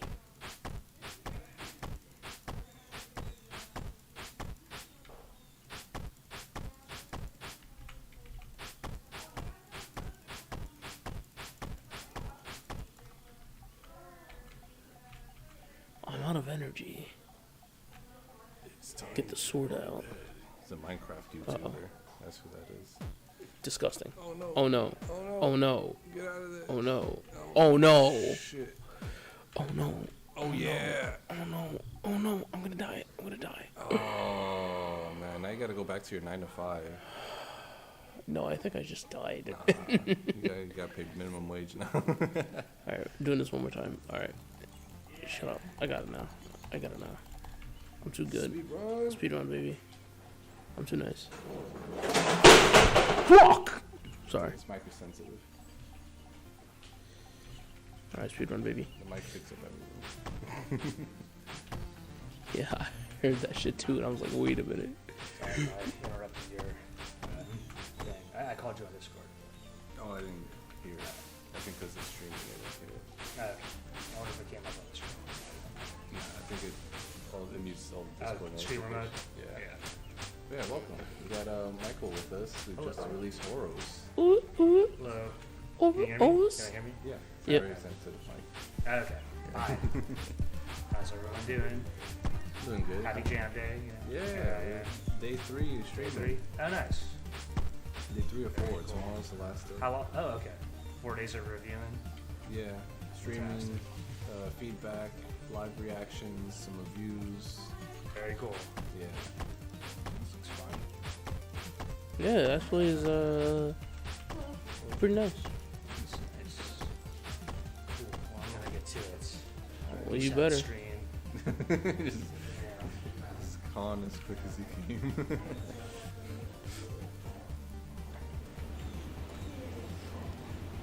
Speedrun, baby.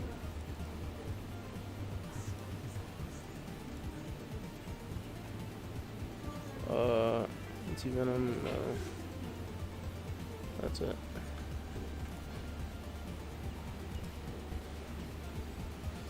Go bed, go sleep. Make that money, get that bread. Would you order potatoes? Yeah.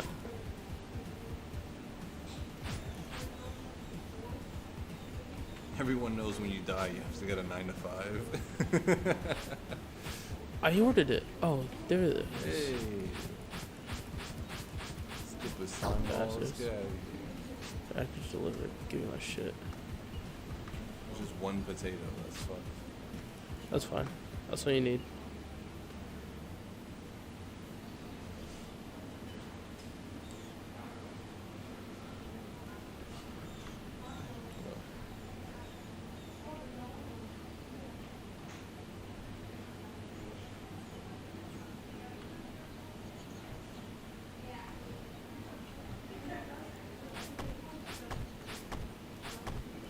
Oh, and it's water raining. for. Yo, That's awesome. emergent gameplay, baby. There's no way this was all made in 5 days. Emergent gameplay, It's baby. a lot for a game jam. You're doing crazy shit, buddy. I ain't gonna hold. It's either to either take that as a compliment or Or you cheated, Or but you you know, like, one or no, the this other. is insane. This is a really good. This is a really good fucking. Hell yeah, really good fucking game. Let me go get more copper, cause I know that sells fast. It's called Isolationist. Oh, so, you bitch. I'm hosting a game jam. I'm doing a live stream right now. Us playing through all the games for the live stream or for the game jam. So the game jam is called Interstellar Game Jam. Ah, Six. bitch. So the sixth one. Oh, I have like 2 health. Yeah, go to sleep. There was like over 400 people that joined. Over 80 games were submitted. So yeah, we're playing through. Well, not right now, but over the course of 4 days. We're on day 3 right now. I'm playing through all the. This game is a new demo. Yeah, this is submitted for the game jam, so the rating period is still active, and ends tomorrow. And we'll find out who wins.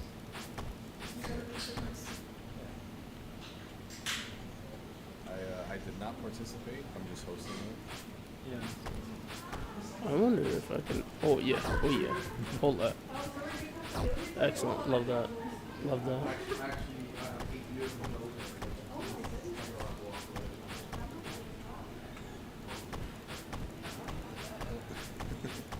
Too late. They walked away. You know, there's no more third guy. Speedrun is going crazy right now. I'm too good. Goated. I'm goated. Wonder what's the purpose of the furnace if you don't. I don't know. I can't even click on it. Oh. Oh. I'm thinking you gotta do is like just hold the coal and then just shove it in there. That would make sense now that I think about it. Oh, I'm too tired. Oh shit. Get out of here. There's no sprint button. Well, I'm too tired. I'm too tired to sprint. It says Matthew gonna set the world record right now. Speed run. Let's go, baby. Oh, $84. Let's go. Sleeping till rested. Oh, they're killing your crops. Oh, I didn't know they could do that. I should have never just gone outside then. What the what? That's messed up. You're not tired enough to sleep? Oh, God. That means I You have gotta to. face the music. Oh, they ran away. Yeah, you better run. Oh, they're back. Bastards. Wait, I don't know. Are you just picking it up? You're picking some of them. I thought I did.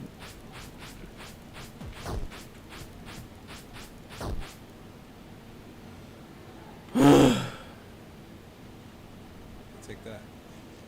Right? Oh, wait. Maybe I should go buy stuff before it becomes morning. Buy some more seeds. I think strawberry seeds. I think the potatoes in clutch. Yeah, but the potato just died. Well, don't. Yeah, don't. Please don't. Alright, cool. I'll remember that. Rest in peace, crops. Now they have to work a 9 to 5.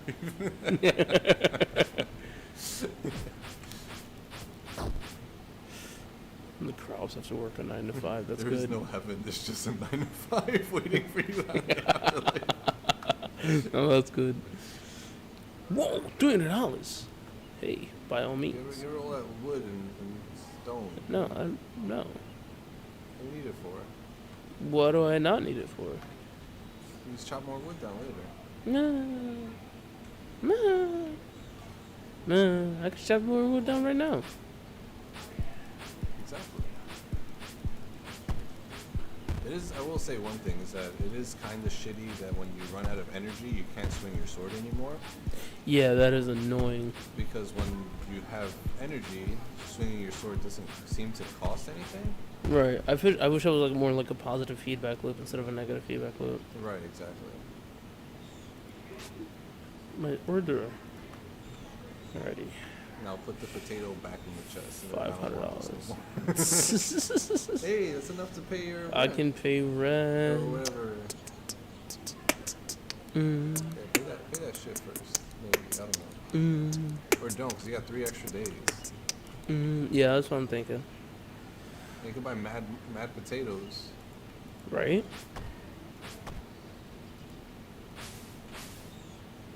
Why don't you put it closer to your Oh no, I consumed the potato. Fuck. I ate it instead of using it. No. Maybe that's what they're for? Well, yeah, that's like one of their things. Interesting. I almost said, damn, that beatboxing though. Yeah, I'm skilled in martial arts, and by martial arts I mean beatboxing. You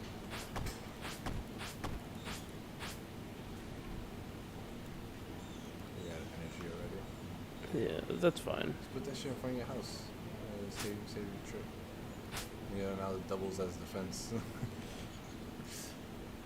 I'm a pro gamer, Yeah. but not a programmer. Bars. Bars, for sure. I'm a designer, but not Panda. For sure, dude. You're going all in. Yeah, I don't know if I should.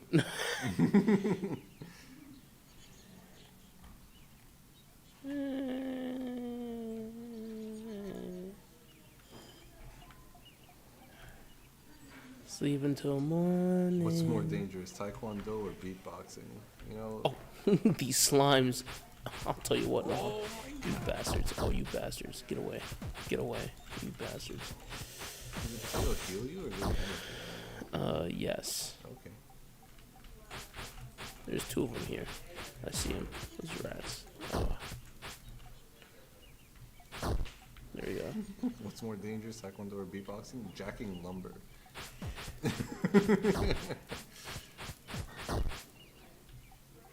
I don't even know. I know I had 2 things, and now one thing's gone. That's because there's nothing there. And we ate the potato. Oh, that's right. I ate the potato. That's right. Who was that? A fishing rod. Let's go. Skibidi bop.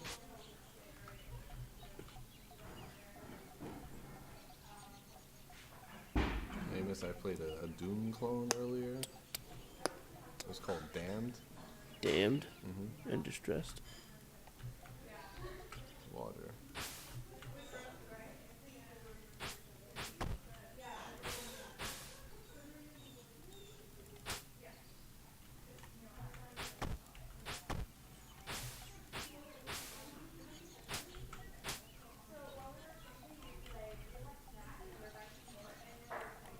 Let me go get some coal, see what the furnace do. What that furnace do? Yeah, what that furnace do? Also, this copper could come in clutch for the money, bro. There's like 3 more over there. Maybe you use the copper to make yourself a better pickaxe. Probably.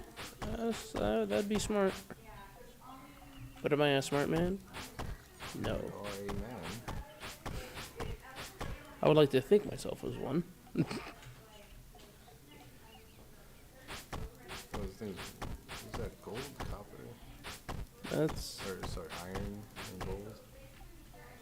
Uh-oh. There goes your energy. Uh-oh. Run. Please, please, please let there be Run, nothing little in baby, front of run. me. Oh.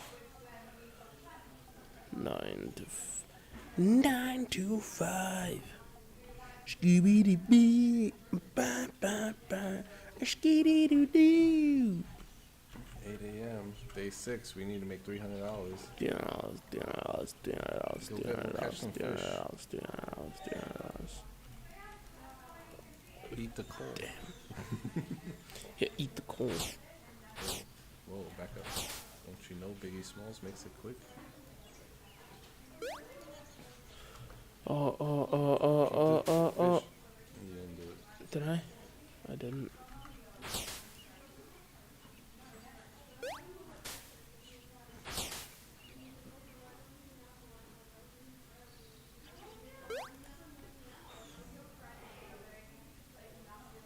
Oh, almost. Nice. Yes. Do Yeah, right. Fishing minigames go crazy. This is a lot for a 5-day game jam. Yeah. I'm suspicious. Pretty good though.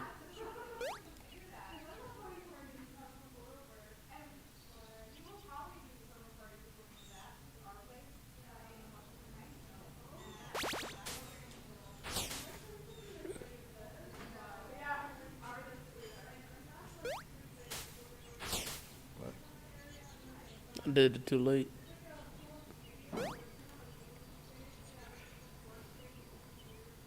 It doesn't take that much energy to fish. No, it doesn't. I might just do this all day. Oh shit! If I can catch this fucking fish. It's an elusive one.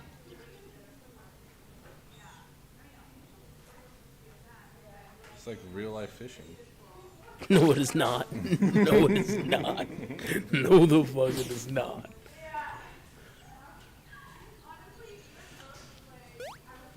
Fuck. Doing good. Oh, this looks pretty It's called Isolationist, I think. Yep. Nice. There's a lot going on in this one for sure. I'm suspicious about this game. Yeah, you think it's a little fishy? There's a lot of mechanics. There's mining. There's farming. How many there's people worked on fishing. this? Yeah. I don't know. It's a lot of starting early. It's fun. Couple Oh, it takes up one slot. Oh shit! Oh, The value, you see that, bro? we're quitting our 9 to 5 with this. Yeah, yo, we getting out the mud with this one, homie. We're on day 6. We gotta sell them ASAP. Oh yeah, for sure. It's almost nighttime at day 6. We gotta That's right, I got the energy for it. We chilling, bro. energy, yeah, time. Sure. But we get the money. Watch us fail because we took too long. Yo, that'd be comedy. Yeah, some I people were wonder saying if- it's suspicious as well. Yeah, y'all think it's a little fishy? It's a snail. Get him. No, I'm good. Okay. I don't have any salt on me.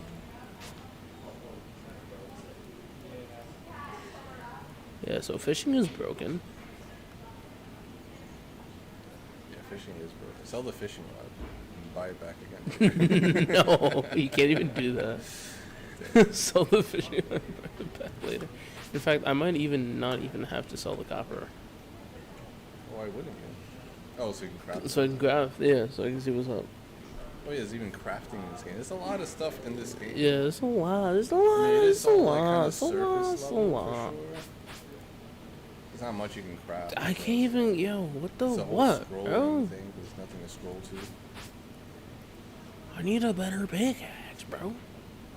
Can you buy it, man? It's saber. Whoa, you can buy better Ooh, weapons. better weapon. Let me get the money in the morning. Sleep until the morning. Day 7. I warned you. No. Damn. I might want to play this later, like by myself at home. There's a few of these games where I'm just like, I'm gonna probably play this in my spare time. This is real nice. Ooh, You see the comments below? What does it say? nice game. Really kept me captivated. I felt though that I had to do the things to specify orders, and I died quite a lot. The monster AI, especially for the slime, is weird because it moves from slow to fast in a short time. I also had a bug where in the third day I wanted to sleep until I had full energy, but the screen turned black and the music was still heard, but nothing else could be seen or heard. I tried to move the character to see if I would still move it over the black screen, but it was not possible. Strange. Going to try and smooth out issues for the jam voting is over to the feedback, but you like it. Okay. Who are you? Who are you? Alright, this guy's just a vet. I think it's legit. It's legit. I mean, there were certain things in the game that was just like pretty barren. This, Let's go- right. Let's go back there. Press the back button. Press it again. See what these comments have to say. Scroll down. This is quality work. Really amazing what you achieved in 5 days. Impressive work.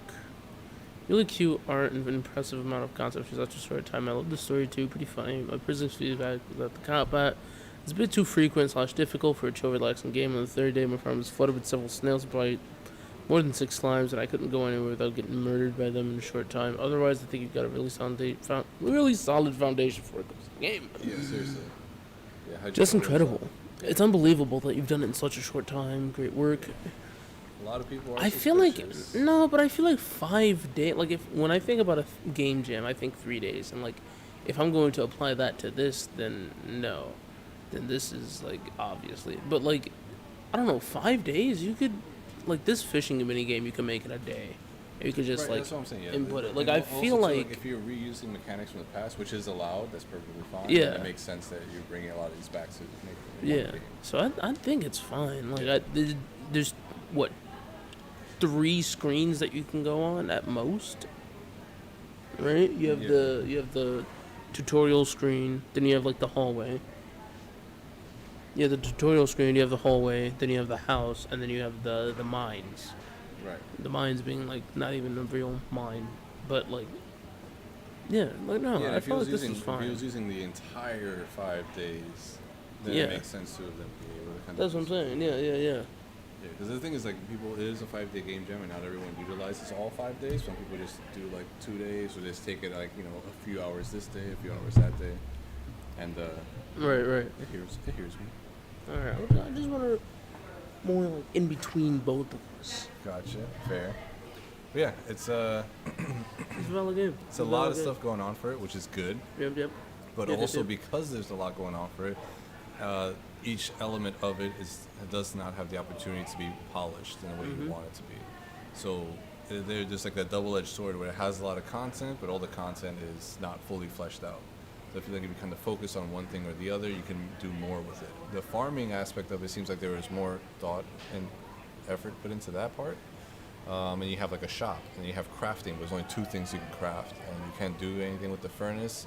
And there's not much purpose of the chest because you just kind of buy and sell as fast as you want to, anyways. Yeah, that furnace. I want to know what to do with the furnace. It's probably something to do with the fish. You can cook the fish to eat the fish later on and be more productive throughout the day and just kind of like scale up in that way. But it's just I don't know. It seemed like you can do stuff with the furnace, but there wasn't anything to do with the furnace. Right. Also, again, we didn't get past the first phase of the game, so it's not like Right. I think like I'm sure there's more past it. Like because there's like, oh, you don't have a good enough pickaxe. Then, right. well, Yeah. let's get But a again, good that could have enough been pickaxe. that could have been a feature that just was left as is. It could have well. been. I don't think it was though. Smell it, Jessica.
But yeah, like I said, there was a lot of content in there for that game, and